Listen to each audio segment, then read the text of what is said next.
Mic check, audio test, mic check.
Has everyone voted? The clerk will close the board and tally the vote. With the yeas being 102 and the nays being 35, the gentleman's motion is approved. The majority leader is once again recognized. Thank you, Mr. Speaker. I move for the approval of the House Journal for the second day, Thursday, September 4th, 2025. The gentleman from Greene County has moved for the approval of the House Journal for the second day, Thursday, September 4th, 2025. Are there any additions or changes to this journal? Seeing none, all those in favor of approving the gentleman's motion will signify by saying aye. Aye. All those opposed, no. No. And the ayes have it. The gentleman's motion is approved. Gentleman from Greene County.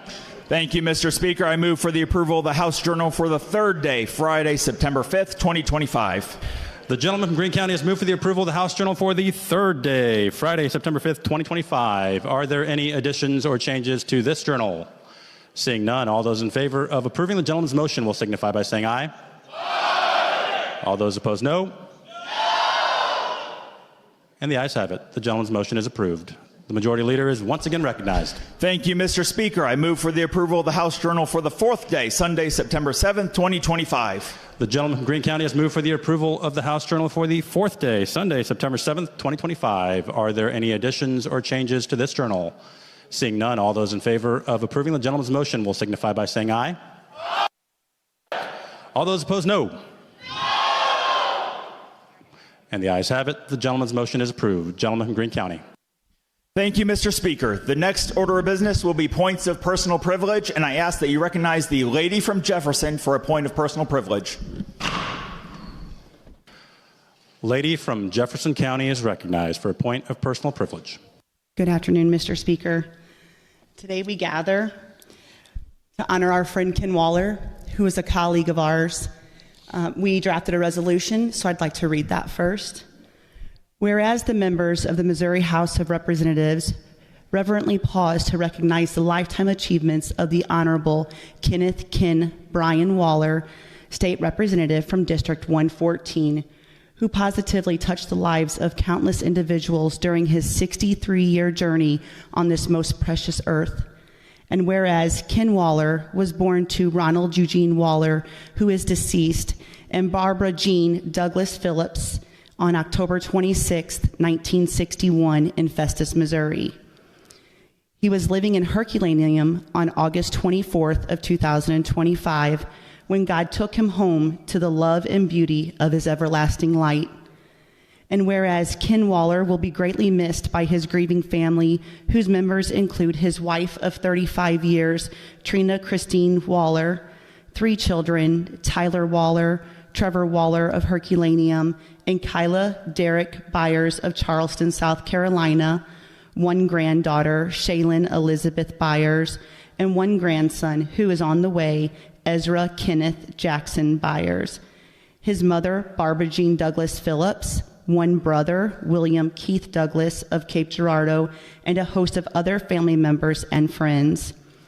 And whereas Ken Waller was also nurtured a very special relationship of love and devotion with other members of his family who preceded him in death, including his father, Ronald Eugene Waller. And whereas prior to commencing his career in politics, Ken Waller earned a bachelor's degree in public administration from the University of Missouri, St. Louis, and worked for the Jefferson County Economic Development Corporation, Bob Tipton State Farm Agency, and Shelter Insurance. And whereas Ken Waller began his political career at the county level by serving as treasurer of Jefferson County, following which time he worked for Vicki James at Sunny Hill, and then became Jefferson County's first elected county executive in 2011, a position he held until he was elected Jefferson County elections clerk in 2019. And whereas elected Missouri State Representative of the 114th District in January of 2023. Ken Waller further distinguished himself by serving on several boards and organizations and as the recipient of various awards, including the 100% award from KTJJ and the Man of the Year by Scouting America. And whereas devoted member of Grace Life Chapel Church in Jeffco in Peevely, Ken Waller will be remembered as a man whose very presence brought warmth, joy, and light to all who knew and loved him. Now therefore be it resolved that we, the members of the House of Representatives 103rd General Assembly, unanimously join in paying final tribute to our dear friend and colleague, Representative Ken Waller, and in expressing to his family our deepest sympathy at this time of tremendous personal loss. And be it further resolved that the Chief Clerk of the Missouri House of Representatives be instructed to prepare a properly inscribed copy of this resolution for the loved ones of the late Honorable Kenneth Bryan Waller. Today, I rise with a heavy heart and a deep sense of honor to speak about someone who meant the world to me, not just a colleague. Ken Waller was a dear friend of mine, and while I stand here in sadness, I also stand in celebration. Because if you knew Kenny, you knew he wouldn't want a moment like this to be heavy and somber. He'd want it to be memorable, probably loud, and if possible, accessorized with a flag jacket and shoes. Ken Waller was a man of many things. He was patriotic, painfully patriotic at times. You knew he was nearby when you saw the red, white, and blue coming around the corner. His American flag jacket could be spotted from anywhere. And just when we thought he had hit peak patriotism, he upped his game and added matching flag shoes. The man looked like a walking 4th of July parade, and he was proud of it. But Kenny wasn't content with just one fashion statement. He also had an obnoxious Christmas suit, his words, not mine, that he wore not just during the holidays, but honestly, whenever the spirit moved him. Just 2 days before his passing, he showed up to a district event in that Christmas jacket, paired with the American flag shoes. That's right, he was half Santa, half Uncle Sam, and 100% Ken Waller. But under the loud suits and louder shoes was a man of deep preparation, a man who planned ahead, and I want to tell you a story that proves just that. Roughly 10 years ago, Kenny, that's what we refer him to, attended our county's Lincoln dinner. You know the type, classic banquet food, chicken smothered in gravy, beef smothered in more gravy, some vegetables, usual pile of potatoes, a lonely salad, but most importantly, dinner rolls. Sometime after dinner, possibly even a couple days later, no one seems to remember, someone noticed Kenny munching on a roll. They asked him, "Where did you get that roll?" He said, "From the Lincoln dinner." To which they replied, "Do you always carry rolls in your pockets?" Kenny replied without skipping a beat, "You never know." And that, my friends, became something of a running theme with him. A few years later, we were at another banquet. We'd all gone through the food line, sat down, and Kenny pulls out a roll out of his American flag suit pocket. Nobody else had one. No one had seen them being offered. We asked him, "Where'd you get the roll, Kenny?" He says, "Lunch at Texas Roadhouse." "Why, Kenny? Why did you bring a roll to the banquet?" He smiled again and said, "Because you never know."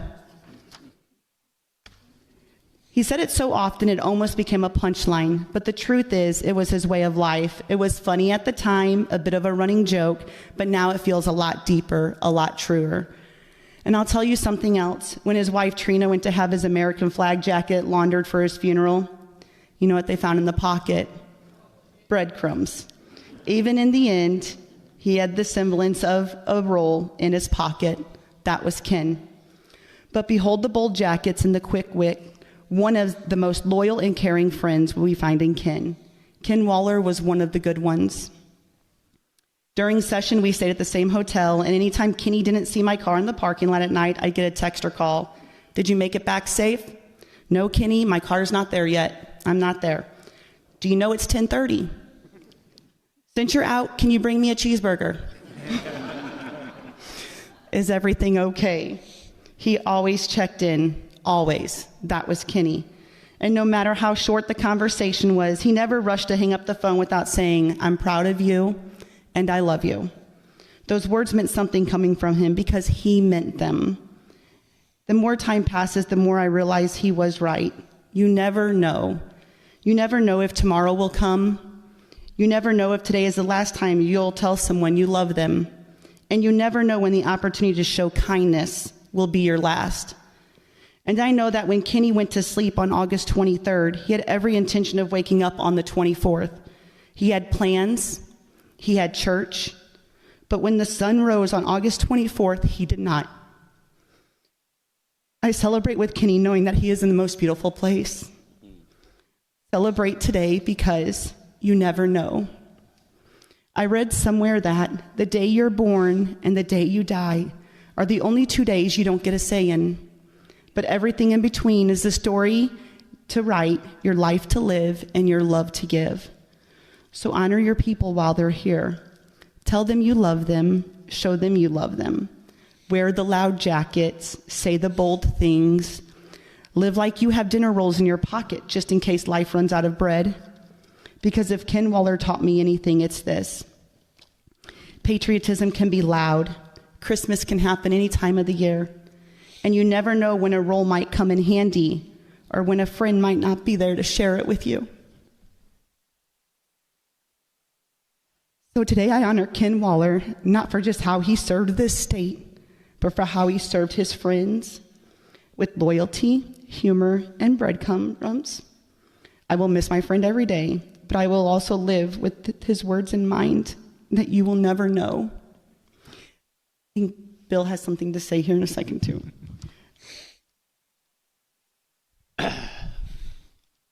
Do I need to be recognized? You're recognized, gentlemen. Please proceed. Thank you, Mr. Speaker. I can never top Cecily's words, but Ken Waller was my friend. I've known him for more than a dozen years. He was a good friend of my late father-in-law.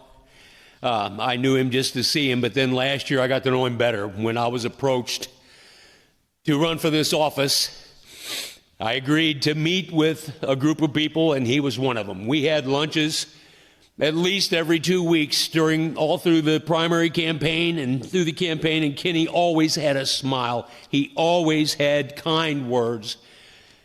He was a Christian first. He loved God, he loved his family, and he loved his country, and he loved his county, and he served it well.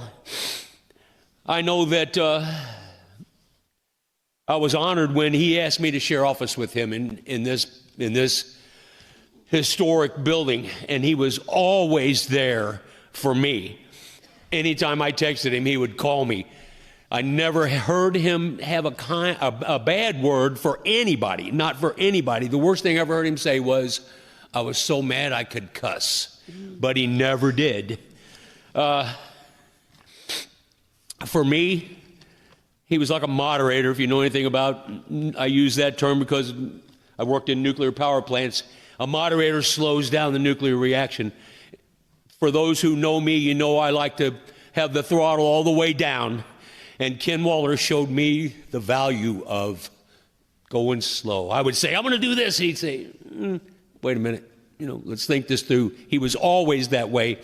He was always there when I needed him. And I'm going to miss him. I'm going to miss looking at that empty office today was hard.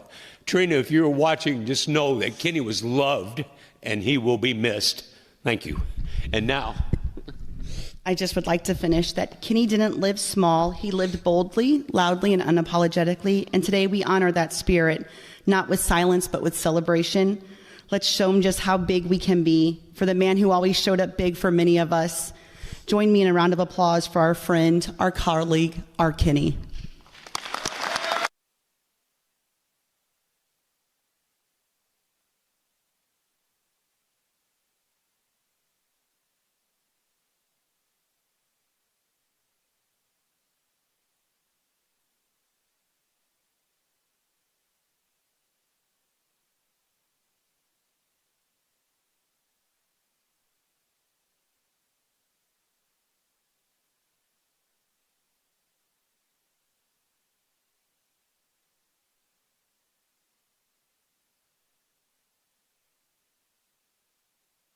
Gentleman from Green. Thank you, Mr. Speaker. The next order of business is introduction of special guests. Introduction of special guests.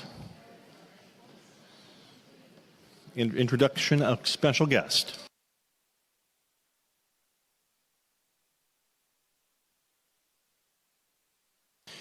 Gentleman from Green. Thank you, Mr. Speaker. The next order of business is House resolutions. I offer House Resolution number 1 and ask that it be read. Mr. Clerk, please ring House Resolution number 1. House Resolution number 1.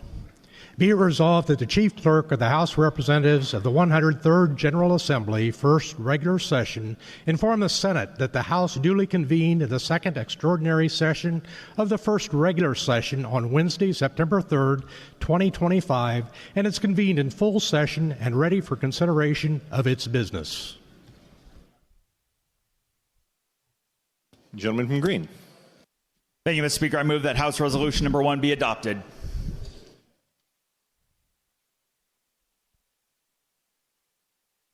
The gentleman from Green has moved for the adoption of House Amendment number 1. Any discussion? Seeing none.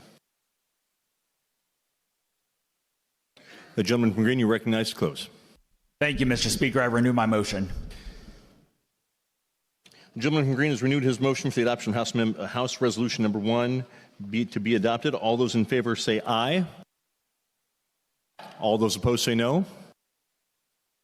The ayes have it. You have adopted House Resolution number 1. Gentleman from Green. Thank you, Mr. Speaker. The next order of business will be House Joint Resolutions for Perfection, and I ask that you recognize the gentleman from Randolph for a motion on House Committee Substitute for House Joint Resolution 3.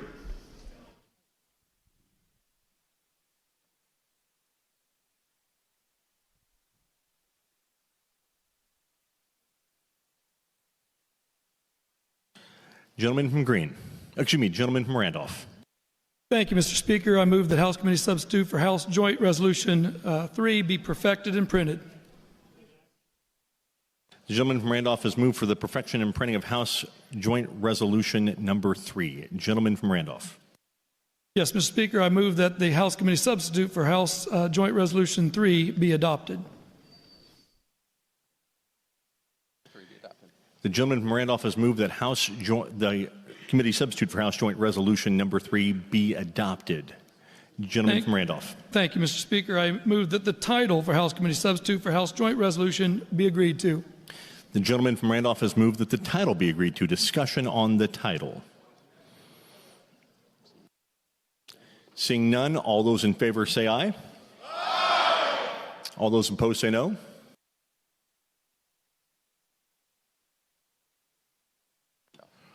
You've agreed to the title. Gentleman from Randolph. Thank you, Mr. Speaker. This resolution will put in front of the Missouri voters an amendment modifying the initiative petition process in Missouri. The voters of Missouri ratified our current Constitution in 1945, and the Constitution of 1945 remains Missouri's current Constitution. In the last 20 years, there have been 62 amendments that have been put before the Missouri voters, 29 of those by IP and 33 by this body. In recent years, some of the initiatives which have been offered have been controversial and partisan. Recently, we have had initiative petitions which have placed amendments on the ballot such as Clean Missouri, Cleaner Missouri, Medicaid expansion, medical marijuana, recreational marijuana, gambling, and last year, abortion. We are meeting for this second extraordinary session to answer the call of the governor to address the initiative petition process in the state of Missouri. This proposed amendment, which will go to a vote of the people of Missouri upon passage here in the House and in the Senate, will address several things called upon by the governor. Number one in his call, no influence by foreign adversaries or foreign nationals, establishing a criminal offense for fraudulent signature gathering, requiring a public comment period and hearing period so that the voices of Missourians can be heard prior to an initiative going on a ballot, provides for the ratification process for constitutional initiatives to ensure broader representation in the state for approval to include a ratification by a majority statewide in each congressional district, and also finally to require that the full ballot language of any ballot measure proposed by initiative be made available to voters at the time that they vote. 2 years ago, an amendment making recreational marijuana legal was enshrined in the Constitution of Missouri, adding 39 more pages of language to the Missouri Constitution and essentially giving a constitutional monopoly with little or no ability for state oversight to an industry which before this time had been illegal. Of the counties of the state of Missouri, I believe only 15 of the 114 counties passed it, with 99 turning it down. The advertising campaign of the recreational marijuana amendment was full of false narratives, paid for predominantly by the medical marijuana industry of Missouri and out-of-state money from the medical marijuana industry, not the people of Missouri. The voices of those voters of those 99 less populated counties were not heard and were overwhelmed by the few residing outside of those areas. Last year, Amendment 3 was used to legalize abortion in Missouri and has been used to remove safeguards for women and minors who seek an abortion. This amendment passed with just 51.7% for and 48.3% against statewide. But like the marijuana amendment, vast areas of Missouri turned this down. This amendment didn't pass in most areas in Missouri, and I believe this would not have passed in more than half of the congressional districts in an up and down vote. To change the Constitution of the state of Missouri, there should be broad consensus and broad statewide support to change the Constitution of the state of Missouri. Many have wanted us to raise the threshold from 50% to say 55%, 57%, 60%, or even 66%. All of those proposals we have seen in the last year.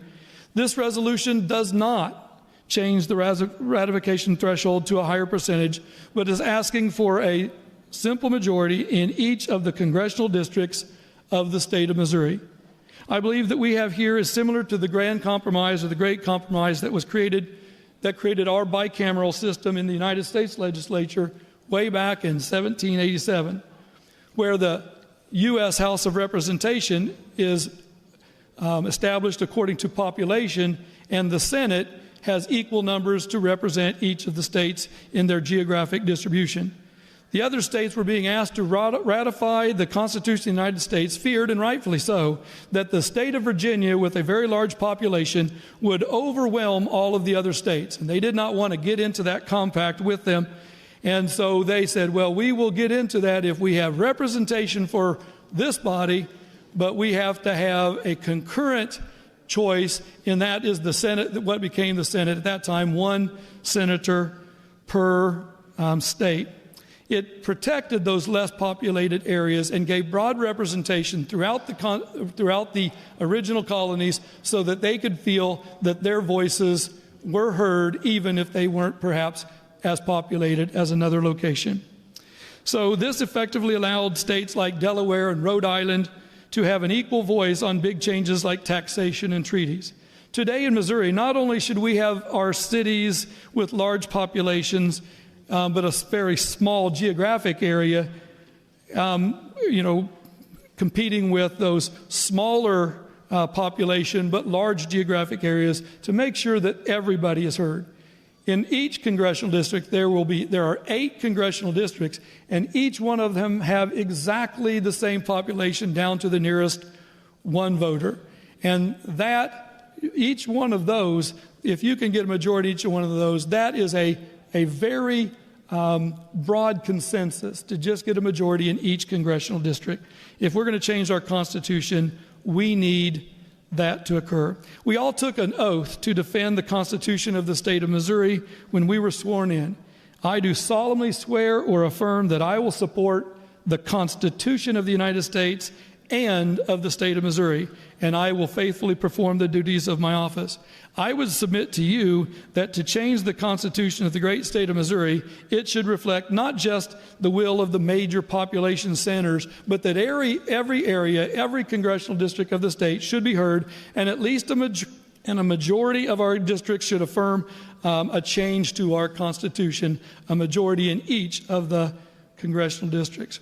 Let me go over just a few of the kind of the overall look at the amendment, and then I do have an amendment to offer. But before we do, let me just go through a little bit.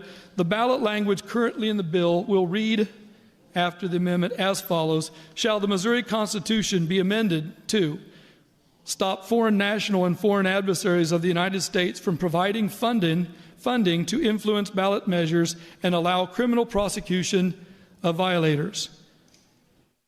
Second bullet point, punish initiative petition signature fraud as a crime. Require that public hearings be held to get public comment before initiative petitions are placed on the ballot. Require a majority of voters in each congressional district to approve initiative petitions to amend the Constitution. And make available to each voter the full text of initiative petitions with their ballot. With that, Mr. Speaker, I have an amendment. It ends in .10H, and I move for its adoption. The gentleman from Randolph has moved for the adoption of House Amendment Number 1 to House Joint Resolution Number 3. Gentleman from Randolph. Yeah, Mr. Speaker, there are like 3 things that this amendment does, 2 major things, a couple little cleanup language issues. I'm just going to kind of go through it if you're looking along on your computer, if you have a copy of it. The very first thing it talks about there, this was part 7 of the amendment. It's moved up to part 2, and it is just a definition section to make sure that we define what a ballot proposal is, and that's the very first thing that will be creating a number 2, which moves all the other numbers down to 3, 4, 5, 6, 7. Okay. In the next part, we are going to, in the middle section there, line 4 and 5, and then line 7. It's going to make sure that it says not just that it's foreign adversaries that we're trying to keep from providing money into our initiative petition process, but also foreign nationals. Foreign adversaries and foreign nationals will be included, and that's in lines 14 and 15 of the amendment. There is a change in the middle part that was, instead of just trying to parse out a couple words, we're going to delete lines 8 through 22 on pages 1 through 22, and the entire part is put in there to make sure it's more easily read by you. And this, of course, is talking about the foreign adversaries and the violations and what would be the penalty for those things. One of those penalties, we have taken out the word that was in the original bill when we went through the committee process. The word in there was misdemeanor. Instead of having the word misdemeanor putting to the Constitution, which could change, we have put the definition of misdemeanor and the punishment that would be there in, and you can see that on lines 6 and 7. The crime of petition signature fraud shall be punishable by imprisonment for up to 1 year or a fine of up to $1,000. And then it also has the Attorney General shall have some the following language there. And then the very last thing is just to make sure that the ballot language reads exactly as I just read it to you, and that's there at the bottom through lines 19 through 26, and that would just to make sure that the ballot language was exactly correct. One of the things I want to point out is there are 5 major provisions in this ballot bill and this amendment, and the ballot language matches exactly those 5 provisions. They are lined up, each one piece of ballot language to match one piece of ballot wording in the overall part of the bill. So with that, Mr. Speaker, I would open myself up for questioning, and I will stand here ready. Discussion on amendment number 1. Discussion on amendment number 1. Gentleman from Clay. Thank you, Mr. Speaker. To inquire of the amendment maker, please. Does the gentleman from Randolph yield? Yes. Proceed. Good afternoon, gentlemen. Good afternoon. I feel like we were just doing this. It wasn't very too many days recently. ago. So you walked through some of the things in your amendment, and I wanted to just ask if I could clarify a couple of things as usual. So I noticed that you expanded on the issue involving foreign interference from foreign adversaries to foreign nationals, correct? Yes. Okay. Didn't we pass Senate Bill 152 on the last day of this session that did basically this? Yeah, we wanted to make sure that we didn't in any way conflict with Senate Bill 152, but that the Constitution, in fact, gives enhanced provisions to what we put into Senate Bill 152.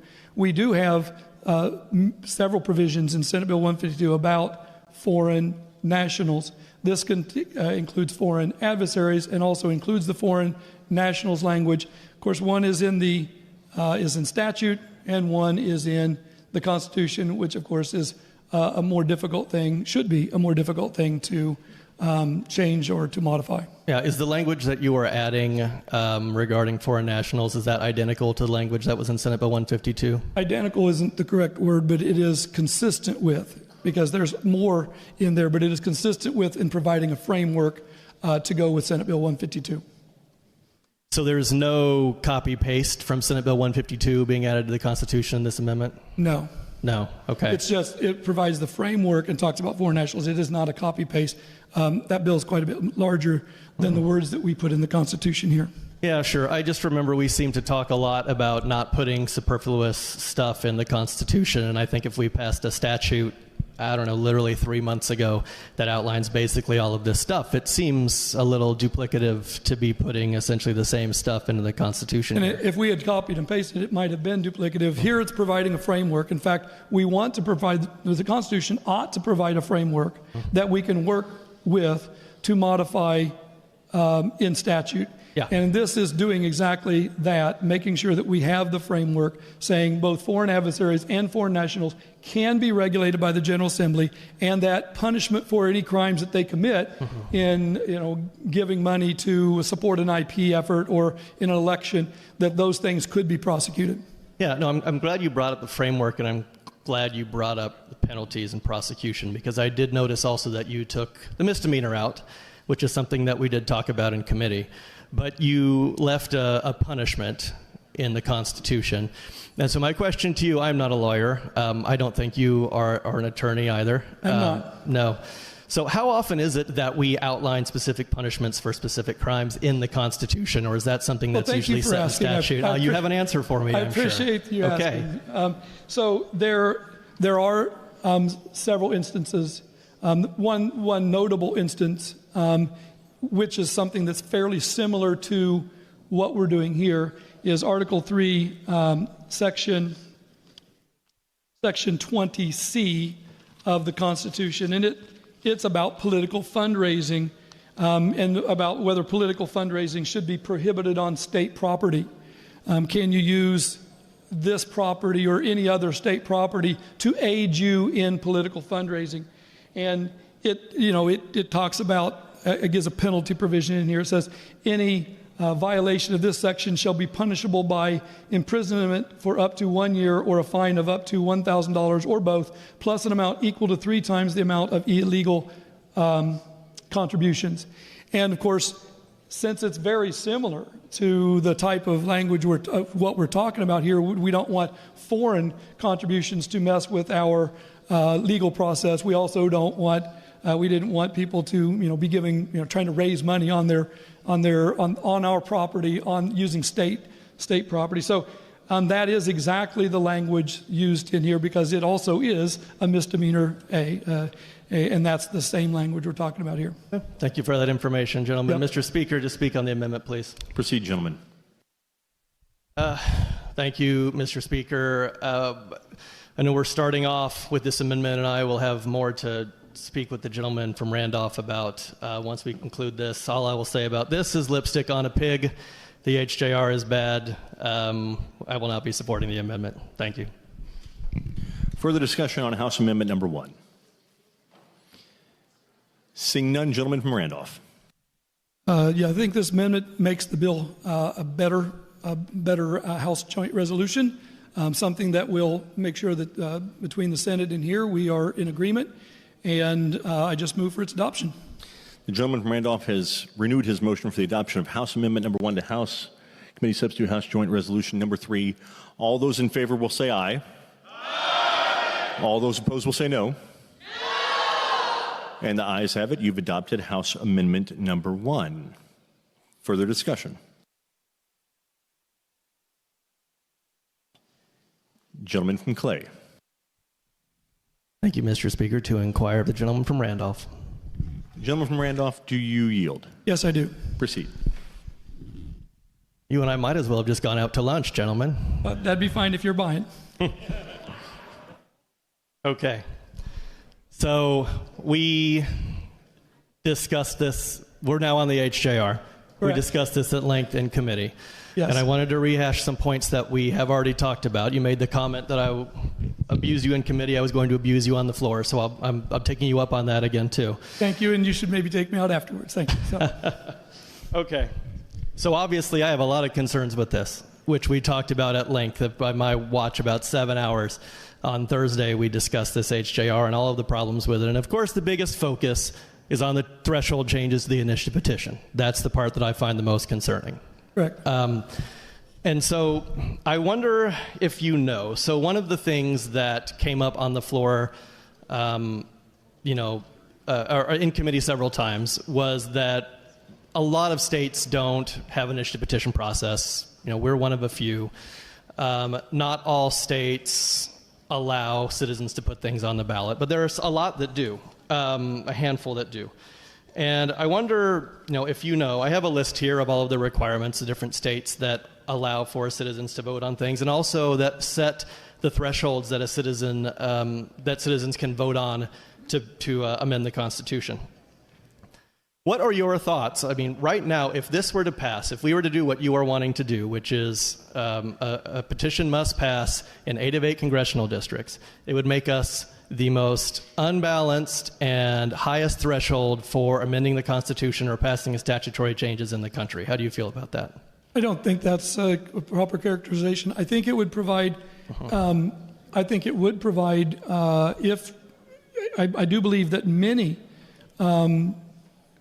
If they are initiative petitions that have broad agreement around the state, that it's actually, not a large threshold change, because if all of the congressional districts are equal in population, and if you're going to get 50% in, across the state, and if it's something that there's broad consensus across the state, 50% in each congressional district would not be a threshold that is unattainable. Well, I'm glad you're talking about broad consensus, because this is, again, something we discussed in committee several times, is that this sets up a system where you could get some of the broadest consensus and yet still have something not passed based on a very small threshold. In fact, if we have 8 congressional districts.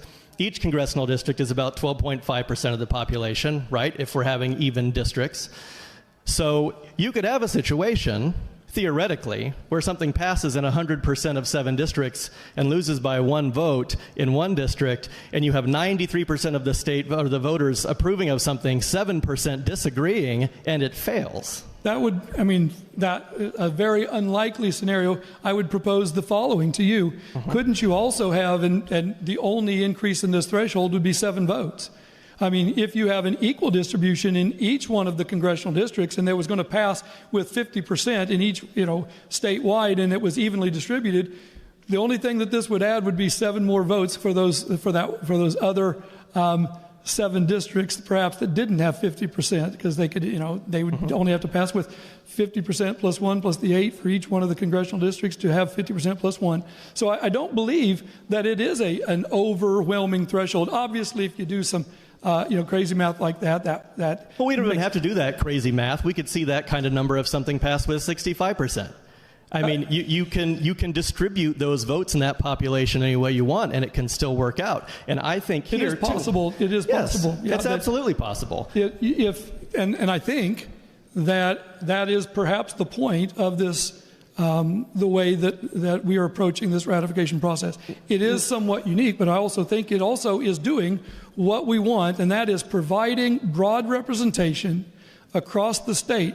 It can't be one congressional, and all the congressional districts are exactly equal, and I don't know if I'm going to get the number exactly right. I think it's 769,854 per district, something like that is the number, and one of them has an extra person, because that's always true, unless you just happen to have exactly the right number to work out that way. But if you look at each congressional district across the state, all of them equal in population, then if you have a ballot measure that is genuinely accepted by a large swath of the population, it should be attainable to get that in each district. And I believe in the last 5 years, in the last 20 years, there probably would have been 5 at least initiatives that would have met that threshold. I'm sure 4, but probably 5 that would have met that threshold. Right. So, we already do have a way of measuring approval of an initiative petition, and that is the people get to vote. That in that case, every vote counts equally, as opposed to if I live across the street from you in a different congressional district, my vote could count for less, depending on who lives where and what the lines are. And by the way, gentlemen, too, you want to talk about congressional districts, what are we going to do right after this? We're here to vote on a congressional map that is going to be used to dilute the power of voters even further. And when you pair these two together, you cannot uncouple them. Right? This is very clearly concerted. And I just want to make one more point, and then I'm going to end my inquiry. Did you know, of all the states where constitutional amendments are placed on the ballot in front of the people, the majority of them require a supermajority of the legislature to put that on the ballot? Would you support that? I don't support that. I believe that we already have a concurrent majority system in our process of putting things on there. First, we have to get elected. Right? We have to get a majority in each one of our elections. Then we have to, in committee, get a majority. Then on the floor, we have to get a majority. Then we have to do the same thing in the Senate. Then we have to do the same thing both in committee. And so we get those. Then we have to put it up to the voice of the people, the vote of the people, and then they still have to get 50% majority in that regard as well. So I'm just asking for a initiative-led petition, which only has to get 8% of the signatures in only 6 out of 8 of the congressional districts. Some congressional districts might not have any influence if we weren't able to. It's the framers of our Constitution already broke it up by congressional districts when they put 6 out of 8 into the signature process. So in this, we're just why not 6 out of 8? That is a possibility. And why not hold the legislature the same standard that you're holding an initiative petition? Here's why we didn't choose 6 out of 8. Really. Okay, 5 out of 8, 6 out of 8, 7 out of 8, 8 out of 8. If we said 5 out of 8, which you did, and you actually asked me this question in committee a couple years ago, I believe, and it was the same thing. Well, why 5 out of 8? And I'm saying, well, we just wanted a majority. And you said, yeah, but doesn't that leave the other 3 districts out? I'm saying, okay, maybe we don't. Maybe we need to make it so that all congressional districts have the exact same ability to affect the outcome, and that if we're going to break our state up into equal distribution, equal arbitrary lines that are drawn by the majority party in the state legislature. But you do realize... I do think I would like to end this inquiry, though, gentlemen, because I'd like to speak before my time runs out. But thank you very much. Proceed, gentlemen. You have 6 minutes and 57 seconds. Thank you very much, Mr. Speaker. So one of the things that we keep hearing, and I know that the the conversation here always hinges on fairness, right? We talk about how, based on what the gentleman from Randolph is saying, that certain voices are being left out, certain people are being disenfranchised, certain people aren't having their voices heard. We have a method for having every single Missourian's voice being heard on an issue or on an election of a statewide official, and that is they all get one vote. And that vote does not depend on where they live. It does not depend on what congressional district they happen to reside in. It does not depend on whether the supermajority party has drawn them into a gerrymandered, arbitrary set of lines, as I suspect we are going to talk more about later today. What matters is that they get to go to the ballot box, and them as an individual, as a citizen, gets to say yes or no, this is how I feel about this issue. And if the majority of citizens in this state vote yes, then something passes. The gentleman from Randolph in committee and on the floor continues to say folks in certain parts of the state feel disenfranchised. Okay. People in my community feel disenfranchised when they vote for paid sick leave and increasing the minimum wage, and then this body overturns it. The people in my community feel disenfranchised when they vote for abortion rights, and this body immediately turns around and tries to put something back on the ballot to get people to overturn it. My community feels disenfranchised when every year in this room we pass another law to override or overturn something that our local city government is doing to try and serve our citizens, but the folks on this side of the aisle don't like, so, we just come in and override local ordinances. That's when my community feels disenfranchised. My community is disenfranchised every day by the supermajority in this room. Just because something passes or someone gets elected that you don't like does not mean you are disenfranchised. It means there was a vote. We have a system that allows people in this state to put forward constitutional changes or statutory changes, and they get to vote on them as citizens. And one of the things that we keep hearing in conversations about this is that it's all out of state interest. It's all, these big groups coming in from out of state. It's all paid. It's all money. Say that to the people that I know who spent hours and hours and hours collecting signatures for Proposition A and Amendment 3, who stood outside of grocery stores, who knocked on doors in their neighborhoods, who drove across the state to make sure folks had the resources that they need to sign those petitions. They weren't paid. They were doing it because they thought it was right. And the fact that we are not applying the same standard here to issues put on the ballot by the legislature is probably the most egregious part of this.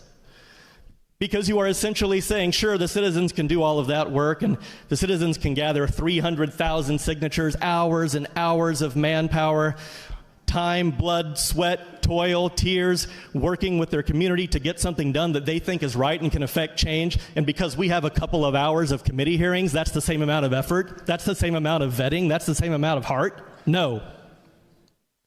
You know what you're doing here. You are taking power away from the citizens. You are diluting their votes. It's the same song and dance that we have heard every time, every year that I've been in this chamber. And the fact that we are standing here in an extraordinary session discussing it, having been pulled away from our family, from our homes, from our day jobs, some of us who have other jobs, to discuss this and stand here, and that I have to stand here on the taxpayer dime fighting for their right to impact their government through the initiative petition process is egregious, it's disgusting, it's wrong, we should all vote against it. Thank you. Further discussion, gentleman from Franklin. To inquire of my colleague from Franklin, who also served on elections and this IP committee with me, the gentleman that just spoke, it just kind of reminded me of something that the other fine gentleman from Franklin was very eloquent, I thought, in our committee hearing of last week, and talking about the difference, gentlemen, between what we do up through here and putting something on the ballot versus what comes from the so-called public, which we all know, gentlemen, are the billionaires and the millionaires outside of the country. Gentleman from Franklin, do you yield? Oh, I'm sorry. I do, Mr. Speaker. Thank you. Thank you. Gentlemen, proceed.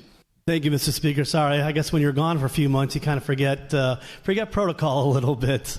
Thank you, gentlemen, for taking my inquiry. Absolutely. And so, again, the gentleman that was there, on our elections committee reminded me of what we talked about last week, and you were really eloquent, I thought, in talking to the people that were in the hearing about that difference that you said, how that is a different makeup, a different process that we go through here versus what the initiative petition by the public is. And like I said earlier, it's not this romanticized, coming from a kitchen table. It's people from Washington, D.C., or the liberal elites on the coastlines, or people outside our country that are coming up with these ideas, filtering tens of millions of dollars of money into our process to dilute the process. But I want to go back to your point that you made in elections on that IP election committee last week about how the process here is so different than the typical initiative petition process. Yeah, I think part of the debate that we had in committee the other day, Representative, was just the idea that both of the things should be treated equally. Well, they're not equal. They're not equal to begin with on the measures getting on the ballot. There's a completely different process that takes place for us to put something on the ballot for the voters to consider, and the process that exists for our residents, our citizens of our state, our voters of our state, to put something on the ballot for themselves. They have to gather signatures in some of the congressional districts, and then it is forced onto the ballot. There is no one inside of this chamber that can force anything. We have to voluntarily bring up everything that we do. We have to be recognized, not just on the body, on the floor here. We have to be recognized in committee. I didn't come down here with a folder full of bills and I get to force my way through the process, and those are going to end up on the ballot. All along the path as a legislator, we have to get permission for those things to get brought up. So not just the end part of the ratification process could potentially be different, but the initial part of putting on the ballot is much different. Should we treat it differently on the back end? I think there's an argument that could be made. They're already different on the front end. So one could argue, if they're not the same on the front end, why should we have them the same on the back end? With some of the comments, questions, I was actually trying to get some information out of the people that were there, their opinion. That's part of the process we do also down here. We have to weigh all of the information that we receive. Sometimes we go into a committee hearing with our mind almost made up, and someone will testify, a comment will be made, and suddenly, man, we need to go back and look at this, make some adjustments. Yeah, I appreciate that. The deliberative process that we go through is an amazing part of our republic. I thank you for your comments. I want to make sure that was clear because it was important last week. Mr. Speaker, can I inquire of the amendment maker? Does the gentleman from Randolph yield? Yes, Mr. Speaker. Proceed. Good afternoon, gentlemen. Good afternoon. So I, like you, have filed multiple initiative petition bills. I came in, I think, a couple years prior to you, back in 2019, and a lot of us had some concerns about protecting the Constitution. And for me, there's a distinction on constitutional measures versus statutory measures. For me, I always testified if I presented the bill in committee. I didn't want to see either side, and you even mentioned it in a meeting we had earlier, where you don't want extremes on either side, or the far with this side, or the far on that political side of the party, to really infiltrate the Constitution. I look at that document like the U.S. Constitution, more sacred than what the statutory book really reads like in our Missouri Constitution. And where does that end? And so my whole point and my whole goal, and I appreciate you presenting your bill, is to really put a constraint on what goes in the Constitution. And I want you to just highlight a little bit more about that distinction. I think is also important to you because of how you elevate the Constitution versus just a statutory book. I think that's really important. One of the things that was brought up several times in committee, I had the intention of making sure that we decoupled, if you will, statutory IP from constitutional IP. The initiative petition to change statutes or laws, we are not changing that in any way. The signature collection process of 5% out of 6 out of 8 signatures in whichever congressional districts you want, that's fine. And the ratification process of 50% plus one in just a simple statewide ballot, that's perfectly fine for a initiative petition that's dealing with statutory concerns. And that should be the majority of the concerns ever brought by initiative petition. And that's what should happen.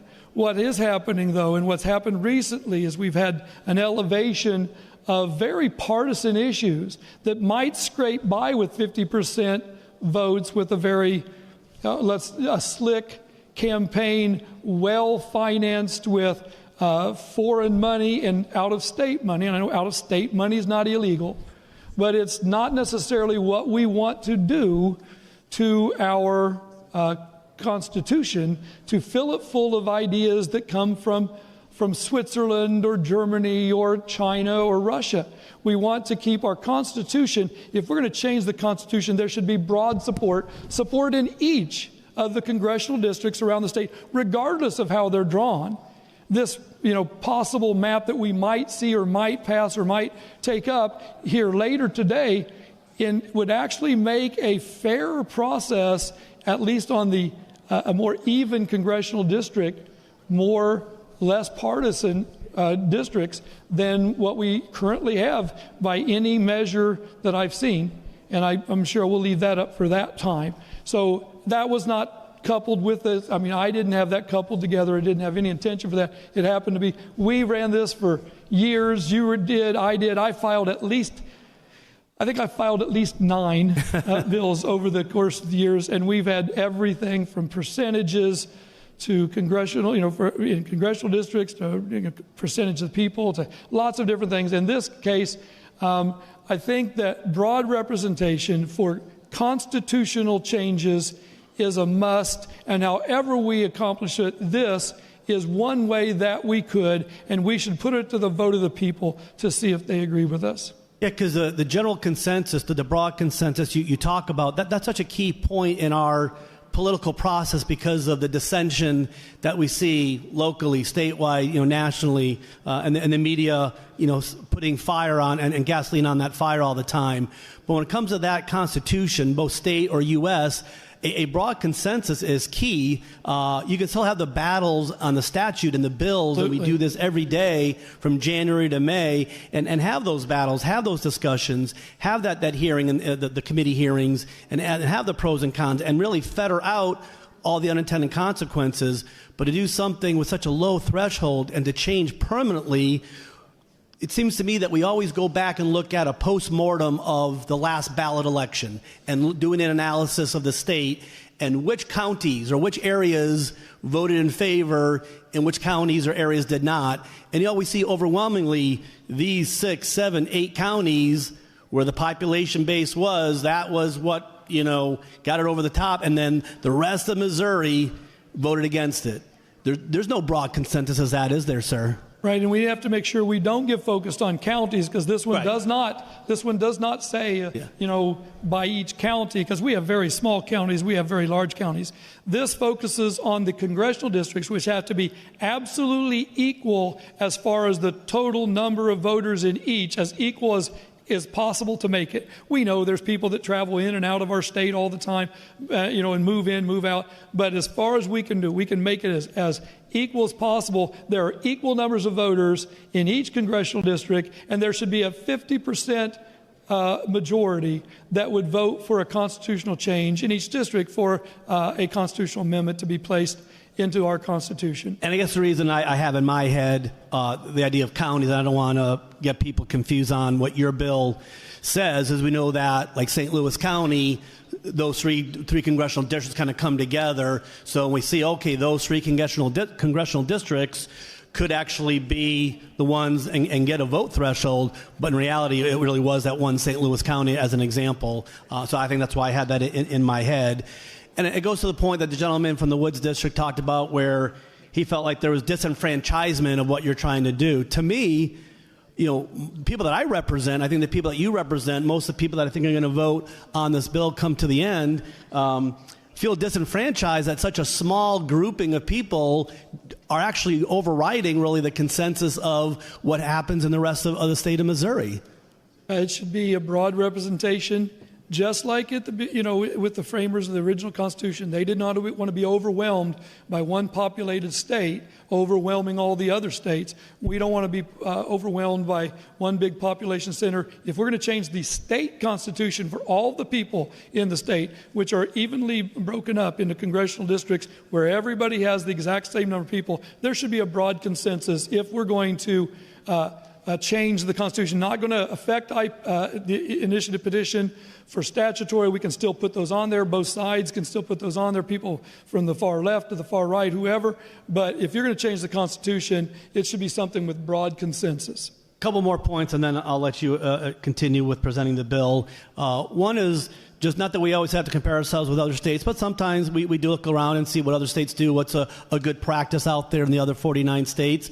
But the vast majority of other states in our union don't have this process involved. And I don't hear them crying. I don't hear the media going to those states, people saying that our voices aren't being heard because we don't have an initiative petition at all for constitutional measures. A couple have it for statutory, and they've existed like that for decades. So that's one area. And the other one is you have not restricted access to the ballot and getting it on the ballot with the signature requirement, the percentages. So nothing has changed with that. They can still, as easily as they want, get those signatures, present to the Secretary of State. You're not actually restricting any access to that process. Not at all. Some would say that's where the big money's spent in trying to collect signatures and having to spend a ton of money. So if I raise the signature threshold, well, then look, we end up with a whole bunch more.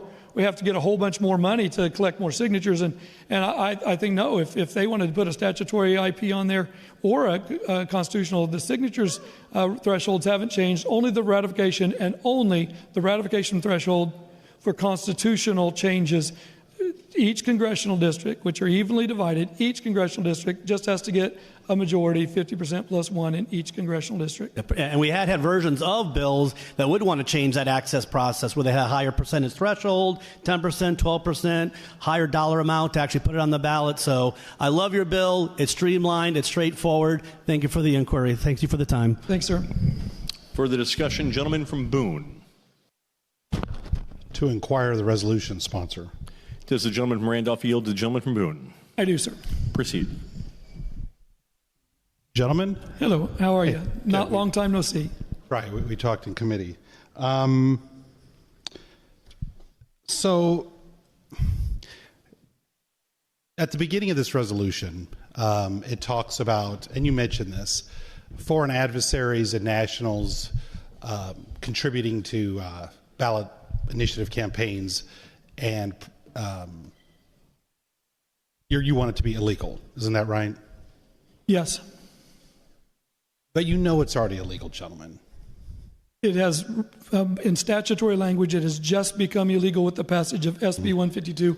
And it wasn't illegal before that, and foreign money was flowing. The answer is yes, it's already illegal. It is illegal statutorily, but not in the Constitution yet. And that's what this would do, is put it in the Constitution. Why are we putting more things in the Constitution? I thought this document is sacred. We don't want marijuana in it. We don't want other things. Why are we doing this? How many words are we adding into the Constitution here? We added 39 pages. I know, we have 39 pages. Why are we going to do this? If it's already illegal, gentlemen, why are we adding more things in the Missouri Constitution, our sacred document?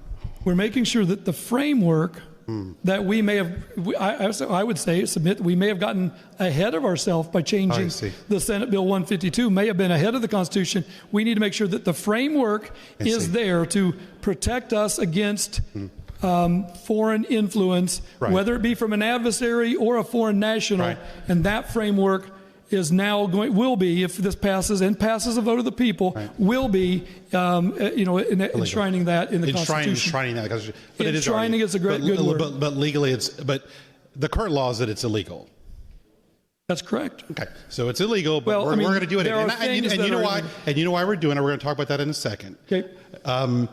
Also, and you changed your language. Additionally, it was a Class A misdemeanor if a foreign national or foreign adversary gives to one of these ballot campaigns. Now it's just a penalty for a Class A misdemeanor, right? That's correct. You took out the word. Well, first of all, there's a problem. Well, so a Class A misdemeanor is 1 year in jail or $2,000 fine, not $1,000. Did you know that? Well, I was mirroring the language that is in the Constitution in Article 3, Section 20C, and well, I guess then it doesn't match up with a misdemeanor A. Right. But I like the language that was already in the Constitution, put it in the framers of this Constitution for a very similar offense instead of misdemeanor A, because we probably shouldn't be putting that in there. That was but you still want a punishment in there for yeah. this. There should be a penalty in there, and you see that the only other place that we could find where misdemeanors and other words of that sort made it in were in the initiative petition that changed the Constitution with recreational marijuana. I didn't really want to follow suit. So it's not exactly a misdemeanor, but there is a punishment. I couldn't hear that. It's not exactly the punishment for a misdemeanor, but you just want the punishment. I guess if you say that that's not the exact one, it also includes the provision that if they've donated $1 million, there's a 3 times that fine, because it's 3 times whatever amount of money they filtered into the system. Because foreign countries shouldn't be contributing to these ballot campaigns. Not, right. That's right. And you realize that you can't put a foreign country in jail for a year. But you can definitely punish them 3 times the amount of money they gave illegally. But you can't put them in jail for a year. You can. No, you can't. You can take the Attorney General can then go after the head of that organization, whatever that here's organization the thing. That's not what this says. Gentlemen, this is sloppy drafting. You cannot put a foreign country in jail for a year, nor can you put a corporation in jail for a year. We talked about this in committee. I thought you would have changed some of this, but I did. You didn't. I changed the wording there, and it actually mirrors what the Constitution already says for people doing almost exactly you the talk same about thing foreign as what you're nationals, saying. gentlemen, but as far as corporations, your language still says you can put a corporation in jail for a year. The monetary part will go after them. But okay, so the monetary, but the imprisonment part is the same. You realize you cannot put a corporation in jail for a year. It also says that we are able to enact other legislation to flesh this out, and that's what should happen. The statutory provisions flesh what out, gentlemen? Let's just flesh out the penalty that we've already put in place. Flesh out the penalty. You're talking around the issue. Can you put a corporation in jail for a year? No. Okay. Can you put a foreign country in jail for a year? I would say some people that live in some of those countries can you put a foreign country in jail for a year? No, you can't.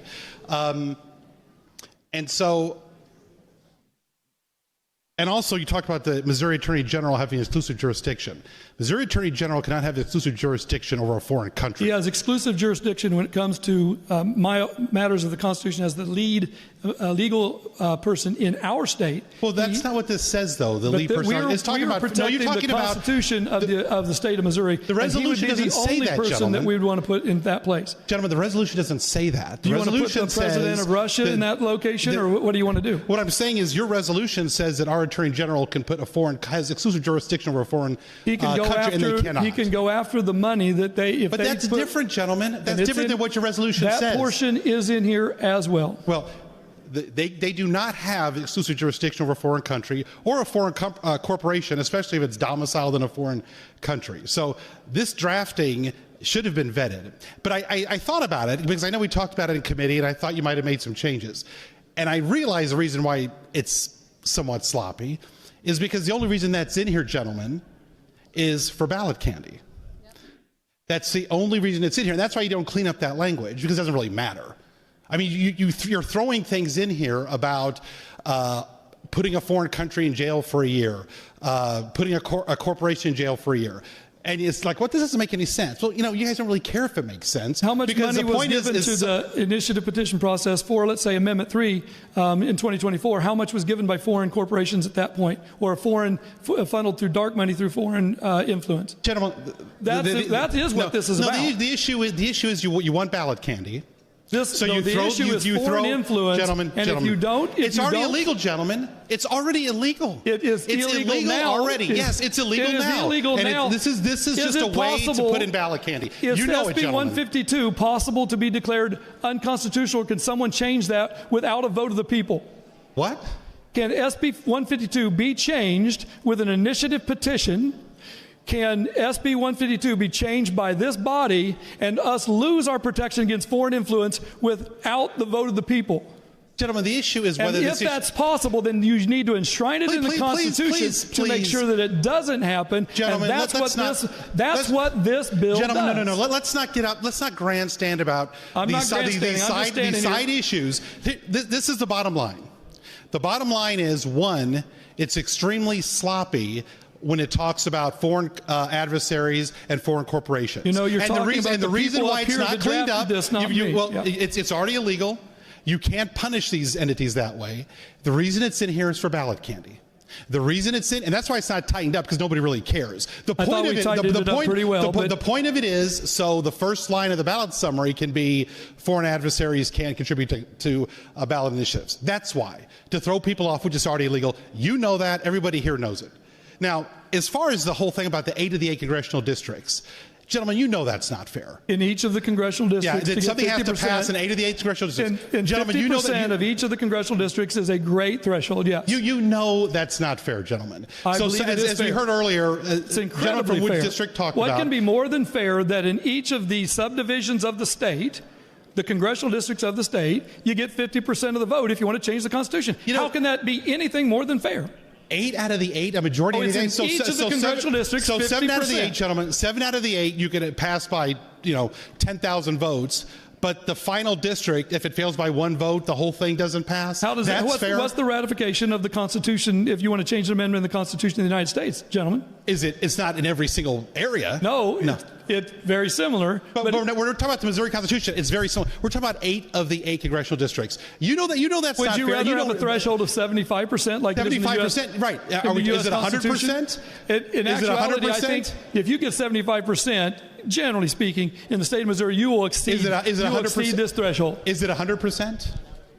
In what? Well, this is 100%. No, it's not. It's in 50%. 8 out of the 8 It's 50% in each congressional district. That's the language. It's a majority in each congressional district. 50% in each of the congressional districts is the language. Yeah, that's outrageous. It's ridiculous, and we're never going to see anything pass realistically. I know you talk about five things have passed in the last 20 years. Do you disagree with that? Can you prove that wouldn't be true? I disagree. Here's what I agree with. You're making things virtually impossible to pass, except and you for know the 5 that passed in the last 20 years. Okay. Do you know what all 5 of those are? Yes, I can list them for you. Would you like me to read them for you? Let's do it, because I've been waiting for this. You heard some of them in committee already. I believe. How much time do I have here? Now, you'd have to double check the numbers, but I believe that in November 2004, the highway motor vehicle fuel tax that strictly prohibits MoDOT from That's 21 years. Yeah, I thought that was 20 years actually for 2004 because we haven't had 2005, 25 I'm sorry, yet. Mr. Speaker, how much time do I have? And then in November 50 2006, I have 4 minutes left. 4 minutes and 50 seconds. Oh, I want to finish. You don't want to hear the others? Well, in November, listen, I'm about to, this inquiry is about to wrap up, so I don't have that much time. But you said 5, and you want to just real quick, maybe for you. In November 2006, there was the Proposition B in November 2008. An IP for a constitutional amendment in 2010, state and counties and political subdivisions imposing new taxes, and then the last one I thought was probably, transparency, limiting campaign contributions. That's right, and that would have been in 2016. Okay, but you said but you should double check those numbers to make sure I'm correct. A little concerned because I have to double check and you have to check the numbers, so I'm not sure about the accuracy You should of that. definitely check, but because it is actually hard to get those numbers. Gentlemen, listen to me. Here's what I want. I said this in committee. I want it here. I want you to be intellectually honest with the people in this body and the citizens of Missouri. Be honest with them about what you're doing. You're killing the initiative petition process, and you know it. Absolutely and I want you to be honest about it, gentlemen. Petition on statutory all of the change, major things, all of the major issues that we've dealt with in the last few years would not pass under this, and you know it. Things that your party don't like wouldn't have passed, and you're trying to kill it. And I want you to be honest about it. Don't mask it in 8 out of the 8 congressional districts need to pass. That's a charade. I want you to be honest that you're trying to kill the initiative petition process, gentlemen. And everyone knows this is too extreme, by the way. Even members of your own party know this is too extreme. For something to pass in 8 of the 8 congressional districts is going to kill this. And this outrageous 50% attack in on the each of the congressional districts. 50% in each of the congressional districts is not outrageous. It is outrageous, gentlemen. You're killing it, and I want you to own it. I want you to own that you're trying to kill the initiative petition process. 50% in each congressional district is not an outrageous threshold. It means it's broad support across the state. And you know what else is interesting? You talk about out-of-state money. You care about what's happening. You care about the process. Gentlemen, listen to me. Do you remember who testified in our committee about this? The people who testified in favor of your bill were lobbyists. were lobbyists paid by out-of-state interests. The people who were against it were citizens, the real people, young people, people who care about this issue. Where were all the citizens in favor of your bill? They weren't there. And just one more thing I want to say, gentlemen. You know, you talk about how sacred our Constitution is. You may not use that word. We don't want to have, 39 pages of marijuana in it. We don't care about the Missouri Constitution. I'm tired of hearing about that because what we're doing in a minute with redistricting, it's illegal to mid-cycle redistrict under the Missouri Constitution. We don't care about that. I don't believe that's true. There's no one that's given us a legal opinion that it is true. To speak on the bill, that. to speak on the bill. How much time do you have, Mr. Speaker? 2 minutes. 2 minutes. Let's stop the charade, everybody. Let's stop this charade. This is about killing the initiative petition process, and everybody knows it. Members of his own party know that for something to pass in 8 of the 8 congressional districts is too extreme. This is extreme, and it's a charade. If you're going to do this, just say we want to kill it. Don't mask it in something like this. You're insulting the people, and they're smarter than this. Then loading it up with ballot candy. That I only had time to go into one of the provisions of the ballot candy. It's already illegal what this says as far as the first line. It's designed to mislead people, to get them to vote for it, because no one's going to vote for this if you just said what you're going to do out front. This is insidious, and it's outrageous. And I'm disgusted that the citizens are going to lose their initiative petition process, especially how we're doing it. Because it's not just about this. It is coupled with redistricting. Because we're going to redistrict, we're going to lose a congressional seat, and then we're going to kill the initiative petition process so the voters can't undo the damage we're doing with redistricting. That's what it's about. It's about Donald Trump. He doesn't want to lose control of the House. We're going to redistrict, and then we're going to take away the voters' rights to do anything about it once you do that damage. It's insidious and it's sickening. Thank you. Further discussion, gentleman from Taney. Thank you, Mr. Speaker. To speak on the resolution. Proceed, gentlemen. Thank you, Mr. Speaker. This HJR helps preserve and protect the Constitution for all Missourians. It elevates our Constitution to a place we all agree it deserves. This resolution will allow all Missouri voters to be heard in each of the congressional districts. But, Mr. Speaker, there is an inherent risk. By sending all initiative petition constitutional amendments to a vote of the people in each congressional districts, the political party in power may be unable to effect changes that may be necessary to the document. But what this HJR does, it ensures what the voters want, a 50+1 ability in each of the congressional districts to change the most important document in Missouri apart from Scripture. This resolution requires public hearings to be held to get public comment before initiative petitions are placed on the ballot. The initiative petition reform allows the people to decide, making 8 out of 8 congressional districts necessary to change our Constitution ensures that every voice, every vote in the state is counted. It's the most democratic thing that we can do in a representative republic. I wholly support the House Joint Resolution. Thank you, Mr. Speaker. Further discussion, lady from Green. The lady from Green, she has her hand up. Okay, All there right. we go. Proceed, we got it. lady. To Proceed, speak lady. from a microphone other than my own. Proceed. Thank you, Mr. Speaker. So when I think about our state and all of the tools that our citizens have in their toolbox to make this state the greatest place that they can live, this is one of those cornerstone tools, the citizen-led initiative petition. The citizen-led initiative petition. When I see changes happening to our current process, it makes me nervous, it makes me concerned, it makes me scared for our citizens, because this is their stopgap for when we are not getting things done in this body, they can still take action.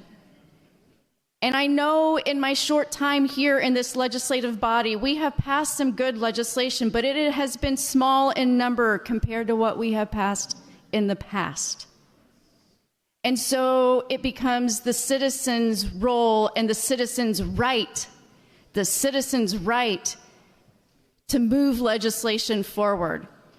And yes, we may not always agree on what the citizens want to see or what the citizens want to do, but the citizens took the initiative and they led that initiative, and a majority passed the initiative. That is a process that I hold sacred, that I hold dear. And when I see that attacked, I'm going to speak up. I'm going to stand up. And I am going to make sure that my constituents know that their right to do this is under attack. So across the state where we have Democrats that can lead them close by, we've held town halls. Within the last week, we've held multiple town halls. I held my town hall yesterday in Springfield, Missouri. Within less than a week's notice, I had a packed room of concerned citizens. Most of them had heard about the redistricting. It's gotten the news coverage, but not as many of them were as aware of what was happening to their citizen-led initiative petition process. And as we walked through the legislation together, I got thank yous for, hey, I'm glad that you brought this to our attention, because I didn't have this on my radar. Here's some of their thoughts as they look through the language of the bill.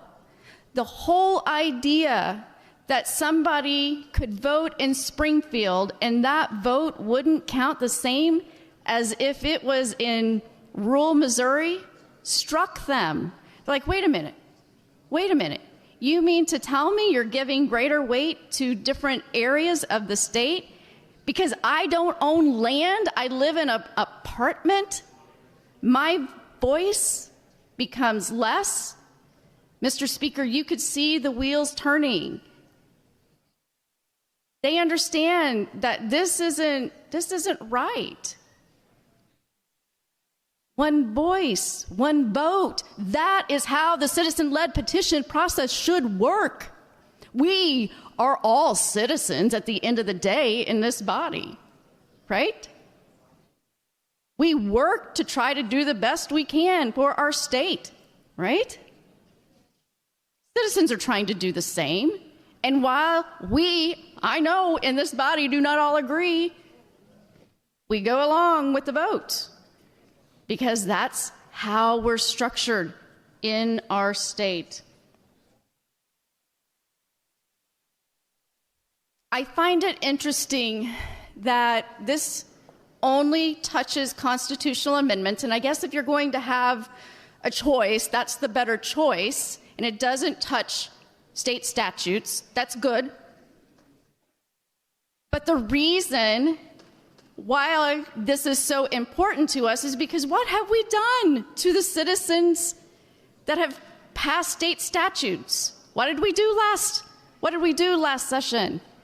We repealed it.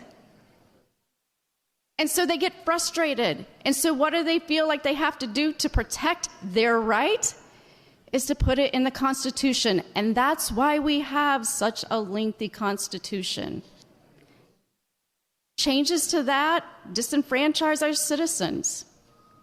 Mr. Speaker, I would like to inquire the lady from Jackson, Mansard District.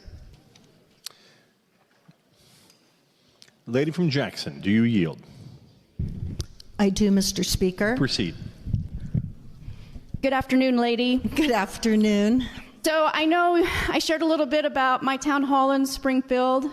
You held town halls. Yes. Can you give me some of the insight that you heard from your constituents? Yes, over the last 7-8 days, Democrats have been holding town halls across the state of Missouri. And I actually attended 3 just in the last 5 days, including one last night that I almost didn't go to, and so glad I did. I went to Odessa, Missouri last night, and there were over 60 people who gathered in a community center. And they had questions about the redistricting process, and they had questions about initiative petition. And I thought that I would have to do a lot of basic educational stuff, but in fact, they already knew.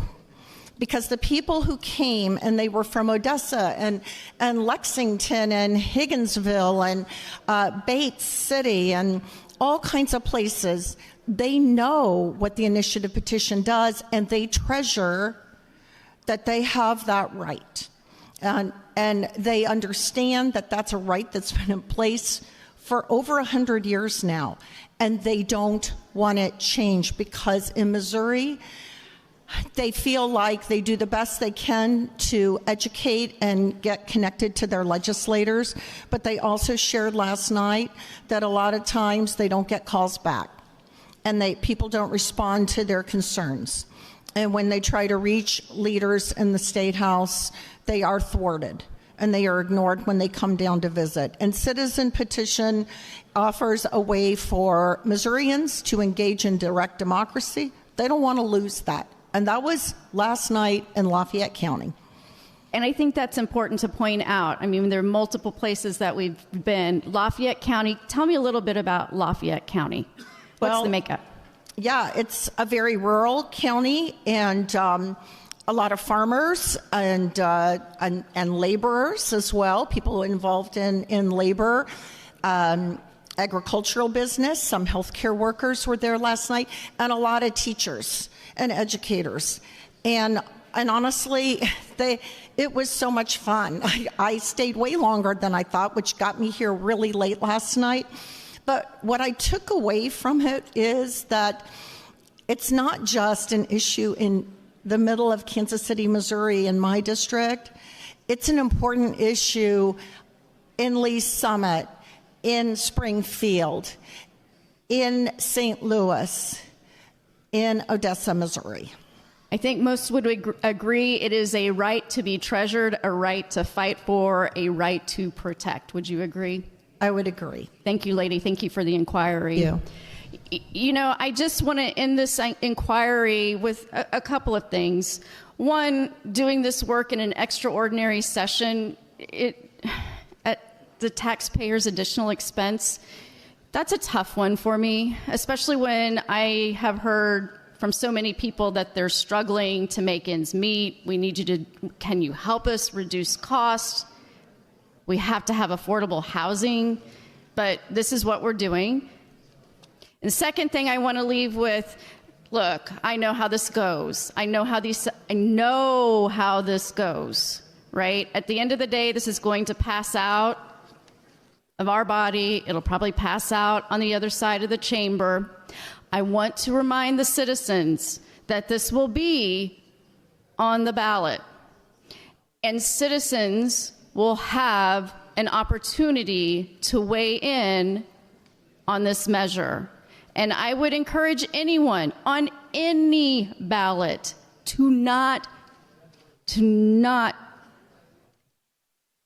sit it out. Make sure that your voice is heard. It is critical to how we run our state. Thank you, Mr. Speaker. For the discussion, gentleman from St. Charles County. Thank you, Mr. Speaker. To inquire of the bill handler, please. Does the gentleman yield? Yes, I do. Proceed. Thank you, gentlemen. I'm just going to, if you bear with me, I'm going to read you the names of 24 states. And I'm doing this for a reason.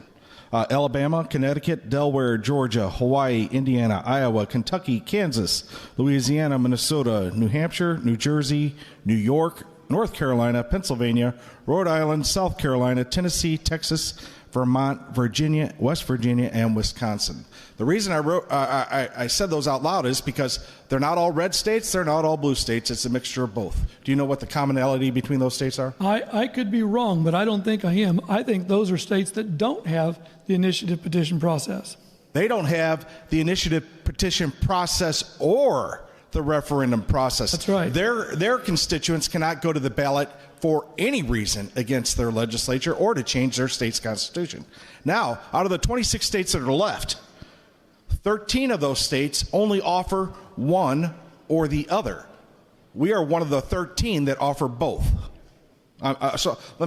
So 13 states offer one or the other. The other 13 states offer both. We are one of the 13 states. The comment made earlier was that if we pass this legislation, we're going to be the most egregious in all the states in our legislation to manipulate our state's constitution. We would still have the lowest threshold of any state for statutory IP.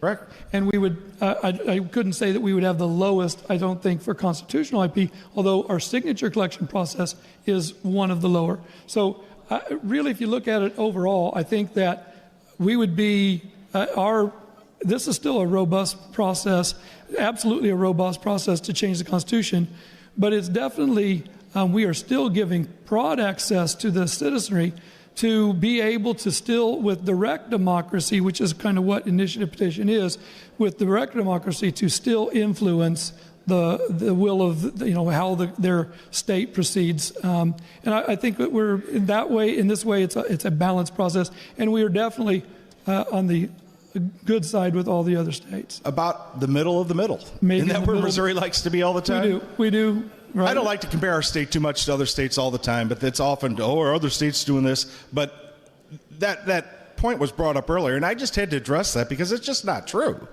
It is not true. Mr. Speaker, to speak on the bill. Proceed, gentlemen. Thank you, Mr. Speaker. Look, there's a lot of fear-mongering going on here today about we're going to take away the vote of the citizens. What we are doing is we're making it hard. You've heard it today, but I'm going to say it again. We're making it hard to change our state's constitution, which our state's constitution should be protected. What we are doing, on the other hand, is still allowing our citizens to come and put a referendum before the people and change our laws. I would never, ever take that away from our citizens. I don't want to be one of the 24 states that do not allow anything. Our citizens should have a say if things up here start going awry. And I think we're still going to protect that process for them. I'm voting yes on this, Mr. Speaker. I'm going to vote yes very cheerily on this. This has been a long time coming. Thank you. Further discussion? Gentleman from Jackson. Thank you, Mr. Speaker. To speak on the resolution. Proceed, gentlemen. Thank you, Mr. Speaker.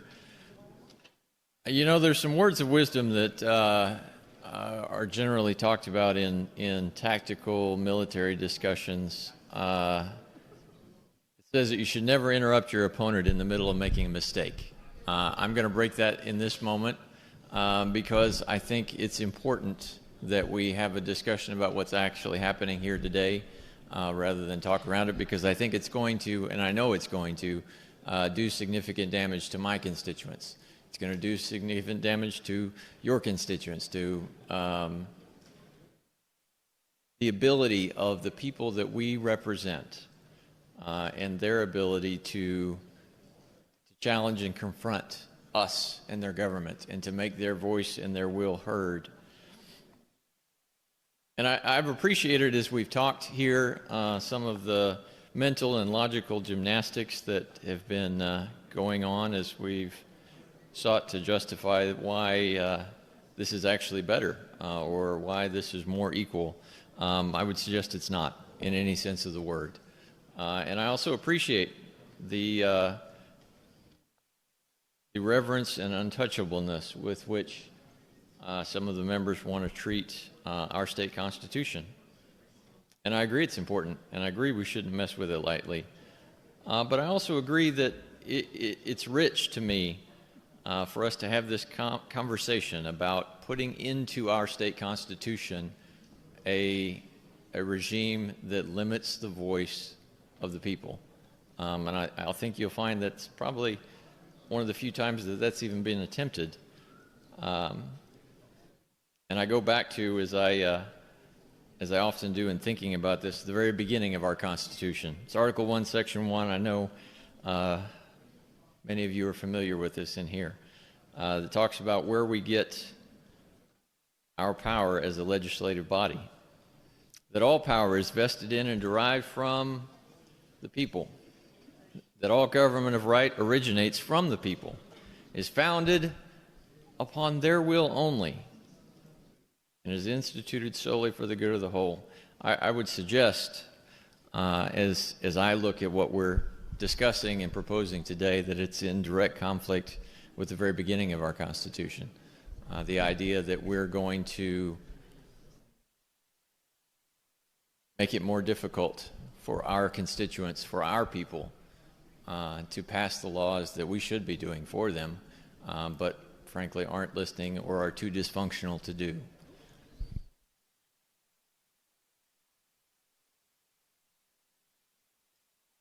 And I think that's demonstrated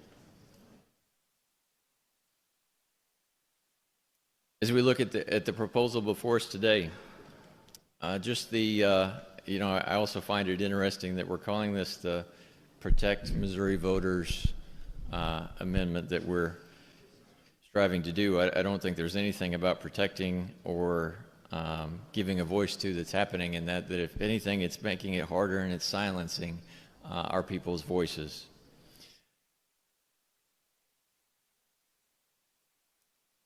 And I think it's important that we also talk about how we got here. There's a lot of complaints about all the changes that have been put into the Constitution, all the referendums or the IPs that come forward to put things in our Constitution and make it a much thicker book than it started out to be. But frankly, the reason why we got there is because of the way this body has treated the voice of the people in the past. There's been lots of times that our constituents have not felt served by us, so they've taken the time, they've gathered the signatures, they've put things on the ballot and sought to make a statutory change, to pass something. And then we wait months after that effort was engaged to come down here and decide we know better. And we're imposing our will, our political thoughts on and over top of what was just what the people just said. So when you keep doing that and doing that and doing that over and over and over again, even just this last session, we did it again. Like the only option then for people is to go the method of doing a constitutional IP so that we can't go in and immediately completely disregard everything the people just said and change it back to the way we want it.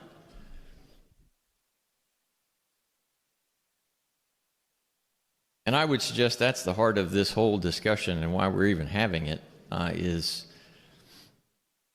that this body has been too dysfunctional over the last couple decades, or even more, frankly, to be listening to what our constituents tell us, what our constituents want. And they've been forced to do these initiative petitions to try and legislate for themselves in a way that we have been unwilling to do. And I think that's just wrong. I'll stand up every day and twice on Sundays to say that people should get a say in their government, and that we should listen to what that will is when it's expressed. It's also highly problematic to me, and we've talked a little bit about it, that this new regime and this convoluted, concurrent, super unattainable majority is going to be required. It's only required in a constitutional amendment, and it's only required when it's the people that does it. That none of this applies if this legislative body decides, well, we want to change something, we want to ask the people to pass it. Well, we're not subject to those same standards, that those thresholds don't have to be met when we do it. And that's just another way of saying we know better. And I think we need to stop doing that. I'd ask my fellow members, I'll be voting no on this, and I would ask you to do the same, because I think it's long past time that we start listening to our constituents and letting their voice truly matter for longer than the 9 months that it takes us to come back here and undo everything that they just did. Thank you, Mr. Speaker. Further discussion. Gentleman from Franklin. Yeah, Mr. Speaker, I'd like to inquire of the gentleman from Jackson that just spoke. Does the gentleman from Jackson yield to the gentleman from Franklin? I do. You may proceed. Appreciate your comments today, Representative. Always appreciate your demeanor on the floor. We've stood at microphones on separate issues, and you've always been kind in the way you deliver your remarks and measured, and I appreciate that, honestly, on the floor down here. Sometimes they can be very emotional. One of the comments that you just made was that the people are frustrated because we're not doing things down here. I think as a freshman, maybe you could help me answer the question, is it difficult to build consensus down here?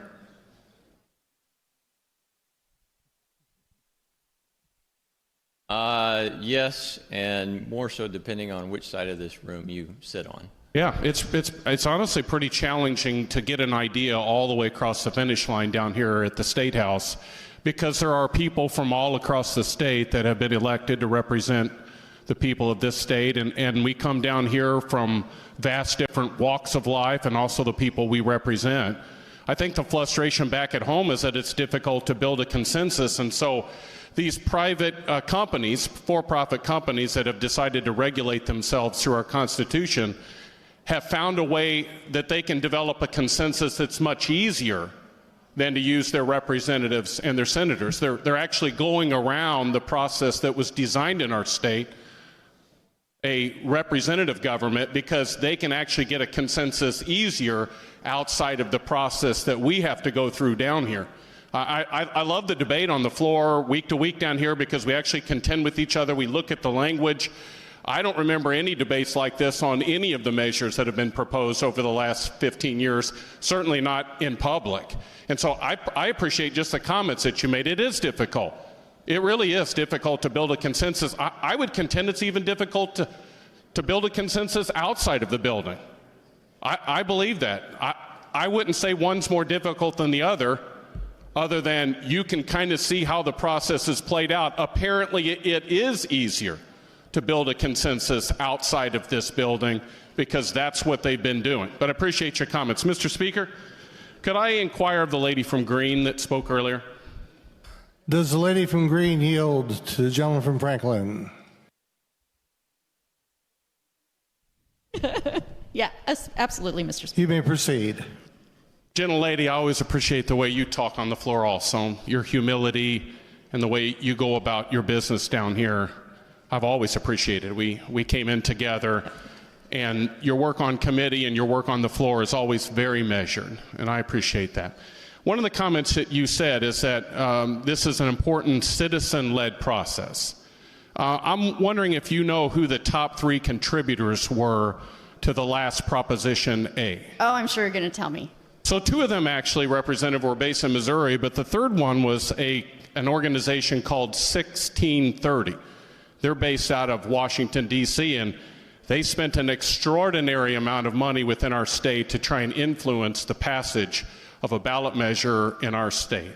I know your sentiment on citizen-led, that it would be a Missouri-based initiative. I think 100 years ago when the initiative petition process was developed, I think the idea was kind of a kitchen table situation. But for the last 20 years or so, many of these things haven't been kitchen table issues. They've been private organizations that have decided to use our Constitution to create a monopoly for themselves and regulate themselves. And that's one of the reactions I believe today is because of. I don't think we would be standing here 30 years ago. There has been several monopolies created. Times, right? At different times. That's right. I do not disagree with you. And I think if you were to speak to a lawmaker years ago, they would agree that this is functioning very differently than it used to. I do find it interesting that you mentioned the out-of-state money for the initiative petition, and there's heartburn for that, which I understand that, but I also know members in this body take out-of-state money as well. So I think the reality is if you want to fix the situation, you would do campaign finance reform, but that's not what we're doing, and that's probably not what we're going to do. You are hitting on something that is important in how we function as a body, as a state. So I'm guessing that you're not going to be supportive today of the measure of trying to get some of the money out of our initiative petition process. I think, you know what? This is already in state statute. Like, we did that work, and I did support that. Right? That wasn't, sure. That's not a question for me. That part doesn't give me concern. What gives me concern is moving it to a majority in all 8 congressional districts. That's my concern. And when who come from a concentrated population, when my voters say, I don't feel like I have as much weight as somebody in a larger population, I have to hear that and respect that.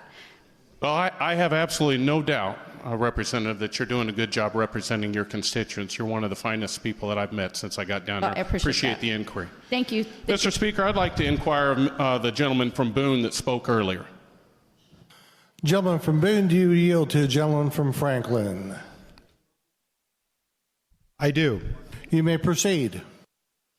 I'm going to say to you what I've said to the 2 previous representatives. I've only been down here for 3 years, but I have thoroughly enjoyed my time working alongside of you, Representative. Your demeanor, for the most part, I mean, every now and then you get worked up in committee. Sure. But don't we all? I think the idea that you were bringing out today is sloppy drafting. Sure.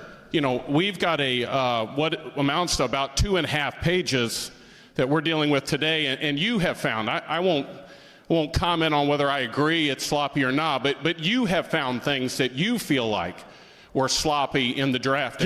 Gentlemen, the things that are in here don't make sense. Okay, I'd like to inquire you of that. Let me finish. I know you're inquiring and I'm answering. I didn't ask a question. I know, but I'm answering your question. I'll ask a question. But you asked me a question about sloppy drafting, so let's talk about it. I didn't ask you any question at all, but I would like to ask you some questions if you'd let me. If we're going to put things in the document, put things in there that actually make sense. Would you let me ask you a question, or you just? Well, how about would you let me finish my answer? I mean, I can close the inquiry and say things where you don't get to respond, but I don't want to do that. Okay, well, let me finish my thought. I'm not going to let you finish your thought. I'd like to ask you a question.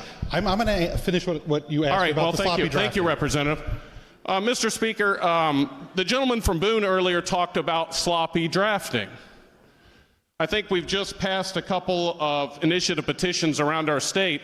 I'd like to highlight a little bit of this sloppy drafting since I couldn't inquire of him and have him respond. Unfortunately, I'm just going to have to talk to you, Mr. Speaker. Part of the sloppy drafting in recreational marijuana was the penalty on juveniles. I'm a youth pastor by trade, and much of that 30-some pages talked about keeping marijuana out of the hands of juveniles, but very few people know the penalty provision that was placed into our Constitution as a part of that. The only penalty that can be attributed to a juvenile in our state that has marijuana is a $200 fine. What prosecutor in the state of Missouri is going to go after the only penalty that they can do for a juvenile of $200? Speaking of sloppy drafting, we just passed an amendment last year that legalized abortion within our state. I don't remember a lot of discussion or argument about sloppy drafting in that, the kind that made a statement like this. This amendment will prohibit any restriction that delays this. And of course, the court cases came and have already started to be adjudicated. And what did it target? Every single safety protocol and provision that this body has put in place for the last 20 or 30 years. And now we're going to have to leave that sloppy writing to be adjudicated in the courts around our state. So I think it's fair to say maybe there is a couple of areas of this thing in the representative's words that is sloppy. I've only highlighted a few things Many of the initiative petitions that have been passed in the last several years are not just sloppy, they are intentionally designed to leave the decisions in unelected judges around our state. So if we want to spend some time talking about sloppy drafting, I would love the same energy. The kind of energy I saw when my two boys were little and they'd put their Superman shirt on and run around my living room when they were little. That kind of energy to discuss all of the petitions that might be put in front of the voters, and not just the ones that are given to us as a legislature to put onto the ballot. So one more inquiry. I'd like to inquire of the gentleman from Clay, if I could, from earlier, Mr. Speaker. Is the gentleman from Clay in the room? Do you yield from the gentleman from Franklin? I do, Mr. Speaker. Sorry, I was You may caffeinated. proceed. Thank you. I'm going to echo. I love that you four are the ones that have stood so far, because honestly, I can't think of a single person that I've served alongside of besides you that I have any more respect for. Your thoughtfulness in committee has not just challenged some of the pieces of legislation I've brought forward. Some of your comments have actually changed some of the pieces of legislation that I presented in committee. I appreciate that, but I sense there's a but coming. No, I'm being very sincere. Well, thank you. I can't imagine anyone that the people back home could pick that would be better as a representative than you. I have thoroughly enjoyed and respect you greatly as a colleague. One of the things that you brought up earlier was what keeps getting repeated in this initial petition process, which is presenting it in a negative light. One of the comments that you made earlier was that you could pass it in all of the congressional districts except for one, and they would fail it. This is kind of a common approach that we see when we debate bills or different things, where it gets presented in the negative. Where that person or that group would block something.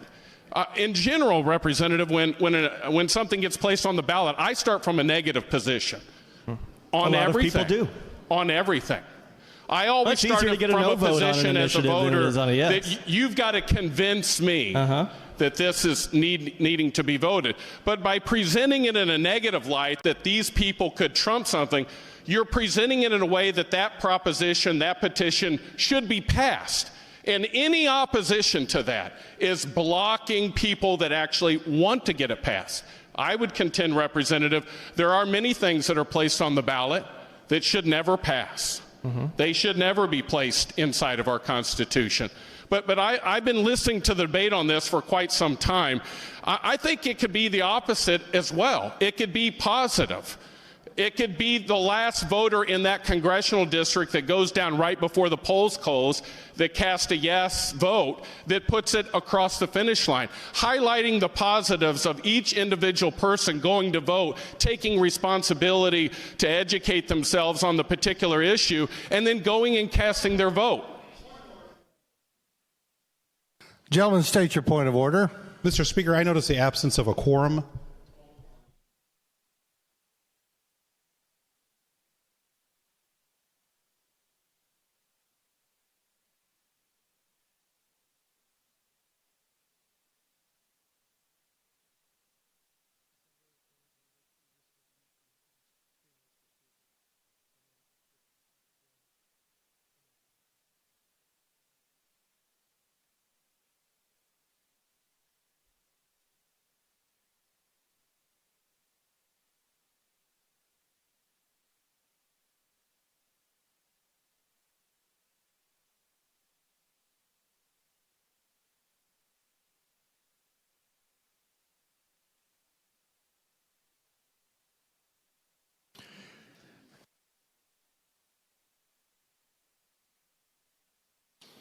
The gentleman from Boone has noted the absence of a quorum. Mr. Clerk, please ring the bell and open the board.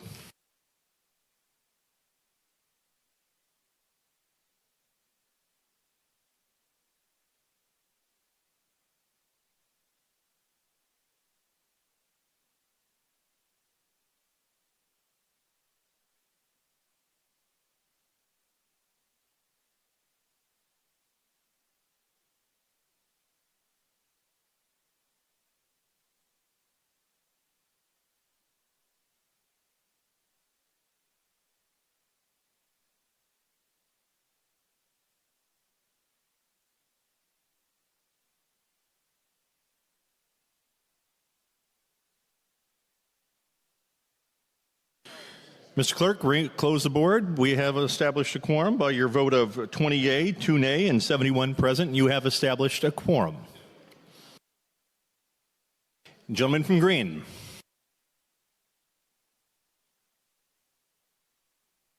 Mr. Speaker, I move the previous question. The gentleman from Green has moved that the question under immediate consideration be now put. All those in favor will vote yes. All those opposed will vote no. Mr. Clerk, ring the bell and open the board.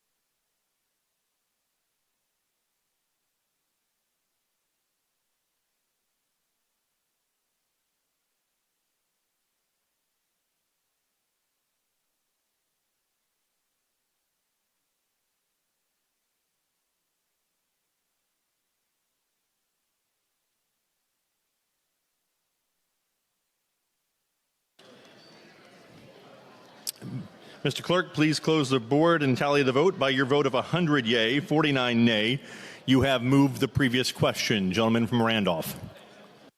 Yes, Mr. Speaker, we've had some robust debate, and I just want to point out a couple of things.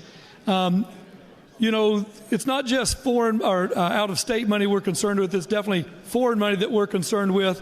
In that 1630 project, that money is being funneled from a Swiss entrepreneur from outside the state to influence our election. He funneled money into both of those propositions or initiative petitions that were passed in 2024, and we don't want that to happen. Foreign money should not be buying our elections.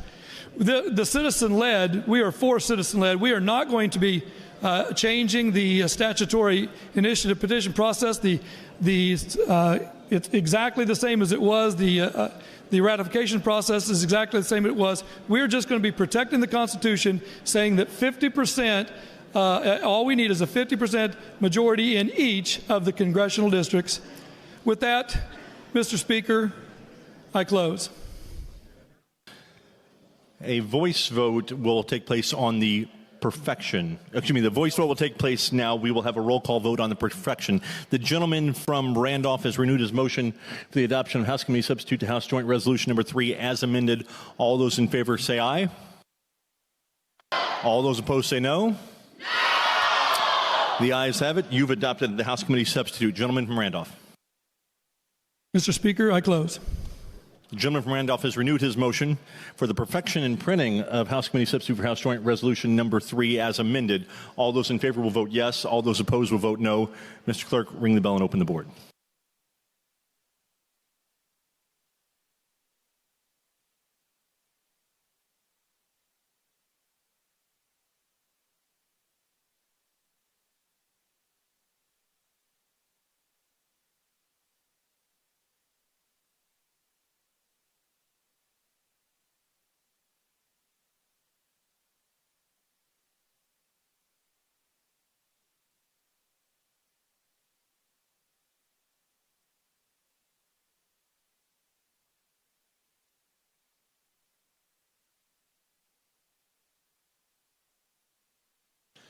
Mr. Clerk, close the board and tally the vote. By your vote of 96 yea and 55 nay, you have third read and perfected and printed House Committee Substitute House Joint Resolution number 3 as amended.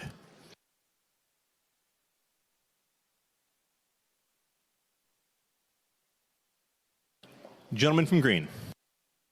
Thank you, Mr. Speaker. The next order of business will be House Bills for Perfection, and I ask that you recognize the gentleman from McDonald for a motion on House Bill 1. Gentleman from McDonald, for what purpose do you rise? Thank you, Mr. Speaker. I move that House Bill 1 be ordered perfected and printed. The gentleman from McDonald has ordered the perfection and printing of House Bill number 1. Gentleman from McDonald. Thank you, Mr. Speaker. I move the title House Bill 1 be agreed to. The gentleman from McDonald has moved that the title be agreed to. Discussion on the title. Seeing none. All those in favor of the title say aye. All those opposed nay. The ayes have it. You have agreed to the title. Gentleman from McDonald. Thank you, Mr. Speaker. I'm happy today to bring forward for the body's consideration House Bill 1, the Missouri First map. This is the congressional redistricting map, the exact map as recommended by Governor Kehoe in his call for this extraordinary session. As Governor Kehoe noted when he made the call for the Missouri First map, it is more compact than the current congressional map we have. It splits fewer counties. In fact, it goes from 9 splits to 5, a reduction of more than 50% in counties that are split.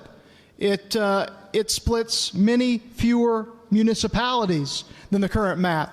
And again, as I said in committee, and I know there's others here, the whole body is now here, there's others listening that weren't listening then, it's important to note that there were several of us that were here in 2022 when we last passed a redistricting bill that advocated for a different map, that advocated for a map much closer to the Missouri First map as proposed by Governor Kehoe and as we have here before us today. And those of us that were here then, like myself, that voted for that map, we're still here. And I think that was a good map for us to pursue then.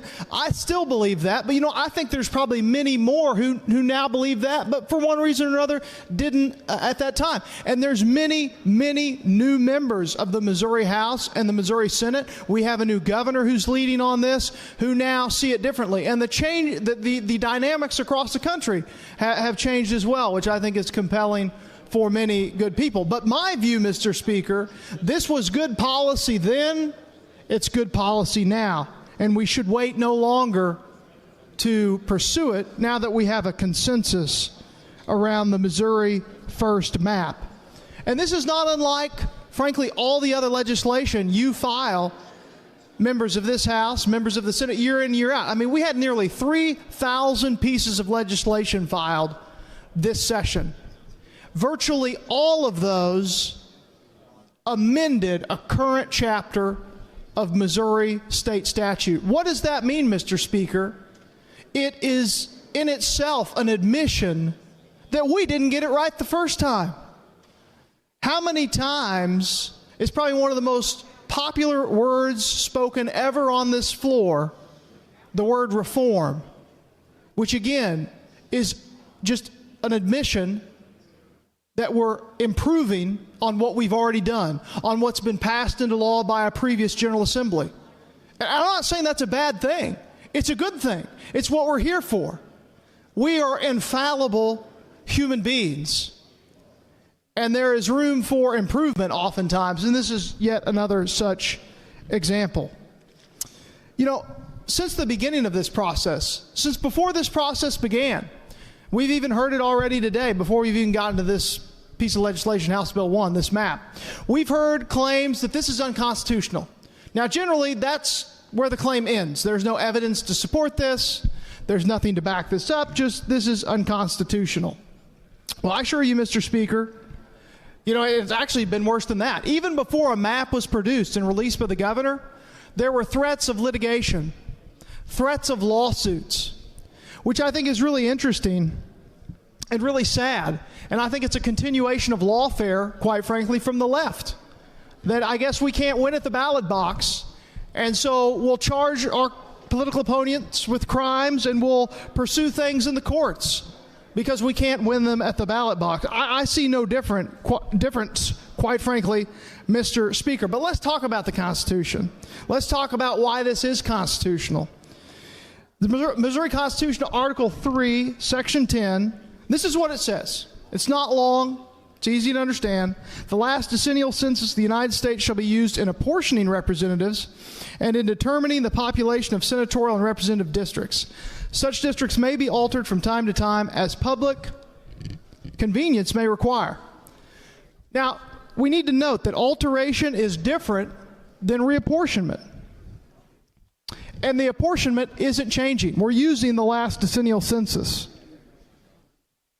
And so we're only altering as public convenience may require. And it may, and it does. This is a better map. Article 1, Section 4 of the U.S. Constitution squarely puts redistricting in the domain of the legislature. the legislative branch of government of the states. And that's the General Assembly, clearly, here in Missouri. You know, the Missouri House, the Missouri Senate has plenary power when it relates to redistricting. We can do it at least every 10 years. That's certainly required, but we can do it more often as required, as public convenience may require. The Missouri Supreme Court's long made this clear. All the way back in the year 1910, in Major versus Patterson, the Missouri Supreme Court said the legislature has the right to provide for the alteration of legislative districts once established as per the terms of the Constitution. In other words, the Constitution contemplates that these districts shall be established at decennial periods, but has reserved a power in the legislature to provide by law for a change in the same. That's the Missouri Supreme Court. The federal courts have been clear about this as well, that mid-redistricting is in no way prohibited by Article 1, Section 4, or by any act of the Congress. In Perry, the Supreme Court said, in this century, neither the Constitution nor Congress has stated any explicit prohibition of mid-decade redistricting to change districts drawn earlier in conformance with a decennial census. That's quoting the majority in Perry, which this uses the same apportionment as the 2022 redistricting map, the map that is current law, the decennial census, as we are required.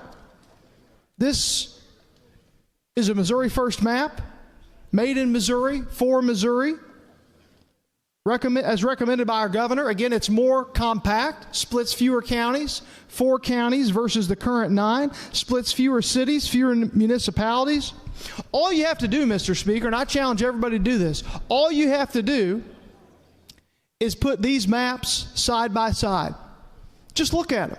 Take it to any 10th grade government class. Say which one's more compact. You don't have to have the statistics. You don't have to have the compactness report and the algorithms, which we have, that show this map, this Missouri First map, is more compact by the objective standards, by the algorithms. But you don't even need that. You just have to use your own eyes, and they will tell you that the Missouri First map, it passes the eye test. Makes sense that Congressman Onder wouldn't have to drive south through Congressman Wagner's district to get to the southern part of his district. It just looks more compact. And it looks that way, Mr. Speaker, because it is. It is more compact. And you know, to do this, while not required, but it's nice, a nice feature, that every current member of Congress, I don't know if any of them will seek re-election, maybe all of them will seek re-election, but they all live in their current congressional districts. Every single one of them. Didn't draw any 2 of them together. As I said, I think it's an important point again, I'm sure others will try to see it differently, and that's fine. But Mr. Speaker, again, I want to make clear for my part, this map comports with every legal standard, with every constitutional requirement, equal population, with the Voting Rights Act, with every legal and constitutional requirement laid out for redistricting. This map meets those. Simply put, it's a better map for Missouri. That's why I bring it forward for the body's consideration. Mr. Speaker, I'd ask for the body's support. Happy to answer any questions. Thank you, Mr. Speaker. Discussion, House Bill number 1. Gentleman from St. Louis, for what purpose do you rise? To speak on the bill. Proceed, sir. With all due respect to my colleague, this is unconstitutional. The Missouri Supreme Court agrees. The governor who called us here in the petition agrees. And yet we're doing it anyway. The governor's petition cites specifically Article 3, Section 45 as the power of the legislature to redistrict. And while the sponsor cites to Section 10, that only deals with state legislative redistricting. He cites to a case from 1910 that says that the legislature may from time to time redistrict. However, that's true under the Constitution that existed in 1910, the 1875 Constitution. But under the 1945 Constitution, we removed that language. The fact that the Constitutional Convention in 1945 removed that language is evidence of its unconstitutionality here. But moreover, at the start of this regular session, there are 111 Republican members of this body. Representatives filed 1,606 House bills and 168 resolutions, joint resolutions, concurrent resolutions, House resolutions. None of them dealt with redistricting. You brought us here to do what the legislature rejected doing 3 years ago and didn't even think about earlier this year. Meanwhile, our schools receive the lowest state funding of any state in the country, and we're going to have a hearing tomorrow to try to strip local funding from the schools as well. The life expectancy in Carruthersville is lower than the life expectancy in Ethiopia. And today, or in this year, we removed $1.5 million designed to keep their only remaining hospital afloat. Utility rates for Missourians have gone up double digits this year, and we passed a bill to make it easier for them to go up in the future. The gap between the haves and the have-nots has never been wider. Today alone, 4 Missourians are going to die of a drug overdose. 4 other Missourians will die by suicide. 3 will die on our highways. 26 will declare bankruptcy. 800 will be laid off or fired. 1 in 4 school districts can't afford to teach kids 5 days a year in Missouri. 1 in 8 Missourians lives in poverty. 1 in 20 woke up this morning hungry, will go to bed hungry tonight, and will wake up tomorrow hungry again. Meanwhile, our farmers are dealing with unconstitutional tariffs. Our citizens are dealing with unconstitutional barriers to their health care. Our workers have to go to work sick. Our youth can't afford college. Gentlemen, state your point of order. Sir, I'm not seeing where this is germane to the subject.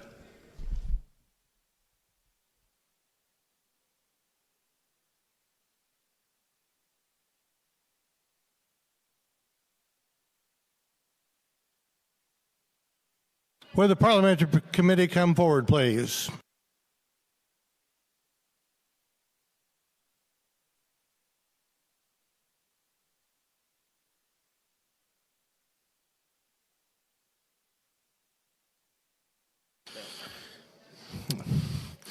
Gentlemen, please keep your comments germane. Proceed. I will point out that this was sold as a Missouri First redistricting, and so I'm trying to talk about the priorities of Missouri. We wouldn't have to be here if the majority in Washington was doing what they were elected to do. They posit that there's a red America that benefits only from taking power from a blue America, and that there must then be a red Missouri that benefits only when it's at war with the blue Missouri. They think it's a battle fought for the President of the United States' benefit, and he believes, like all battles, it's fought by an army of suckers and losers. My question is, were you all terrible conservatives 3 years ago when you rejected this map? Or were you terrible conservatives earlier this year when you never even thought about this map? Or both? I suggest that the majority do what the Republicans I grew up admiring do, and said that we should all do, and just say no. Thank you. Further discussion. Gentleman from Green, for what purpose do you rise? I'd like to point out, Mr. Speaker, that the term unconstitutional is a very precise terminology. Unconstitutional implies that the Constitution has prohibited an act or concept. The Constitution being silent on a thing cannot be unconstitutional. It can be extra constitutional, But unconstitutional says that there is something in the Constitution that says thou shalt not. And that's not the case here. Article 3, Section 45 says that after each census, the General Assembly must consider the redrawing of lines for the congressional districts allotted to the state of Missouri based on that census data. But it says nothing about doing it at other times. It says nothing about mid-decade redrawing of districts. This is not unconstitutional. People with rational minds can disagree as to whether or not it ought to be done, and that's a discussion that we can have. But to label it unconstitutional when it is clearly not addressed within the Constitution itself is a misuse of a terminology that has import. And I believe that words matter, and especially in this chamber, we ought to be very, very careful about how we utilize terminology of import, and this is not unconstitutional. You can disagree whether it should be done or how it ought to be done, but we ought not fall prey to throwing out terminology with the attempt at causing people to change their minds and their viewpoints simply because we don't like the way the politics is going. And I don't mean to upset anybody, but politics is often political. And there's never been a district line drawn by either party in any state in the history of our union that was not politically drawn. Thank you, Mr. Speaker. Further discussion, the lady from Jackson. Thank you, Mr. Speaker. I want to talk for a minute about, we keep calling this good policy, but I want to share my perspective that it's not good policy when Missouri leaders take their marching orders to enact this activity that we're undergoing this week because a directive came from the White House. Now, that's not a pretend thing. We all know that happened because it was widely publicized, and the president himself has been talking about it and demanding it and celebrating it. Missourians know that. Missourians, in fact, do read, they do have access to information, and they know that directive came from the White House, and that is what has precipitated this expensive and extraordinary session.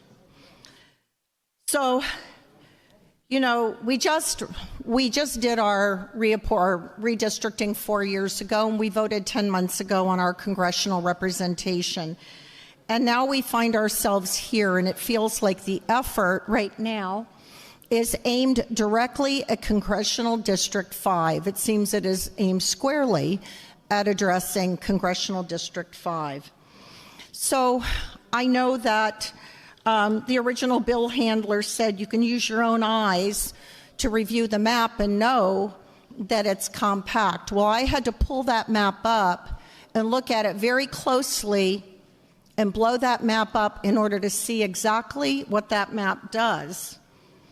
So that map will have an enormous impact on the Kansas City area.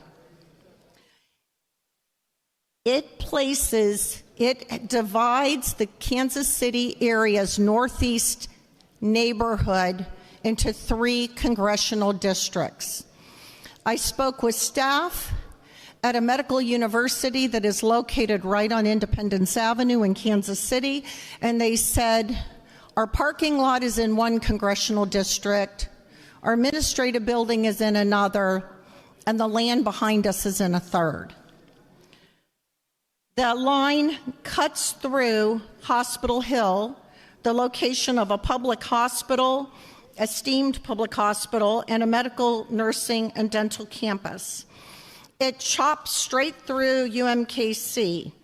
It cuts through the middle of the Kansas City Public Schools. It divides the Hickman Mills School District. The Greater Kansas City Chamber and Civic Council, who are very concerned about the dilution of representation for economic reasons, took what I consider the extraordinary step of issuing a very measured public statement in opposition to this. And these are business leaders. These aren't activists, and these aren't, social justice folks. These are business leaders who want the best for the business climate and the economy. And I think we can agree that Kansas City is a large contributor to the economic well-being of this state. My district would be slivered off, and it would be predominantly white portion of the district, and my district would be, my congressional representation then would include that portion, and then to the east, just a few blocks, be separated from many of the black and brown members of the community. One of the things I love about living in Kansas City is that whether you are living in a more affluent area or an area that is more economically challenged, that there's a real desire to work collaboratively to lift up everyone. When we have singular representation in Congress, we are more powerfully able to bring resources and bring attention to our region that can help everyone thrive. Slicing through the center of Kansas City does nothing to improve the state of Missouri anywhere. In fact, it really seems to be just a way to silence the voices of the people in the place that I call home. Thank you, Mr. Speaker. Further discussion, gentleman from Iron.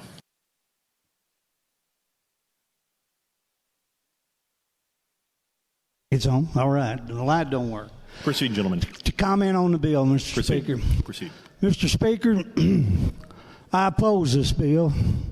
Given time and grace by this body, I'd like to explain why.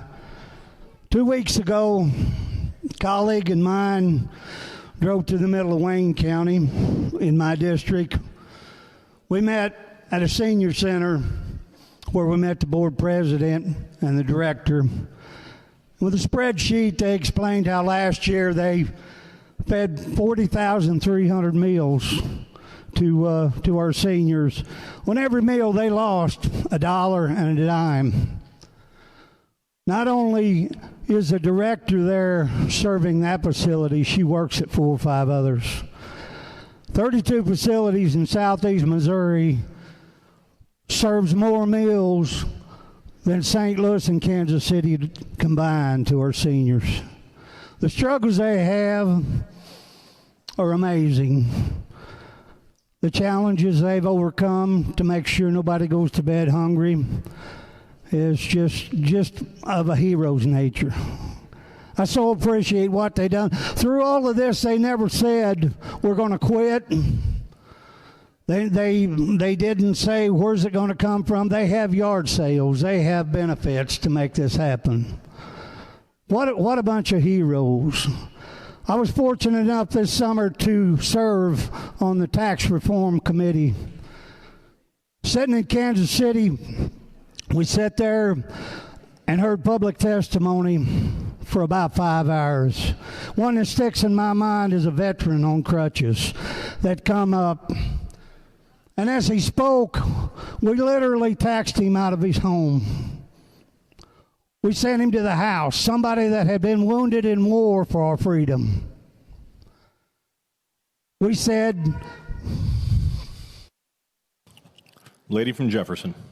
This is not germane to the conversation. Gentlemen, keep your comments germane. Proceed. Thank you, Mr. Speaker. I could go on, and I won't. But my point being is, the needs are heavy, the list is long. Our plate is full of things that we need to be doing for the people of this state, and this ain't one of them. I thank you for your time, Mr. Speaker. Lady from Jackson. To speak on the bill. Proceed.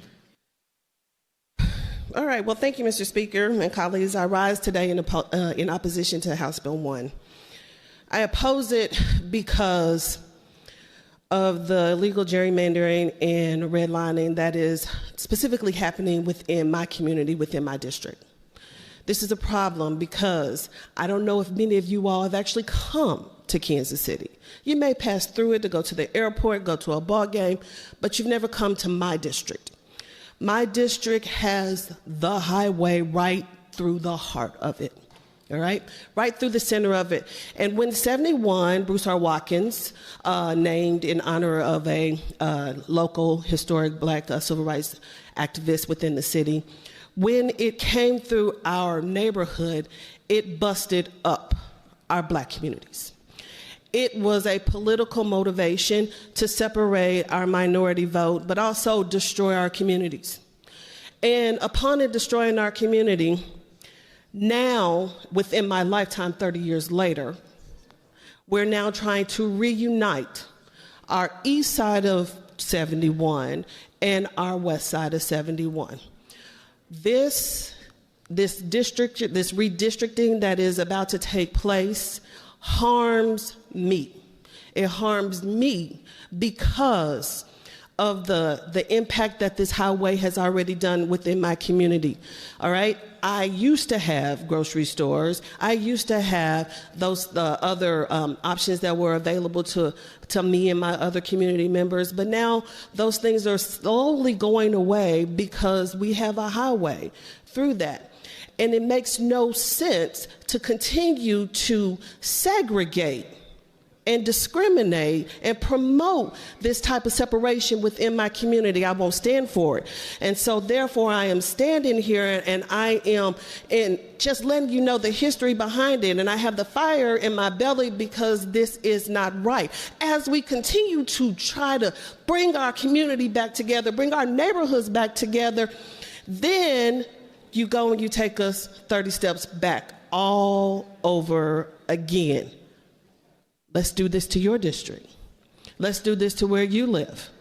Let's do this to your church. Let's do this to your friends and your family. How about that? No, you don't want that. Mr. Speaker, I'd like to inquire of the gentleman from Jackson, District 23. The gentleman from Jackson, District 23. That's okay. That's all right. I'd like to inquire of... Ma'am, Representative, gentleman from Jackson from District 23? Yeah. Okay, please proceed, lady. Okay, that's okay. I would like to inquire of my colleague from the Price District. Does the representative yield? Yes. Proceed. Thank you, lady. How has this highway impacted your neighborhood? It's tore it apart. First of all, they bulldozed plenty of black neighborhoods to make a traffic way that has caused more deaths. Not just black deaths, white deaths, any deaths. It separated Kansas City even more. And so now the city is trying to come together to connect the east side back to where it was. And so it has impacted us gratefully. Excellent. Thank you so much. You're welcome. Okay. Again, I would like to reiterate to you all that also within this redistricting, it also is redistricting out the white voices that stand in the community. So therefore, you are now just forcing all of our black votes over to one side without giving us the diversity. Okay, without giving the diversity that we once had. Again, Mr. Speaker, I'd like to inquire of the gentleman from the Johnson District. Does the gentleman yield? Yes. Proceed. Okay. Representative, please tell me, how has the 71 impacted your community? Thank you. First of all, anytime that you have highways that are built through minority communities, especially with the intent to destroy them, it is often called racial or economic segregation, urban renewal / slum clearance, or highway-induced displacement. These practices were a common outcome of federal aid on Highway Act of 1956. Which did provide federal funding for highway construction and facilitated the demolition of black and low-income communities. So what this does is it's similar to redistricting. Urban renewal is similar. Urban renewal and gerrymandering are similar because they both use the manipulation of geographic areas to consolidate power and disproportionately harm marginalized communities, while gerrymandering and redlining focuses on voter representation. While gerrymander and focuses on that voter representation, the urban renewal focuses on land and housing, but both have historically targeted and disenfranchised Black and low-income populations. Excellent, thank you very much. Again, I stand to say that this redistricting at this particular point in time is not in the best interest of my community, economically or health-wise. And as we talk about an economic impact, I beg to differ on the fiscal note. The fiscal note is saying that it is a zero cost, and that is not true because there's an inherited cost of the additional lawsuits that are going to be taking place as we can continue to offer opposition into this redistricting, but also at the same time, the administrative costs that's associated with all of our election officials and boards that will have to go back and now go rearrange and reshuffle our voters, and then also the ability to have that public engagement and transparency. And so that is what's missing in this particular process, is because as we continue to go through and we are saying that we want to go and redistrict, the communities have not yet had an opportunity to have a say. That is not right. I oppose this bill, and I implore you to vote the same. Further discussion, gentleman from St. Louis County, 110th District. Thank you, Mr. Speaker. To speak on the bill. Proceed. Thank you. I appreciate this moment. I appreciate this opportunity to speak and to address the quiet part out loud. The conversation has gone back and forth, and yet we aren't speaking about why we are actually here, what we are actually doing, what has caused us to engage in this topic. So let's talk about it. My colleague across the aisle brought up the fact that President Donald J. Trump has in fact asked Missouri to consider redistricting. And thank God he has. I fully support it. But let's talk about why that is. It's because every single vote in Congress matters now, because the Democrat Party is now the party of men becoming women, women identifying as men. State your point. I'm sorry. Gentleman from St. Louis County. That is completely... St. Louis City. I'm sorry. That is not germane to the topic. Can we stay to the topic, and can we talk about the bill at hand? Thank you. Gentlemen, keep your comments germane. Proceed. Thank you, Mr. Speaker.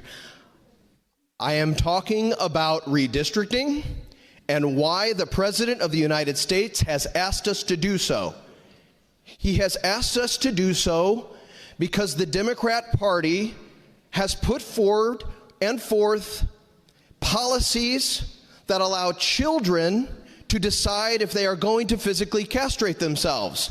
And 80% of the electorate in this state says we do not agree, and I am one of them. My constituents have said it loud and clear that they fear for their children's future because of insane policies of the left, and that is the real reason we're here. That is the real reason that we have to have this discussion. This is our job, to protect the next generation from insanity, and I fully intend to do so. I 100% support this effort, and I encourage my colleagues to do the same. Thank you, Mr. Speaker.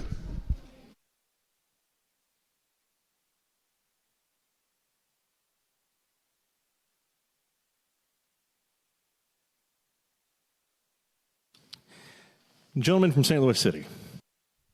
Thank you, Mr. Speaker. To speak on the bill. Proceed. Thank you.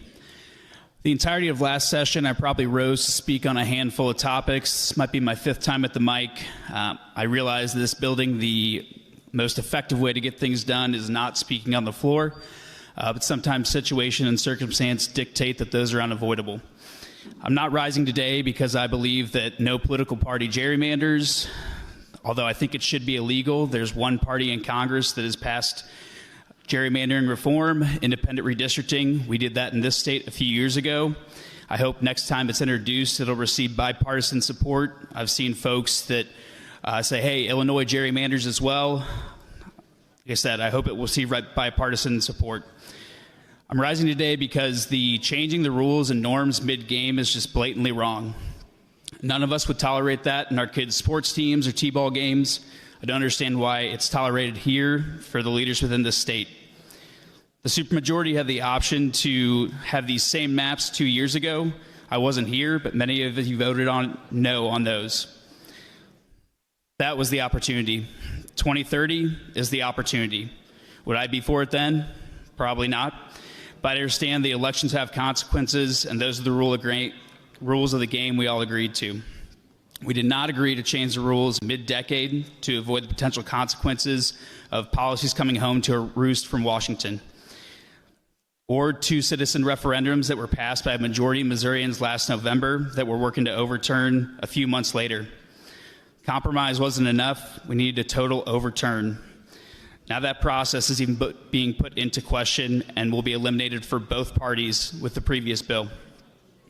Nothing lasts forever in politics. No state or area is forever one way or the other. To think so is incredibly naive and short-sighted. So while I understand that elections have consequences, I also believe that abuse of unchecked power will have consequences as well. I urge my colleagues in the chamber to vote no, and urge those watching at home to pay attention to who thinks the power should be the be-all, end-all, or whether the power should be the be-all, end-all, or whether a bill is right or wrong should have any consideration. Thank you, Mr. Speaker. For the discussion, lady from Jefferson. Speak on the bill. Proceed. Before I came to this body, I was on the county council in Jefferson County. I was first elected in 2010 and took office in 2011. And our former member from Jefferson County, who passed away just 2 weeks ago, he was the first county executive elected that year, and I was the first chairman of the first county council. So together, we spent a lot of time trying to promote our county. And as we came in, we were just redistricted. And I just want to bring this idea forward because we felt the same way that we're hearing from our colleagues in Kansas City, because our county had been broken up into 3 different congressional districts: District 2, District 3, and District 8. All 3 had a piece of our county. And we are one of the 5th largest county by population in the state. We were very afraid that we wouldn't be able to get anything done. But I have to tell you, in the 10 years that we had that map, we had a whole coalition of people that were helping us get the Jefferson County friendly legislation passed in Congress. And because of that, we've been able to see significant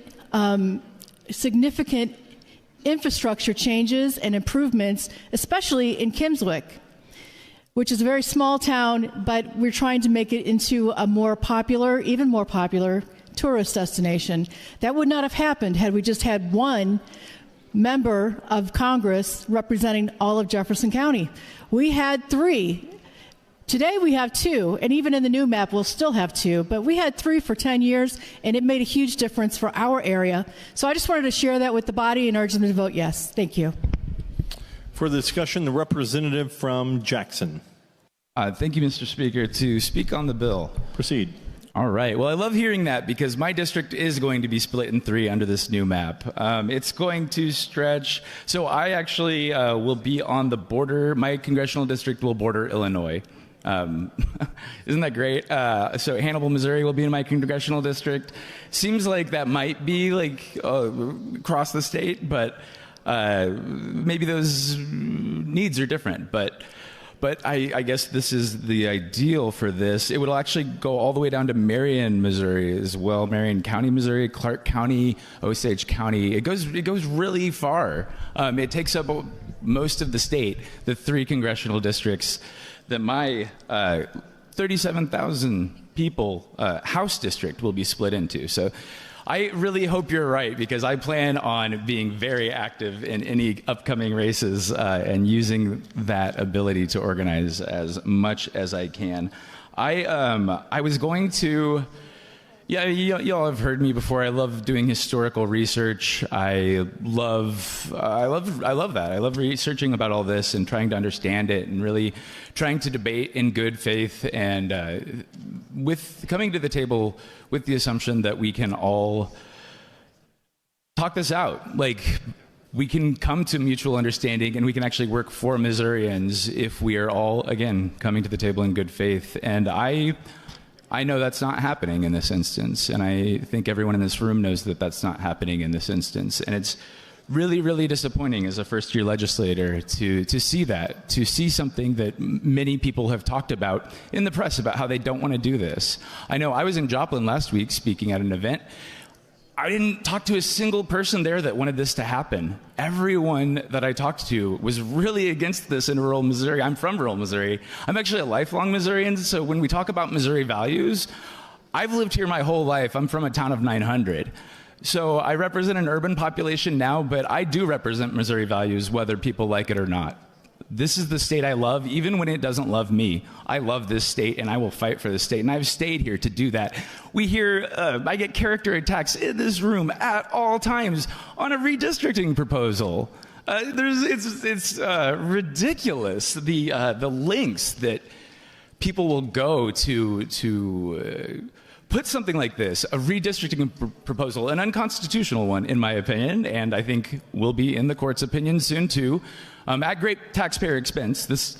What I think the estimation I saw last was $20,000 a day for a special session that didn't need to happen. We just redistricted 3 years ago. 3 years ago. So are we just going to redraw the lines every year we don't like the results? Is that what we think of our republic, of our state, of the democratic institution? We're also removing initiative petitions. We're not letting people vote for the laws that they want anymore. What is happening in this body? It's so sad to watch the death of the democracy in Missouri, the death of our republic in Missouri. We're better than that. I think we are. I hope we are. We'll find out. I don't know. There's votes going to happen today and tomorrow. But I was going to go through. I spent this week talking to everyone I could about parliamentary procedure. I did so much research on the history of this, and I really thought that maybe I could come up with some procedural motion that might help, that might really make a difference. I had a bunch of amendments planned. I had so much planned. And then I realized it doesn't matter. You're going to cheat. You're going to do this no matter what happens. No matter what the people of Missouri want, this is going to happen. It is. The president told you to do it. So even though most of you don't want to do this, you are going to. You are going to cheat. And that's what it is. It's disappointing because I still have faith in you. I have a lot of appreciations of my colleagues on both sides of the aisle. But we all know this is wrong. This is wrong at great taxpayer expense. We know that. I know that we know that, regardless of what you say. We know this is unconstitutional. It's very clear. It's plain language in 1940. It was put in our Constitution that this happens every 10 years. It's been 3 years since we redrew these maps. 3 years. So we're going to redraw them every 3 years now? Come on. We're better than this. I am from rural Missouri again, right? I know what it is like here, what people think, and I called a lot of people that I grew up with. None of them want this. They all think this is ridiculous. Public opinion is not on your side on this, and the one saving grace I have is in my historical research. As I looked this up, I looked back through the history of Missouri, and when did this happen last? It was in the 60s. When the Democratic Party tried to overturn initiative petitions, and the Democratic Party tried to unconstitutionally redistrict. And it was really interesting to watch because the percentages are almost exactly what they are right now. There was, I think, 35 to 45% of the vote went to Republicans every year, almost exactly what goes to Democrats now. And Republicans only had one congressperson. And yeah, I agree that's wrong. I actually introduced HCR to say that no party can do that, that no party can partisan gerrymander, because it shouldn't be happening. It should be a fair fight. It should be what the people want, and we keep seeing that it's not, that it's what the people in this room want. And check your reports. A lot of people in this room get a lot of out-of-state money. So if we're talking about that, maybe let's look inside the house first. I would like to read right now one of my constituents. So they came to testify. They submitted testimony in advance. They came in person to testify. They testified. They submitted a written copy as well. Their testimony does not appear in the online testimony. The Their name does, but none of the testimony. They submitted a lot of it. So I wanted to read some of that for you today before I end this, because I think it encapsulates what I want to say in a better way. And just to point out too, though, I think it was there were about 10 people from Missouri who testified in support of this, of what we're doing here in this building.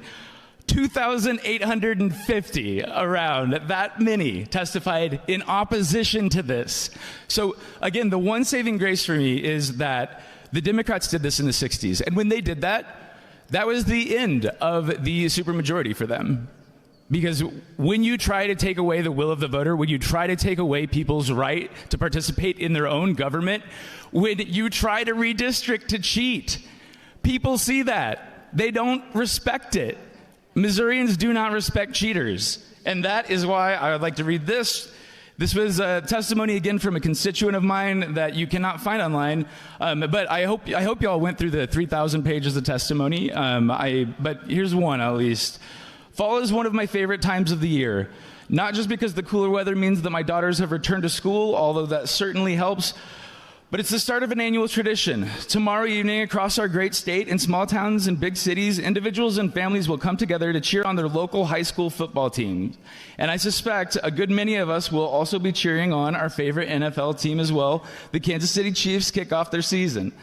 Those ecstatic crowds are hoping that their best players can assemble a game plan and execute it flawlessly, positioning them to defeat another school's best players and their respective efforts.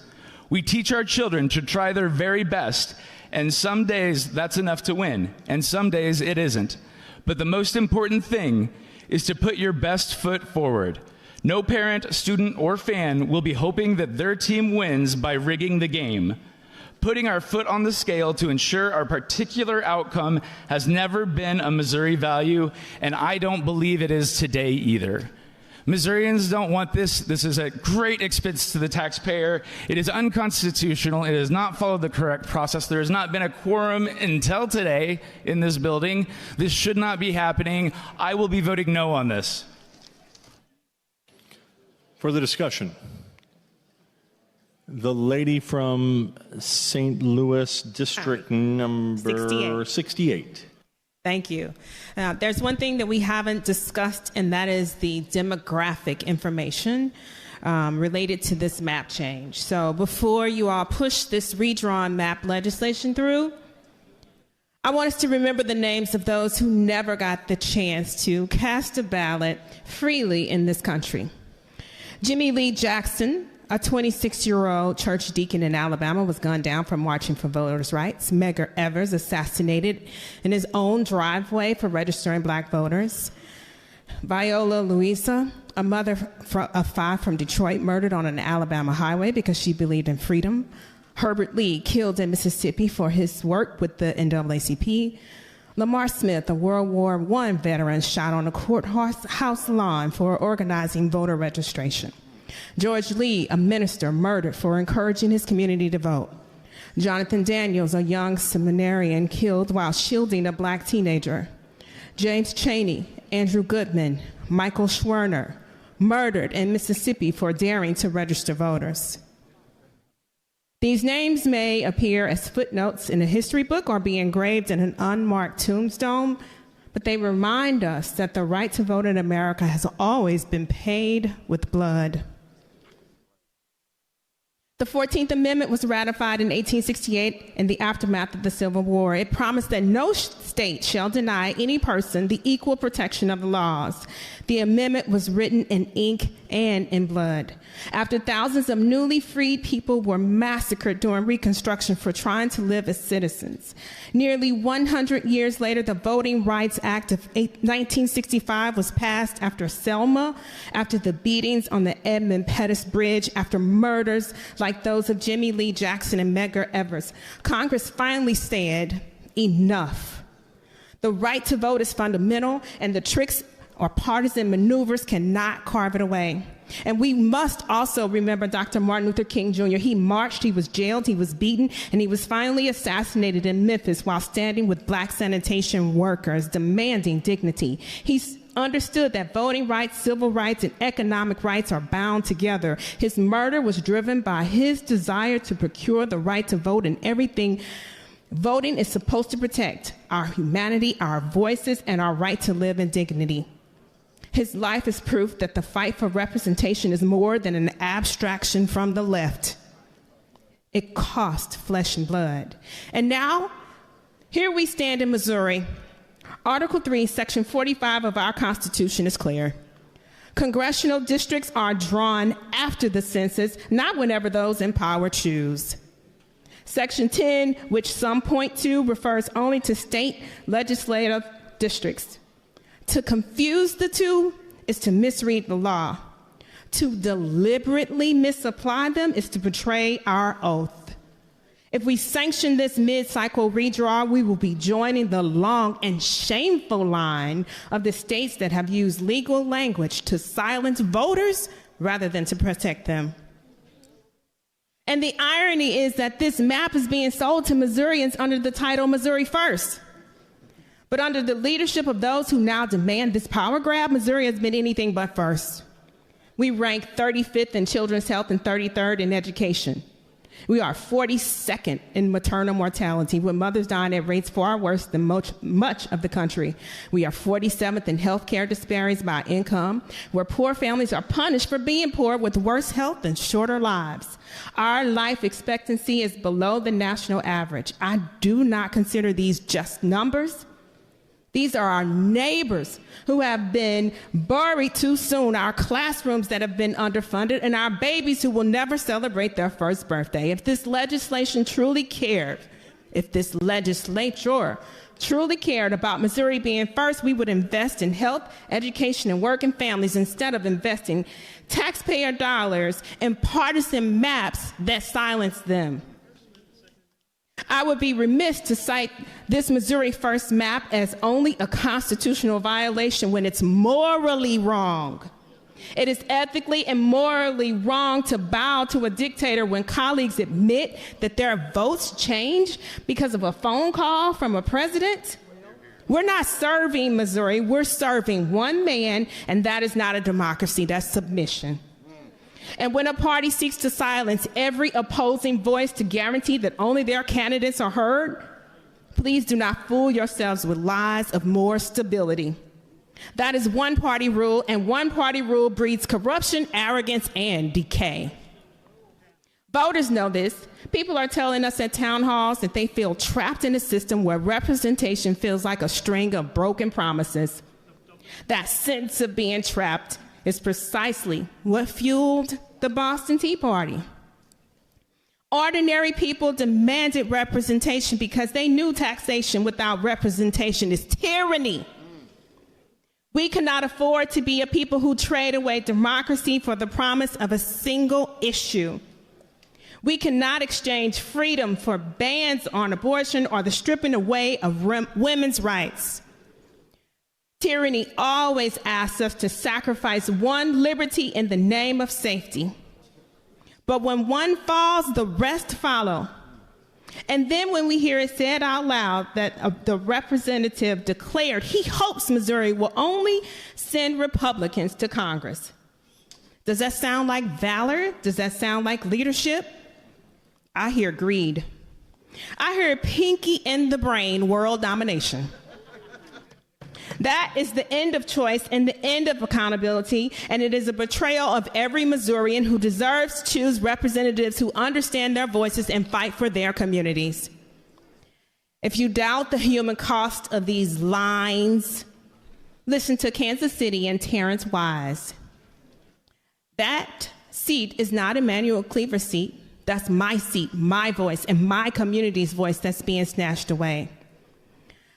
That is what real representation means when students like Annabelle Cash, Grant Smits, Brownie Wine Miller, and Naya Fritz had their art displayed in the United States Capitol through Congressman Cleaver's office. Every child in our neighborhoods could see possibility. That Washington is not just a distant place, but one where their voices, their art, and their dreams belong. Gerrymandering tells those same children to sit down and be quiet, and I refuse to accept that. The 14th Amendment was written in blood because states abused their power. The Voting Rights Act was written in blood because states abused their power. Today, if we twist Article 3, Section 10 into a blank check for mid-cycle gerrymandering, we will again be sanctioning an abuse of power. We will be telling Missourians that their voices are less than partisan ambition. That's not equal protection, that's not democracy, and that is not constitutional. Colleagues, this debate is more than lines on a map. It's about whether we honor the dead who fought for voting rights, whether we protect the living who depend on us for fairness, and whether or not we set an example for the children who are watching. If we allow this, we will tell them that democracy is negotiable. I refuse to do that. I stand for the Constitution, I stand for the people, and I urge you to do the same. History is watching us. Let it be said that Missouri stood on the side of democracy. For the discussion, gentleman from Jackson. Thank you, Mr. Speaker. In times like this, we're entrusted with one of the greatest responsibilities given to any public servant: to govern wisely, to defend the Constitution, and to safeguard the future of the people of Missouri. Now, this chamber is a place for serious work, for vigorous debate, and for principled disagreement.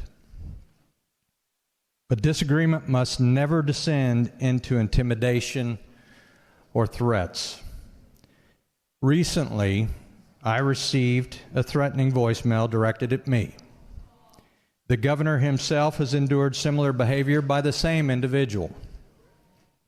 And in that message, the caller not only sought to intimidate me as an elected official, they went further. They tried to challenge my Christian faith, suggesting that if I were truly a Christian, I should behave and act according to their demands. That, my friends, is a type of intimidation that is both shameful and dangerous.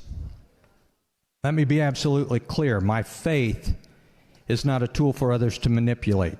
My Christian convictions, they guide me to serve with integrity, with compassion, and with principle. Not to cower in fear, not to bow to intimidation, and certainly not to accept a distorted picture of the gospel as justification for political coercion. Say your point of order.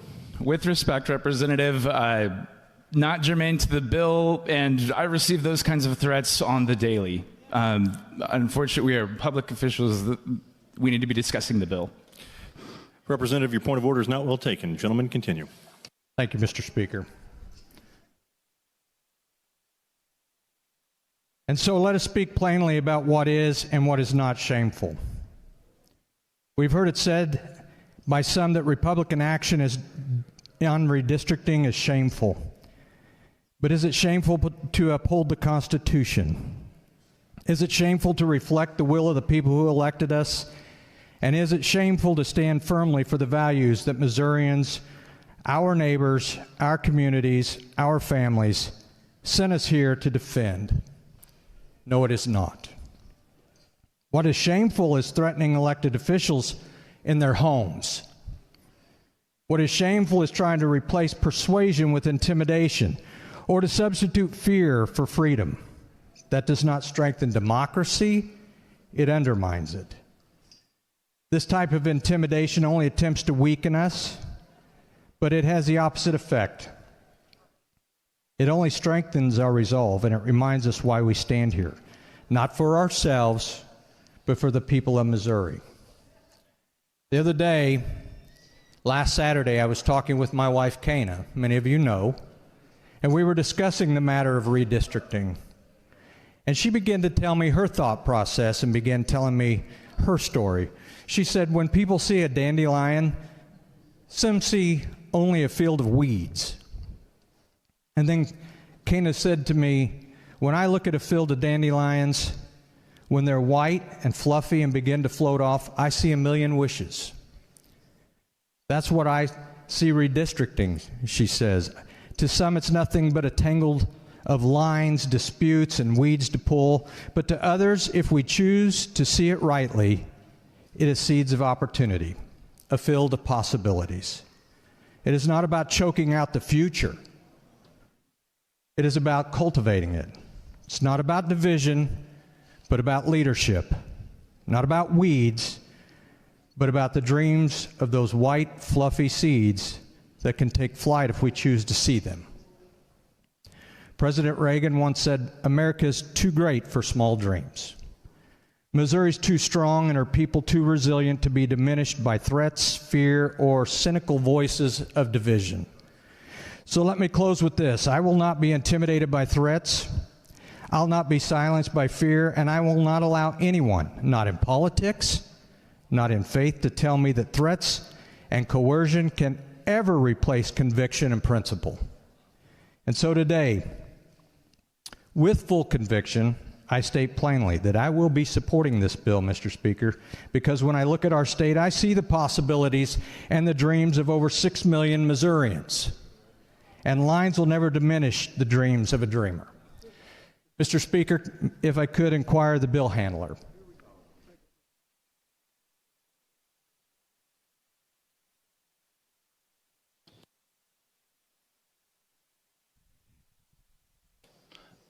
Does the bill handler yield? I do. A question was raised, and I think it's Proceed, a valid gentlemen. one. I'm sorry, thank you. Do you know what the racial demographics of the new districts are? Yes, I do know that, and unfortunately, we didn't have it right when the committee began. But by the time we did, I know that was distributed to the committee and had that information. I got more information today about the historical data and information on the current map. And so, yes, we do have that, and I think it is important to note, of course, the first congressional district on the eastern side of our state, as I understand it, continues to be protected by the Voting Rights Act, and that it is a majority-minority district, and that continues to be true. I think it changed 0.4%. Is still very much so a majority-minority district. The 5th Congressional District on the western side of the state has never been a minority-majority district, as far as I'm aware. It certainly isn't now, and though it wouldn't be under the new map either. But that's not a consideration there as far as majority-minority is concerned. There was, and maybe I'm not sure if this comment was made directed to something I had said. I did say something very similar in committee, though, but I think maybe it wasn't necessarily attempted to be taken out of context, perhaps just misunderstood. I did say something, whether anybody else said this, and I don't know if they did, what they would have meant by it. I did say something in committee, something to the effect of, I hope we only send Republicans to Congress. I certainly said that. I believed that then. I believe it now. But I followed that up very clearly with the comment that it's up to the voters. It is under the current map, under the new map. I'm a Republican. I don't think anybody would be surprised to hear that I hope our message wins out and that people elect Republicans all across the state. We have 100% of the statewide offices. 10 years ago, when I first started coming up here, it was Jay Nixon, it was Clint Zweifel, it was Chris Koster, virtually all Democrats in statewide offices. I'm glad now. I think that's reflective of Missouri values that we have Republicans in these offices. Same for Congress. I hope that would be true. I hope that our candidates are the ones that the voters select in all of these districts. But it is up to the voters, ultimately, at the end of the day. And that's the fact, as it should be. But yes, the demographics, we do have those. The 1st Congressional District continues to be minority-majority. The 5th Congressional District never has been. I don't know, if it's true. I haven't heard him say it myself or asked him. But I heard someone say that Congressman Cleaver takes some offense to when people assume that his district is minority-majority because it isn't. But that I think hopefully answers your question, gentlemen. Is there anything else I can provide? No. And happy to, it's here. You can have it as well as anybody else. I do appreciate you clarifying and making that clear. And like you, I do trust the voters to decide the direction of this state. Thank you. The lady from St. Louis, District number 91. Mr. Speaker, to inquire of the bill handler. Does the gentleman from McDonald yield? I do. Proceed. Good evening, gentlemen. Is it evening? I'll take your word for it. I think my watch died, there. so yeah, I think it is. I don't know what time it is. Do you find it as disheartening as I do how few people are in this chamber right now on your side of the aisle? Well, there's a good number here, and a whole lot missing. It's unfortunate. Your side cleared out earlier, and we had to have a quorum call. So yeah. Just curious. So can you tell me the process? Like, who drew these maps? Where'd they come from?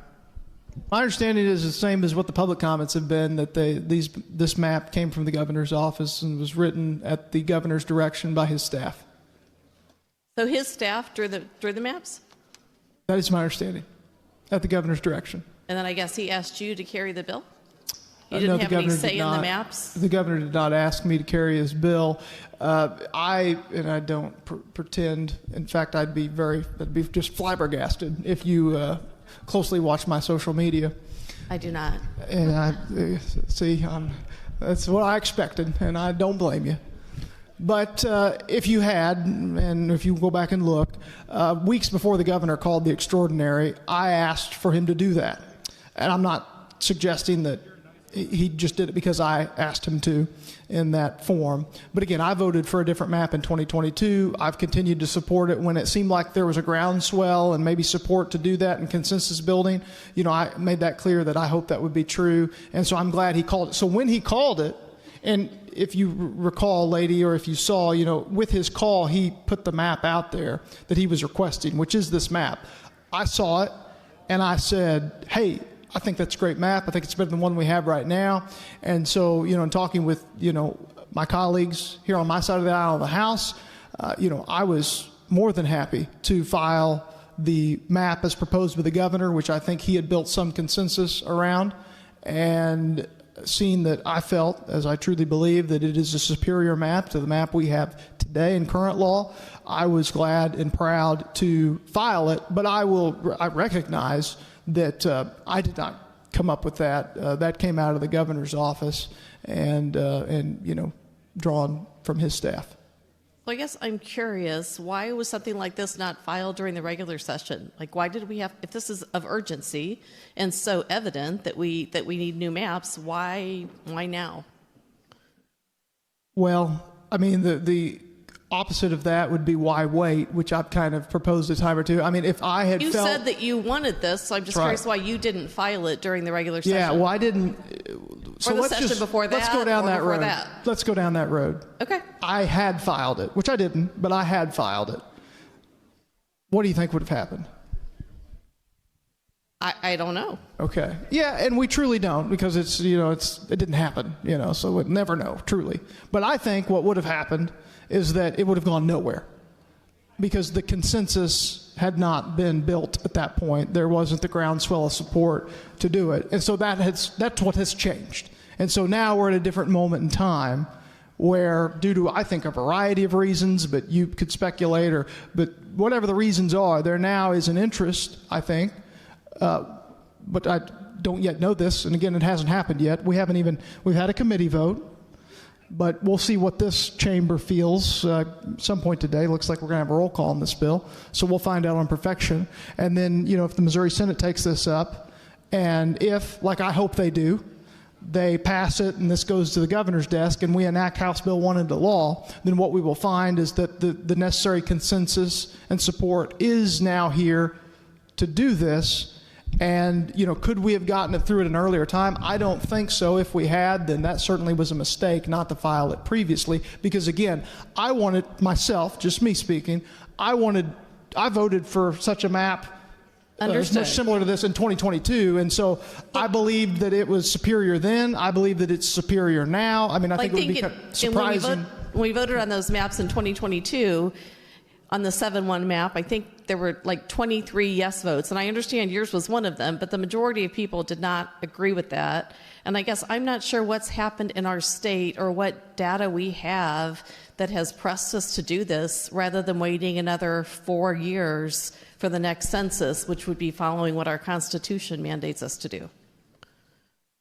I think a lot of things has changed. I mean, for as many different members are here, And, you know, like 23 what data do you have that shows there's been significant change to require redistricting?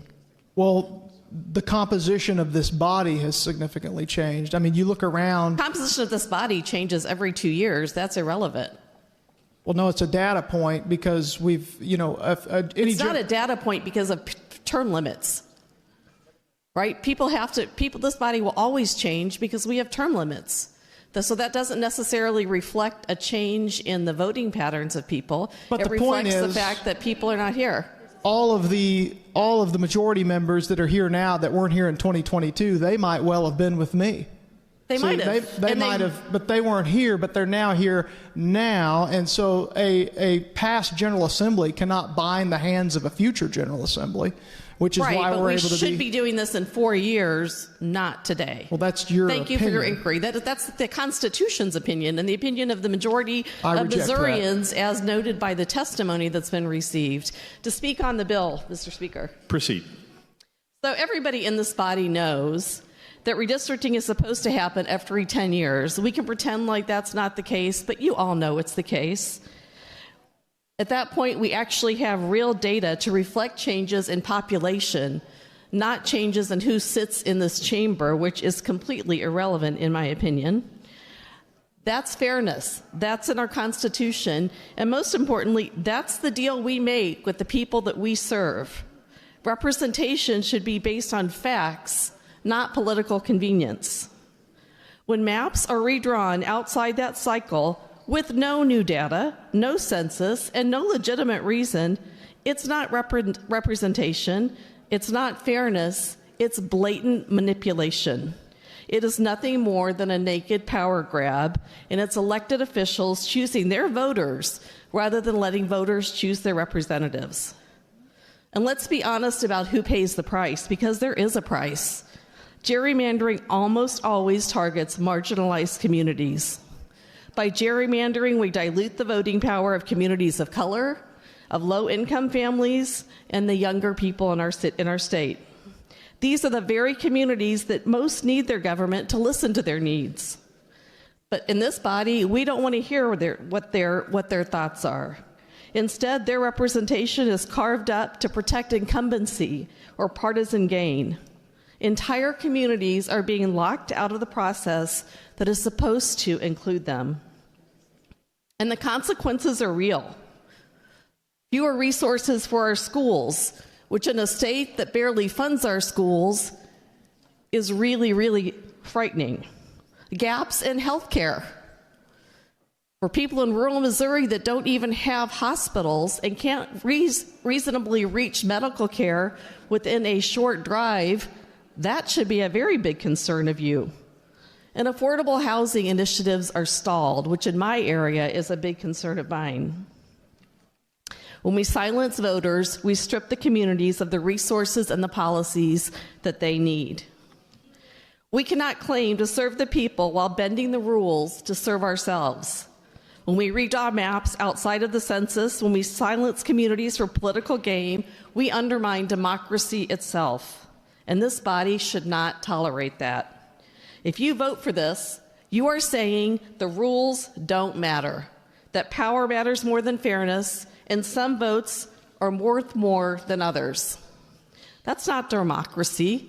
That's discrimination that's hiding behind a map. And let's not sugarcoat what this really is. This is nothing more than the Republican Party pandering to Donald Trump and his agenda. We all heard the directive. We're not stupid over here. We know where this came from. And it's not the governor's office. This isn't policy making. This is cowardice. Instead of listening to the people we represent, you are twisting the process to protect Trump's grip on power and tip the scales in his favor. Everyone in this chamber took an oath to represent our constituents, not to represent Donald Trump. We don't have a party boss. We're not supposed to be doing this for our own re-election campaigns. If you care about the integrity of this chamber, if you care about fairness, if you care about your constituents, then you need to reject gerrymandering and stand up for fair and transparent maps. Because if you support this bill, that is a betrayal of the people that you serve. Thank you, Mr. Speaker. Further discussion, gentleman from Boone. Yeah, to speak in support of the bill, please. Proceed. As a representative from District 44, currently my district is divided amongst 2 congressional districts. That would still be the same in this potential redrawn map that we're voting on. It's been operational in my district. And I want to speak to the bigger picture here. What kind of conservative would I be if I don't support this? Because I believe conservative values improve Missouri. And we have an opportunity here to improve the lives of Missourians. We're not denying anybody the right to vote. Any of these districts, we're not saying, okay, you can't vote, your voice cannot be heard. Every one of these districts is going to have candidates that can apply for this position, that can file for it. They can run their campaigns. Everybody in all these districts is going to have an opportunity to hear their positions and to look at the credibility of both all the different candidates. They can make a vote. I support Donald Trump. I support his America First agenda. I believe what he's trying to do is improving every aspect of American lives, both socially, economically, everything. And so what would I be as a conservative if I don't think that that's something that our cities and our counties and our rural and our urban folks, that's something good for all of them. And so I support this wholeheartedly. We have an opportunity. I don't think it's illegal. I think it's constitutional. And so I think it's very important practically to give as many Missourians the opportunity to put in a Missouri First and America First type agenda in place, because I think these are the type of principles that actually will improve our state. And so for that basic reasoning, I support this wholeheartedly. Thank you very much. Further discussion, the gentleman from Boone, District number 47. To speak on the bill, please. Proceed. I haven't been able to speak in the last session I had problems, but I'm glad to be here. I want to address some things that the representative from the Sparks District said on why Trump is doing this, why the governor is doing this. This is all to protect Trump, right? We've got a president who has been convicted liably for rape. We have court testimony in our sex trafficking judiciary where a 12 and 13-year-old girl.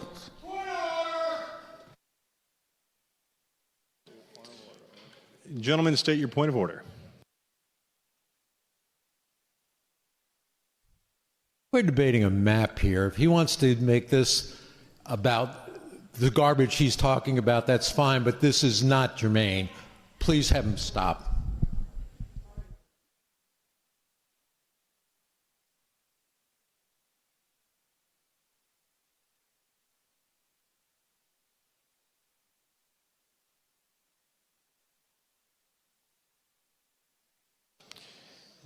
Gentlemen, please keep your comments germane to the topic. Proceed.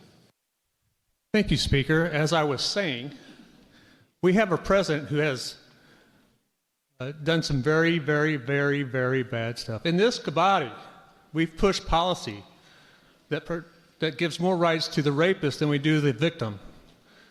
In this body, we're gerrymandering the districts for Donald Trump to protect him in the House. If he loses the House, that's where inspections and where they investigate crimes, unconstitutional crimes. And this bill for redistricting is designed for him to protect himself from getting those investigations up against him. And so you may not like it. I mean, you may not like what I have to say. But the governor said this was about conservative values. When was that conservative values? When do you support a convicted rapist with policy like this? It is germane. That's what this policy is about.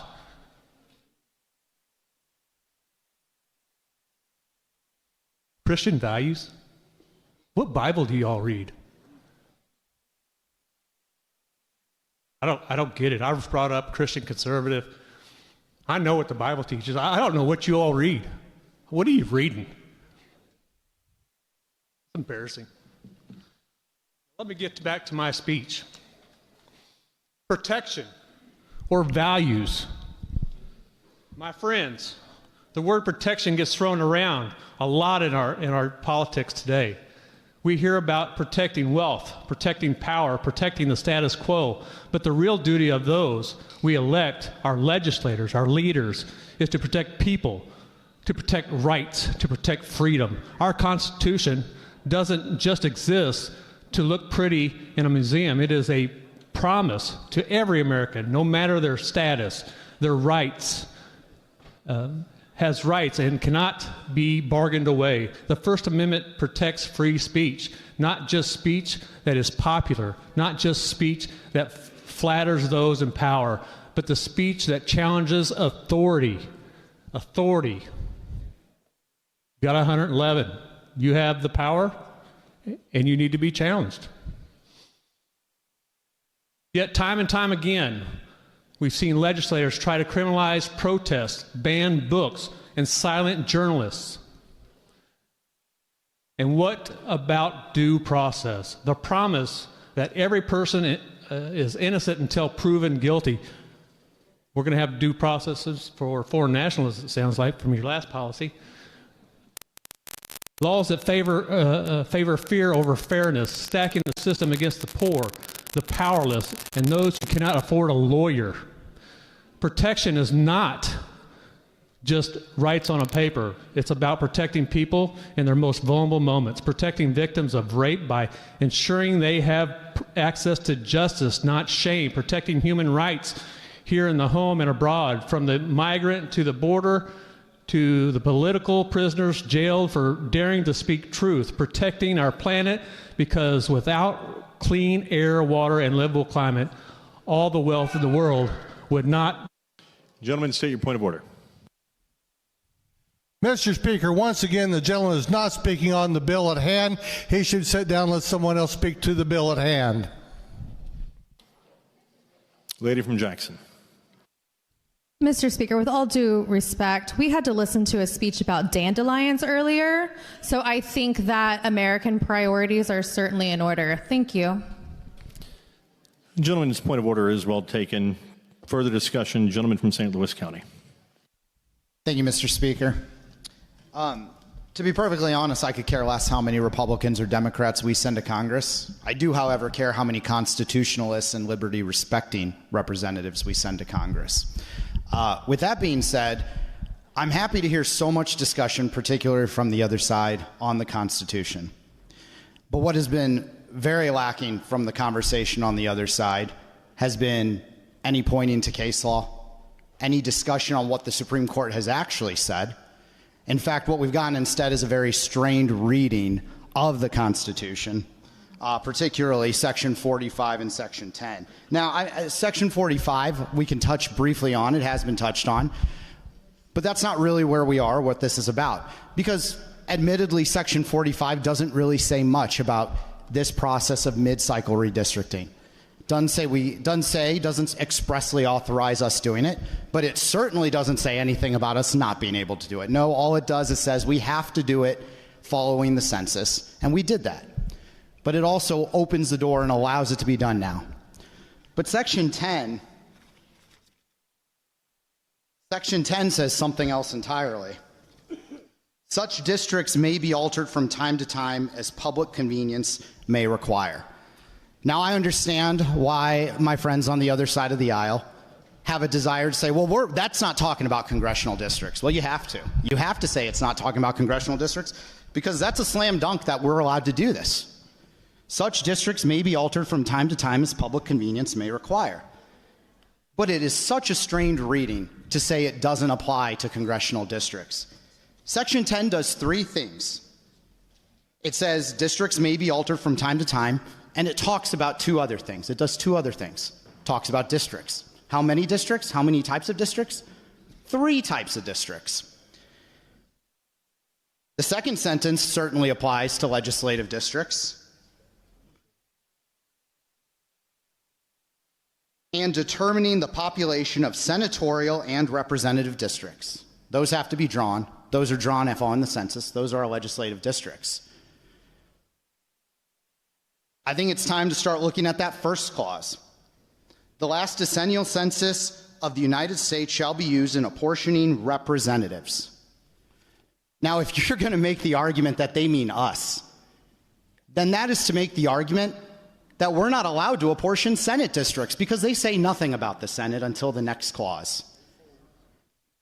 If you're going to make the argument that that first clause is talking about us, then what exactly does it mean when read with the second clause? Or are they talking about something else? Section 10 mentions 3 different kinds of districts that can be drawn. How many districts do we draw? How many different things do we, seats, offices, do we need different districts drawn for? 3. Us, the Senate, and Congress. 3 are mentioned because there's 3 districts total. It's right there in the first clause. To say that such districts may be altered from time to time as public convenience may require doesn't apply to congressional districts is a strained reading, to say the least. So if you're going to come at me with a strained reading of the Constitution, you better have case law to back it up. And I haven't heard that yet. I haven't seen case law. I could go through the case law on the other side that says we can do this. How about Pearson versus Koster, Supreme Court? The compactness requirement implicitly permits the legislature to comply in the redistricting process with federal laws and to consider factors such as population density, natural boundary lines, historical boundary lines from prior redistricting maps. Plaintiffs failed to meet their burden in demonstrating that the challenged districts did not meet compactness requirement and the map was upheld. Supreme Court values compactness. Seems like it's a good idea to draw even more compact districts like we're doing right now. How about Chrysler versus Hearns, also a Supreme Court case? However, counties are important government units in which the people are accustomed to working together. Therefore, it has always been the policy of this state in creating districts of more than one county to have them composed of entire counties. And my favorite part of this case, in fact, to do otherwise could lead to the most vicious kind of gerrymandering.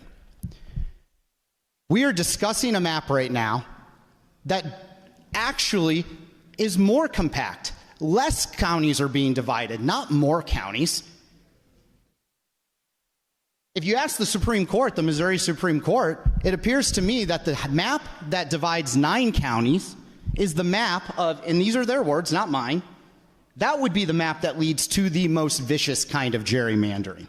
In fact, worth noting out in that case also dealt with lines being drawn in large cities, Kansas City and St. Louis, and actually found that to be preferable than dividing entire counties.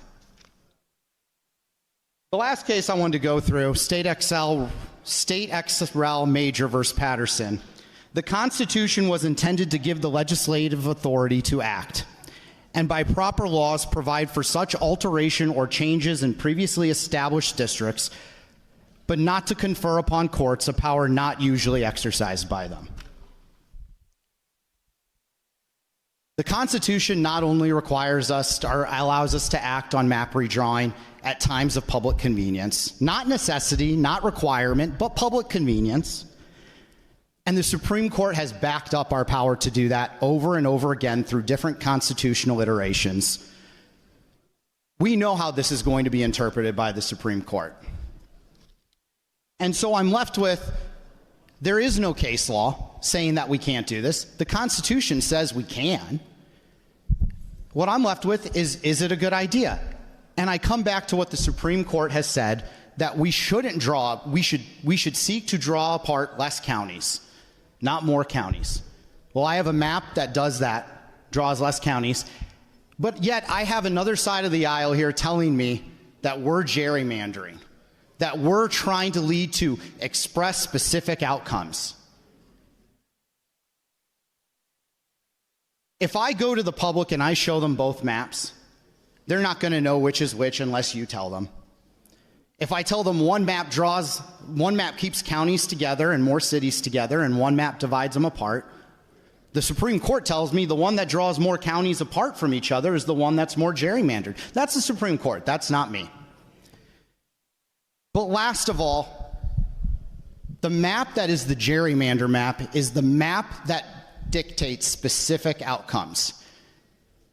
There is absolutely zero doubt of which of these two maps, the current one or the proposed one, is more competitive. I'll be voting for the map that's more competitive because that is fair to Missourians. Thank you, Mr. Speaker. The lady from St. Louis County District number 98. Thank you, Mr. Speaker. Can I please inquire of the representative from the 101 district, please? The gentleman from St. Louis County, do you yield? Yes. And do you have a clear path? Yes. Okay, proceed. Good evening, Representative. I guess you spent a lot of time talking about how you can do this under the Constitution, and while I disagree completely with your analysis, I want to know what your answer is. Why does public convenience require this right now, if that's your whole argument? What is the public convenience to doing this? I think I mean, you can tell me what you think convenience is.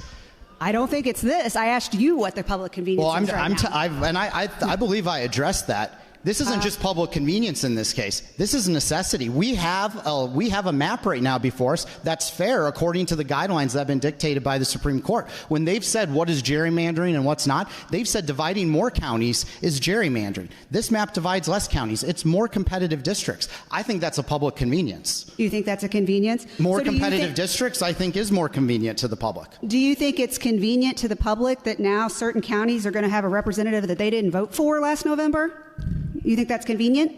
Right now, that can happen right now. We have more than 8 counties in Missouri, right? Oh yeah. So some counties are going. In fact, most counties will be drawn into districts with other counties. This is the nature of drawing congressional districts. Well, isn't that one of the reasons we don't do it every 3 years? I mean, I understand that it could happen again in 10 years, and that's typically what we've done. But, you know, there's a lot of people here that are going to be put into a district that they did not vote for. I mean, it moves around quite a bit. I mean, people in Kansas... And there's a lot of people right now who don't vote for their current member of Congress. Well, I agree, but they had the opportunity to pick from a couple people. They didn't just get thrown somebody that they wasn't even on their ballot. Maybe I missed the part in the bill where we're changing the process for voting for members of Congress. Are you telling me that we're not allowing the people to vote for their members of Congress anymore? No, I'm not saying that. I'm just, I don't understand the convenience, a factor of this right now, of change. The convenience is dividing less districts. Okay. And the convenience is more competitive. Do you want more competitive districts or less competitive districts? I want them to be fair. I just want fair districts that represent... Is a competitive district fair or less fair?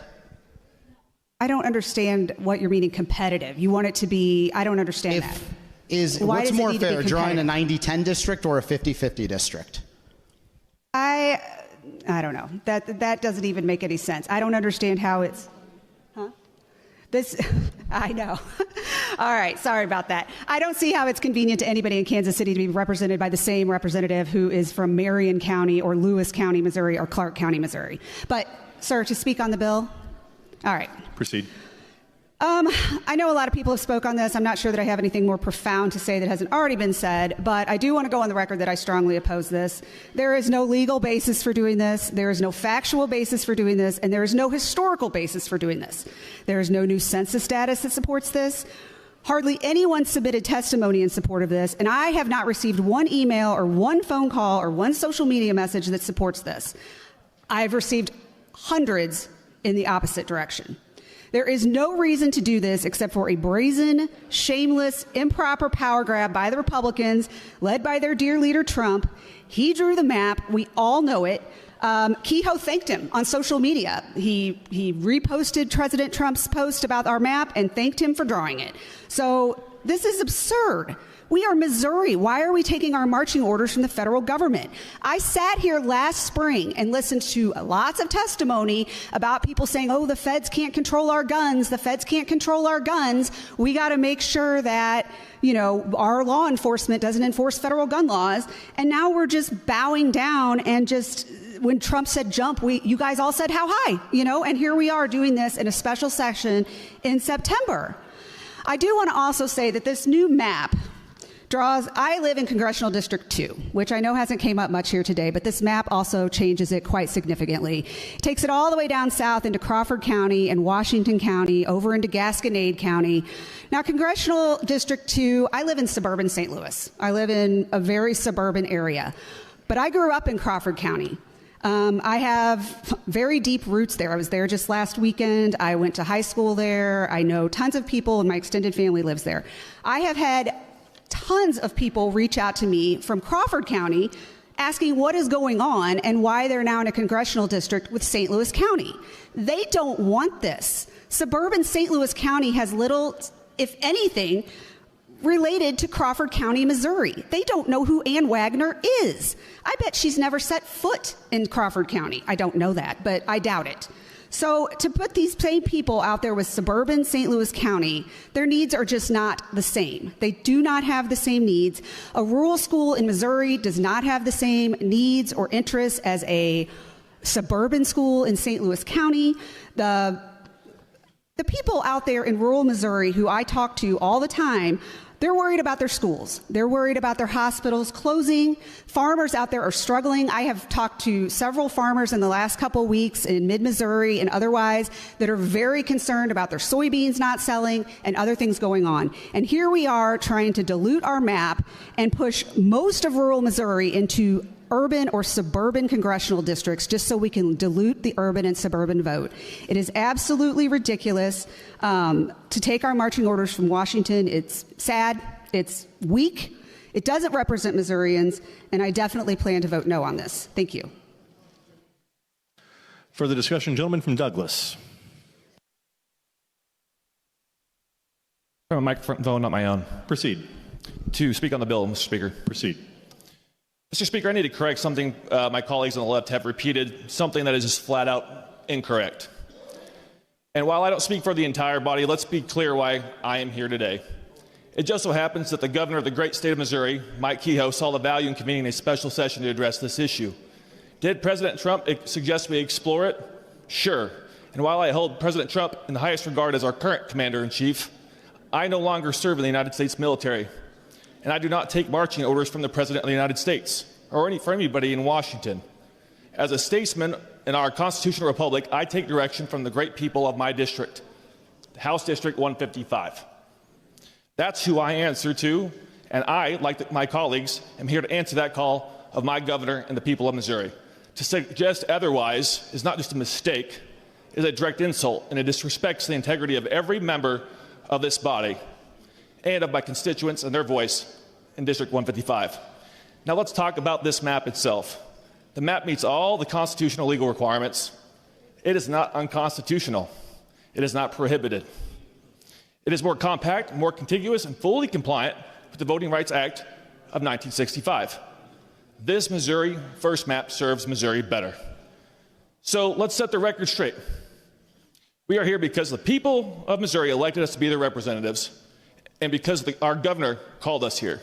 Not because of Washington, not because of any outside influence, because this is our job, our duty, and our responsibility to the people we serve to show up when called. And I, for one, will never apologize for answering that call or for voting to put a stronger, fair Missouri First map into place without further delay. And we should do that by bringing this to a vote. Thank you, Mr. Speaker. For the discussion, the lady from Jackson. Thank you. To speak on the bill? Proceed. So I've been here for 6 years, and it's no surprise that I've served in a supermajority. While it's been challenging in many, many ways, one of the biggest disappointments is that we have to be here today to fight against the proposal to further gerrymander an already gerrymandered map. I'll have to say another disappointment is that our governor acted on the president's pressure to call us in for a special session just to redraw these maps in the middle of the decade, and I think it bears repeating. In the middle of the decade, before the 2030 census, costing taxpayers more money. But, Mr. Speaker, I'm calling on you. I'm calling on the bill sponsor. I'm calling on the Republican Party to muster up the courage to say no to the White House's racially discriminatory demands.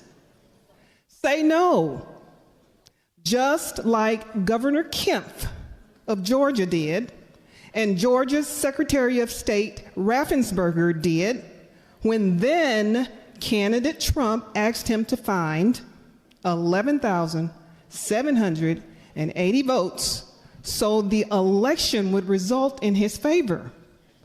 Just say no and then vote no to the advancement of this bill. But passing this bill will end up dividing up black and brown people in Congressional District 5, which is my district in Kansas City. It is racially motivated. But not just that. It will group urban blue KC in with rural areas, which in turn will dilute, and you've heard it throughout this debate, but it will dilute the Democratic voters with rural Republicans. It will leave 25% of Missourians functionally without representation in Congress. Basically, what it will do is it will carve up the district which Congressman Cleaver now serves. But believe you me, if you haven't heard already, all of the aforementioned groups are stark raving mad about it. Please don't advance this bill. Further discussion, lady from Jasper. Speak on the bill. Proceed.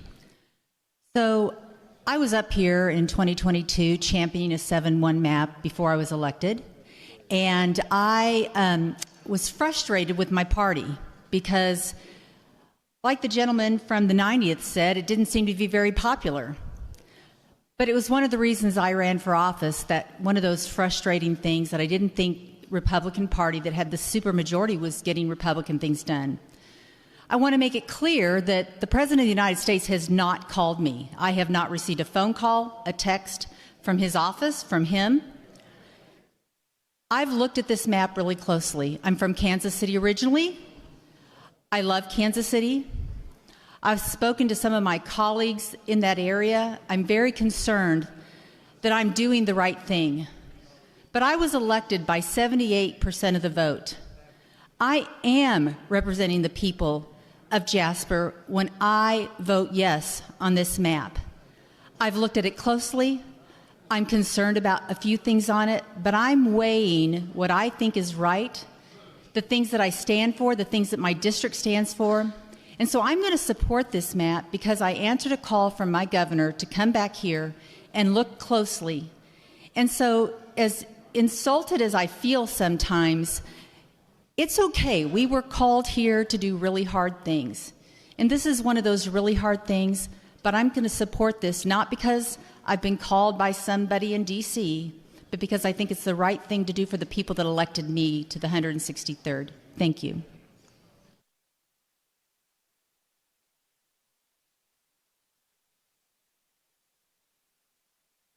Further discussion, gentleman from Jackson. Thank you, Mr. Speaker, to speak on the bill. Proceed.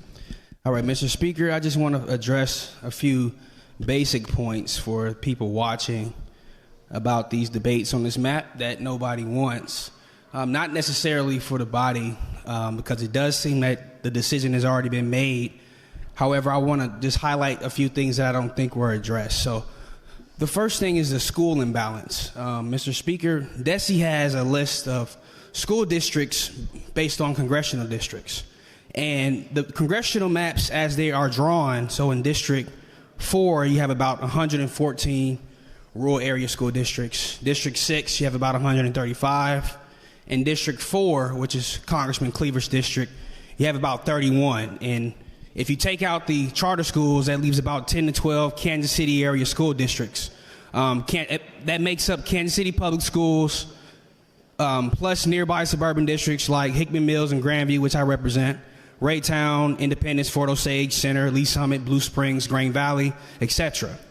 Now, under these new maps, Mr. Speaker, can I have a little bit of quiet in the building, please? Could all in the chambers and gallery please keep your conversation to a whisper, or please move to the hallway. Proceed. All right. Now, Mr. Speaker, under the new map, the Kansas City area school districts, those 10 to 12, they get split three ways, leaving only about 3 to 4 KC area school districts inside each congressional district. So what I mean, for example, in Congressional District 4, you'll have about those 3 to 4 school districts combined with 100 plus rural school districts. So that's Southern Jackson County, Grandview, West Central to South Missouri. For District 5, you will have a new KC Core, Raytown, Independence, plus Central Missouri, and extends out to Lake of the Ozarks. So you have about 3 to 4 school districts, KC school districts, plus 50 rural districts. And then for District 6, you have the same thing. You have about 3 to 4 KC area school districts plus 100 rural school districts, which comprises of the entire northern Missouri and the entire Clay County KC Northland. Mr. Speaker, this means that our schools will walk into every budget fight outnumbered before any meeting starts. We know from being in the super minority that 3 or 4 versus 50 to 100, we know how that vote goes. The next point I want to make, Mr. Speaker, is that the priorities from Kansas City, surrounding suburbs, will shift to congressional rural needs. Now, we all know that representation usually follows the biggest block of voters inside each congressional district. Congressman Sam Graves, he usually focuses on highways, bridges, rivers, and freight. Congressman Mark Alford focuses on agriculture and the military and farm programs. And now, Mr. Speaker, while these are real priorities, they're not the same as Kansas City's daily needs, which is buses that show up, safer streets, crime, affordable housing, and modern school buildings. So if you split Kansas City across multiple districts, our lists get stacked behind a larger rural list. My next point, Mr. Speaker, which I believe you've brought up in committee, is that military families are saying the same thing that we are. A unified representation is stronger. Bases like Whiteman and Fort Leonard Wood get more done when one member pushes a single plan and not competing offices pulling in different directions. You weaken their voices for defense dollars, base housing, and mission growth. The same thing in Kansas City. If you split hospitals, schools, and transit, the same thing happens. And finally, Mr. Speaker, broken up districts means broken up funding. So federal money moves the fastest when one representative, for example, Emmanuel Cleaver, carries one clear list for one city and its suburbs. And that's how we got the Kansas City area, Grandview, Independence, Lee Summit, Raytown, Blue Springs, etc. How we got millions of dollars for projects like the Blue Ridge Boulevard rebuild, which is partially in my district, new electric buses, Parade Park housing rehabilitation, and brownfield cleanups. If you break up these three into 3 different districts with rural majorities, you get 3 different ask lists, smaller checks, and slower timelines. Process always beats promises, and that's the reality that we live in. So, Mr. Speaker, Kansas City and Jackson County function as one community and shouldn't be chopped up into pieces. Let rural Missouri keep districts that fit rural needs, and let the Kansas City area keep one that fits ours. I oppose this bill, and I wish the body would do the same, and I'm paying attention to the legal process. Thank you, Mr. Speaker. For the discussion, gentleman from Franklin. To comment on the bill. Proceed. Thank you, Mr. Speaker. Just a few points I'd like to bring up. First is a big thank you to President Trump. What he's shown in his involvement in this process is leadership. And ever since he got sworn in January, Trump 2.0 has shown the country, as well as Missourians, what good leadership does. And Governor Kehoe is also a leader in taking on that same ownership in this process. President Trump is the leader of our Republican Party, just like Kamala Harris is the leader of the Democrat Party. That Republican leadership showed, and he fought for the values of Americans, what the United States represents in all the different counties, all the different small towns, the working man and woman, but also through foreign entanglements. But that leadership led us to protect and seal our border, got hostages out of Gaza. 4 missing children in Washington, D.C., when he sent in the National Guard, were discovered. You don't see that on the media. Energy prices lower, waste and fraud in government. So that's what leadership is. So what President Trump found, in concert with people here in Missouri. Lady, state your point of order. Thank you, Mr. Speaker. President Trump's accomplishments or lack thereof are not relevant to the current topic at hand. Please keep your sentiments relating to congressional districts, not President Trump's accomplishments in office. Gentlemen, please remain germane to the topic. Continue. Thank you. I was about to get there, Mr. Speaker. So what that leadership showed is he discovered that Republicans, whether we like it or not, we've been unilaterally, we have disengaged and disarmed ourselves in this redistricting process. In 2022, I was unfortunately in the minority of Republicans that wanted that 7-1 map. You know, we back then knew that we should have done then what we're trying to do now, because I thought I was part of that leadership group that would convince our colleagues to do that, both in the Senate and in the House and on the second floor. Obviously, that didn't take place, but we tried then what Governor Kehoe is doing now in concert with people in D.C. And let's not kid ourselves, even in 2020, 2010, all congressional seats in each state, they're always consulting with people in D.C. There are congressmen that represent, that go to D.C. and know the issues. There are demographers there that know that. There's demographers in the Missouri, in each state. They have that conversation. So to say that we don't have a conversation with people in the Trump administration would be naive. But the directive was still here by Governor Kehoe. Governor Kehoe is a self-made man. He's not going to take orders from anybody. He's going to do what's right for Missourians, and that's what he did, in concert, I'm sure, with advisors through the Trump administration. We talk a lot about the gerrymandering and the pearl clutching that happens on the other side of the aisle. Oh, my goodness.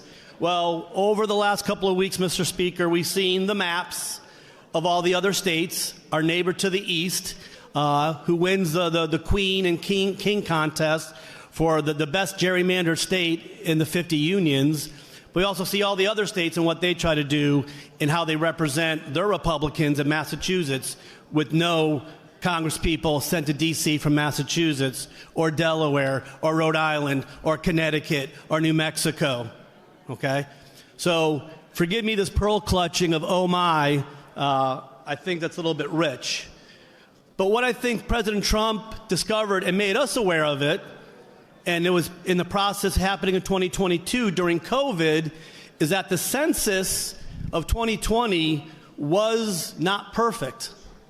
There was some issues because of COVID, because of access, and there's been reports since then that showed how many states were either overcounted or undercounted. And in 2010, no states had that statistical error. But in 2020, and the results from 2022, Mr. Speaker, showed several states that had that undercounting and overcounting. And I think we as Republicans in our state look at that as, can we right that ship a little bit? Because Texas, Florida were deleted on some of that. Other states like Minnesota and Rhode Island actually should have lost seats, but actually kept a seat. And so that does change the balance of power in D.C. And that's important for all the things, the values that Governor Kehoe talks about, and the values that we talk about, that we go back to our districts and talk about. The reason I got sent here by my people in District 109 in Northern Franklin County are those same values that Governor Kehoe talks about in sending that to D.C. And the ability to do that, we should have done it in 2022. We have the chance to do it now. And so that overcount, undercount is a key aspect that I think some of the Trump advisors looked at and said, what can we do? And to the gentleman from St. Louis County's point, constitutionally, we can do this. It just says minimally we have to do it every 10 years. And we have that authority. And so legally speaking, I think it's going to be okay. But we all know it's going to go to the court. There's always going to be a challenge. And we'll see what happens on that. And the last thing I just want to mention is the other side likes to lecture us, Mr. Speaker, about what's fair and transparent, this fair and transparency. They don't know anything about that.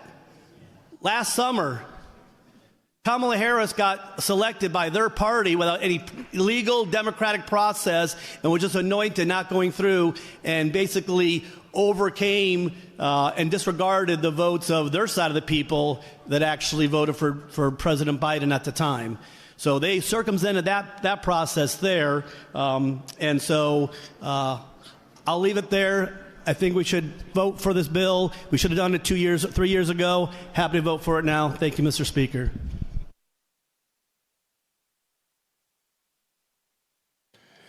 Further discussion, the lady from St. Louis County. Thank you, Mr. Speaker. To speak on the bill, and in a minute, I would like to inquire the bill sponsor. Proceed. Thank you, Mr. Speaker. I made a lot of promises, and when I make promises, I like to keep them. I promised my mom that I would behave and not swear this week. But I do want to read something that the kind gentleman from the 53rd District gave to me last session, I guess when he learned what I'm going through. And it says, "This is the beginning of a new day. God has given me this day to use as I will. I can waste it or use it for good. But what I do today is important because I'm exchanging a day of my life. When tomorrow comes, this day will be gone forever, leaving in its place something that I've traded it for. I want to be it a gain and not a loss, for good and not for evil, for success and not failure. In that order, I shall not regret the price that I have paid for it." And that was from Dr. Hurstill Wilson. But I wanted to thank that gentleman from the 53rd for giving that to me, because I keep it in my desk, because that's my heart. I'm not a very religious person, but I am spiritual. And I believe that the universe made me read that today. The other thing that I promised was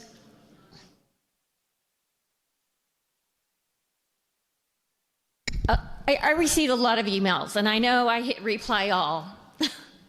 So you guys got one of them, but I've been spending a lot of time last night and here on the floor replying to these emails that they're sending to all of us. They may be from anywhere in this state, and I'm replying to your constituents. And I promised them that I would read their email. Missouri isn't conservative. Missourians are just continuously lied to. They tell the farmers to fear the cities while clearing the way for corporations to buy their land. They tell their schools they deserve better, then starve them of funding. They tell the poor that the dream is waiting if only immigrants would stop stealing their chances. They tell the Christians that they are under attack, when the truth is simple. The non-religious want them to worship freely. They just don't want to be forced to kneel. Missouri isn't conservative. We're just continuously lied to. You can see it in the hands that lifted healthcare access, in the voices demanding paid time off, in the protests across the state, in the governors who came before to gerrymander a state for one seat after overturning the will of the people. Would be the grossest act, a vile attempt at immortality by men elected to represent all of their neighbors, regardless of their political background. It's despicable. It is not Missouri. It is not government. And it would mark the end, not of Missouri, but of democracy. And with that, the Republican Party itself. Yours in solidarity, but not your constituent.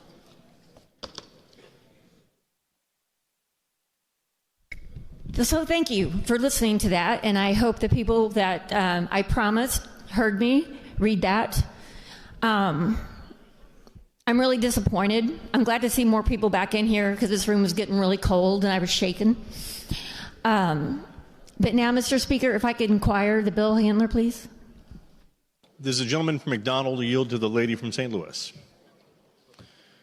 I yield. Proceed. Hello, gentlemen. Hi, lady. I don't think we've ever had an inquiry before. Well, that's too bad. I'm glad you rectified the situation. Well, so you must not. I know we came in talk together. much about the budget. So that's, I'm must sorry? not talk much about the budget on the floor. 'Cause No, that'd be about the only opportunity. No, I'm you get, more of so. the the map activist person. I'm a what? The map person. The back person? No, MAP. Oh, map. Yes. Well, anyway, first of all, I want to say thank you. I know my office needed some help from your office earlier today, and I appreciate that help, so I wanted to thank... Well, I'm not aware of this, but I'm not surprised, and they're the best, so my staff does a wonderful job. So. Oh, wow. I maybe I shouldn't have thanked you then, but no, thank you to your staff for helping me with an issue that was taking place in my office. But anyway, I don't want to be rude because I'm really a nice person. I try to be. But when I watched the committee hearing, I started watching it right at the end of you speaking before we had the other people, the witnesses. And one of the last things I heard you say was that you were going to go to your office. And I'm like, well, he's emptying up a seat for someone to sit, because there was a bunch of people in the committee. So I don't know if that was a reason why, or if the chair in your office is just more comfortable than the ones that the constituents have to sit in. But I just wanted to point that out, that I thought it was kind of odd that you didn't stay in the room. I know you listened to it, but you weren't in the room listening to the people that were there to talk to you about your bill, or to talk to the committee about the bill. So I was disheartened by that. And I just wanted to let you know that I think a lot of other people were disheartened by that. Well, a couple things, if I may, which might or might not be satisfactory to you, and I understand you're certainly entitled to your opinion. I was, leaving the room for a time, and I thought somebody might observe that. I could have chosen not to draw any attention to it at all, in which case likely you not being in the room and listening, you might never have picked up on it had someone not brought it to your attention. But I wanted those that were in the room to know that I would be listening. I testified for, I think, about 2 hours. There's certain... Well, that's great. I'm glad, about all of that. But bodily functions that are necessary to take place. Excuse me, this is my inquiry. So I did go listen, and then I came back. I'm answering your question. So I came back to the hearing room, and I sat. I need to speak on the bill. Proceed. Thank you, Mr. Speaker. I just wanted to finish this. I wanted to ask the gentleman why there was only one person that testified in that committee in favor, and every other person that I watched for the next 4 hours on my laptop and on my phone on my way to an event were against it. Even Cooper was against this, and I never get along with him on anything. So thank you.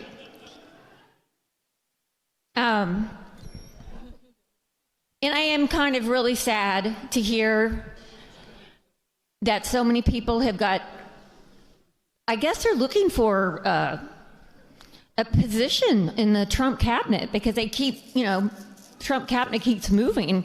So I guess he's doing a fantastic job. Not. Anyway, I have a lot of things to say that I promised my mom I wouldn't say. But if you put the word Kehoe and Trump in the same sentence, there's a lot there. So I'm not going to say it, but you can follow me on Facebook. Further discussion? Gentleman from Jackson. Thank you, Mr. Speaker. To speak in opposition, Proceed. Thank you, Mr. Speaker. So I've heard several things. There's so many different directions to talk. I've heard about that the eye test looks better for these maps supposedly than the old ones, and that people can't tell them apart. And I guess as someone who grew up in Kansas City, someone who's lived in the Kansas City suburbs in Lee's Summit for nearly 40 years, when I look at least District 4, District 5, I think I can tell them apart. I'm pretty sure that the people who came at our town hall could tell them apart. In fact, they could tell them very much apart from each other. But what I really want to talk about is being in a suburban community for the Kansas City area, you know, and having worked in Kansas City for 35 years, we are all in the Kansas City region connected as a metro area. We are very much connected. And when you split apart our representation, you hurt not just Kansas City, not just the city, but the entire region. And that's bad. That's bad for business. This is bad for our citizens. And when this hurts Kansas City, when it hurts one of the two huge economic engines of this state, it hurts all the citizens of Missouri. So, you know, we've talked at length. Who wants this? Well, as of about a month ago, we hadn't heard anything about it until one person, our president, decided that was important. He was concerned about losing the House of Representatives next year. And certainly I would just appreciate if we were working on policies that would make him more popular, honestly. But I've heard from a lot of people who don't want this. And we've heard already, this is going to hurt the black and brown communities, not just in Kansas City, but across the state, because they will lose. Their representation will be split. Their representation will be diminished. It's going to hurt our working people. It's going to hurt labor. The folks who know that having a strong singular voice for Kansas City, for the Kansas City area, ensures that jobs come to our state, come to our region. We've heard earlier that the Kansas City Chamber of Commerce and the Kansas City Civic Council, certainly not bastions of liberalism, came out and said a strong, united congressional voice is critical to the future success and shared interests of the Kansas City region. And then finally, you know, I've gotten all sorts of emails and phone calls, and very literally only one person has been in favor of this. There have been hundreds against it. So we know that this isn't something that's top of mind for many voters. When you knock doors, I'm guessing you didn't hear from your constituents that redistricting was a priority. I'm guessing you didn't hear gerrymandering was a priority. You probably heard about something like property taxes. You may have heard about health care and concerns about that. In my district, we certainly heard about public schools, strong public schools, affordable housing, how people were concerned because their kids weren't able to live in the neighborhoods that they grew up in. And people want jobs. They want a robust economy. They want to feel that for themselves and for their families. But what we're doing here, Madam Speaker, we had to change that. What we're doing here, Madam Speaker, it's not right. And whether it's constitutional or not, I mean, we all know the courts are going to decide one way or another on that. But it clearly is blatant. It clearly is a political attack. And I guess I'm going to close with some words from the gentleman from Pike who was just recently at the dais there, and what he said about a month ago.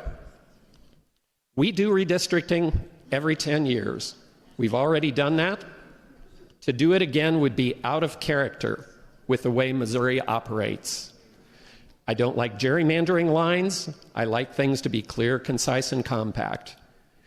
And I would just say, could not agree with those descriptions more. This is out of character with the way Missouri operates.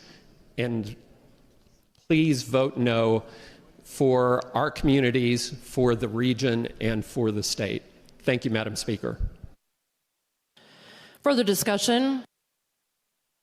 Gentleman from St. Louis District, the Murray District. Thank you, Madam Speaker. I would like to speak on the bill. Proceed. So oftentimes, I sit in that fancy leather chair and I look up at the dais and I wonder if there's a broom and a mop behind there, because this bill is an absolute mess.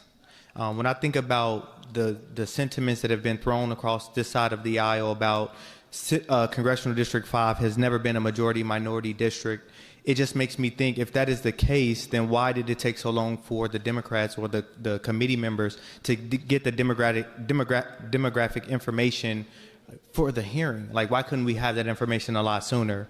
And it makes me think, when you have a constituent that has an issue, whether that be getting their SSI or dealing with unemployment or trying to figure out their Medicare, and now to draw a congressional map that will drive 3 congressional seats through their city. Like, I've heard a lot of members on the other side say, well, you know, it's bad enough having so many congressional districts within a county. Imagine having that in a city or within a metropolitan area. It makes you wonder how many politicians does it take to screw in a light bulb. And so often people have said, you know, Missouri values, this is Missouri first map. This is all about Missouri values. But then in the same breath, they'll say, well, look what all the Democrats are doing all across the nation. And last time I checked, this is Missouri. This is the show me state. This isn't the Mr. President, please show me what I should do, but rather show me how we can stand on Missouri values, and we put those maps forward. Because if we aren't scared, you know, to put our issues and our values on platforms out there for the public to choose, then why are we altering the maps in which how they would choose those things? It just doesn't make sense to me. And just because the sun is shining on the Republican Party today doesn't mean that in the future the rain won't come, and then we have to take burden to the reckoning of the decisions that we make here every day in this body. And for the life of me, I've spent so many hours, Madam Speaker, when it comes to these congressional maps, like listening to my colleagues on the other side. And in the back chamber, we'll hear the whispers of them telling us that they don't believe in this. But I just want to know, why aren't they saying it here on these mics? It doesn't make sense to me.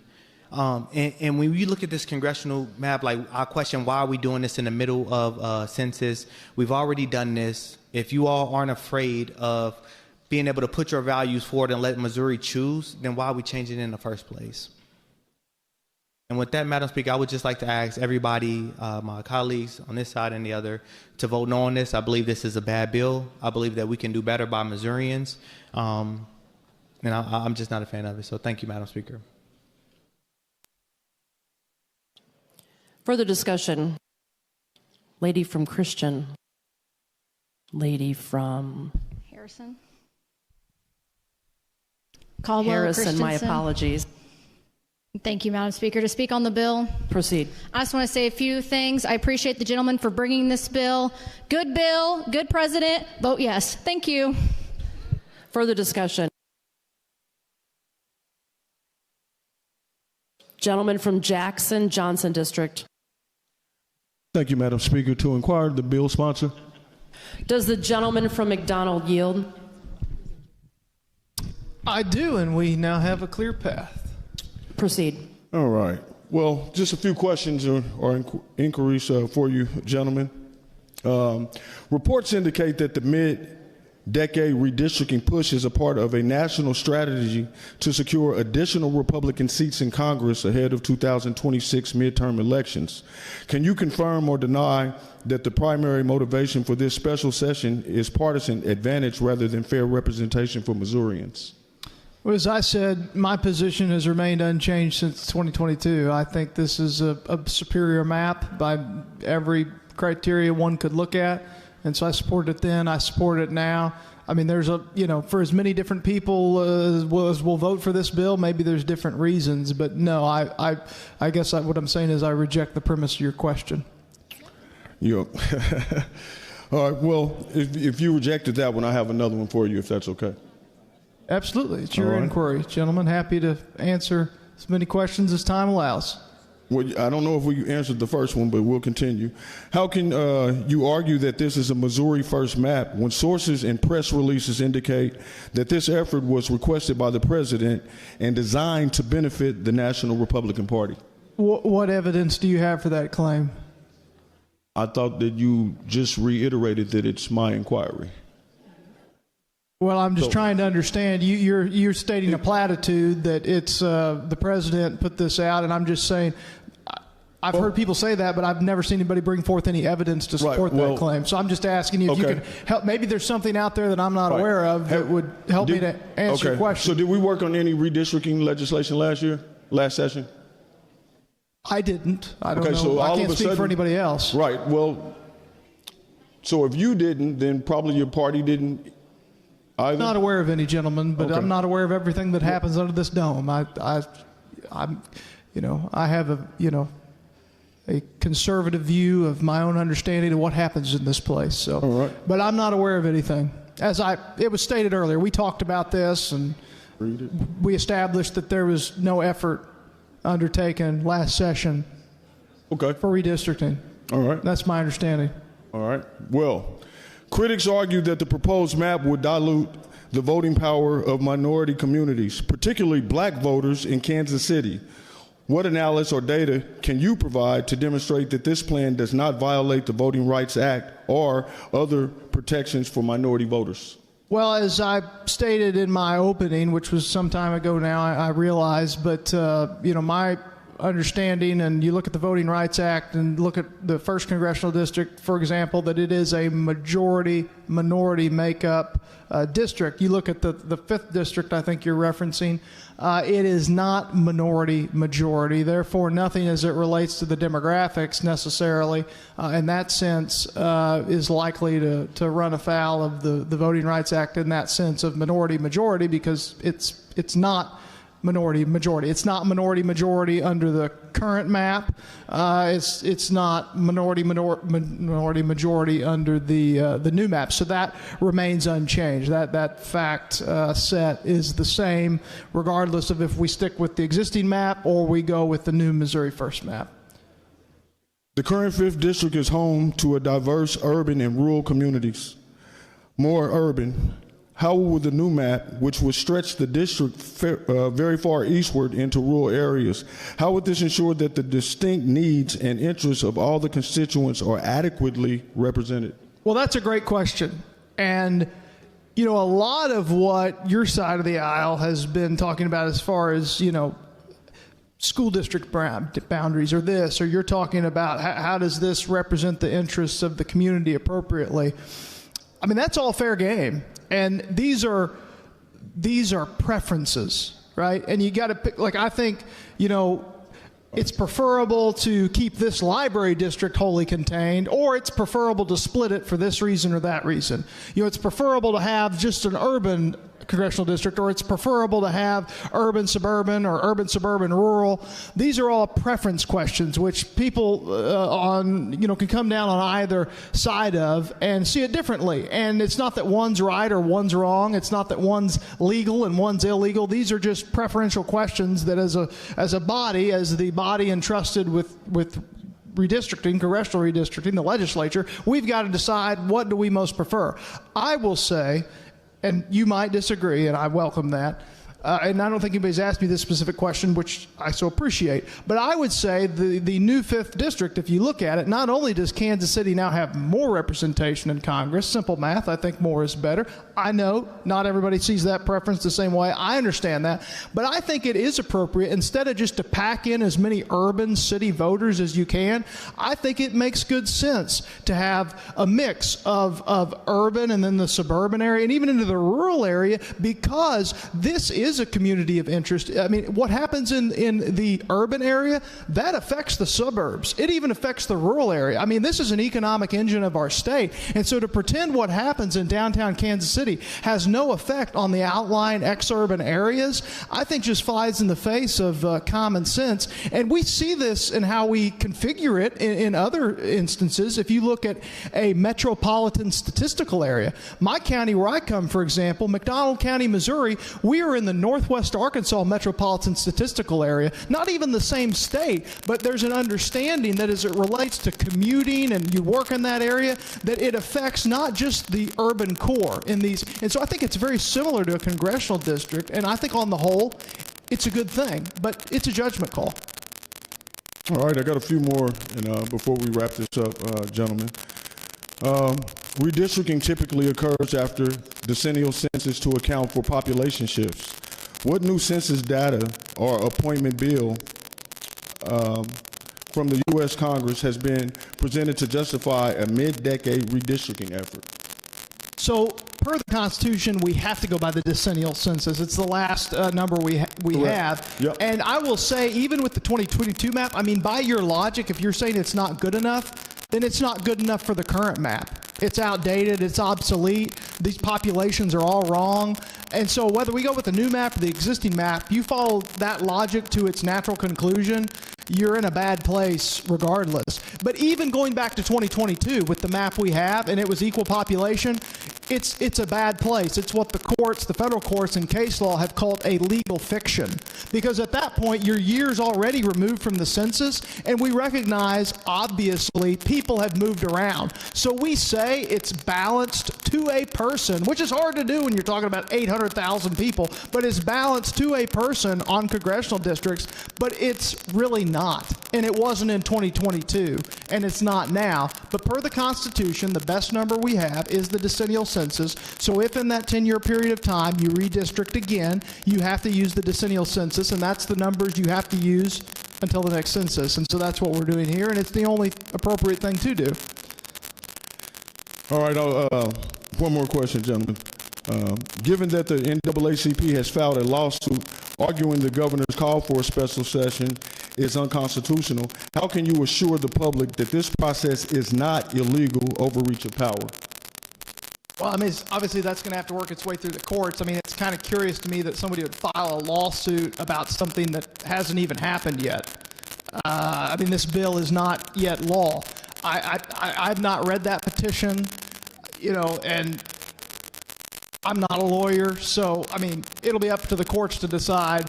You know, I can tell you I'm very confident, having looked at it, that what we're doing is appropriate under the laws and the Constitution, and that it will withstand legal scrutiny. All right, one more. Tell me your thoughts on prison gerrymandering. Say again? Prison gerrymandering. Do you want to define that for me? Well, it's the same process as gerrymandering outside of the prison. So it's the same process when you can. The federal courts have said. Hold on 1 second. The Corps of Corrections, the population counts determine political representation. Here, where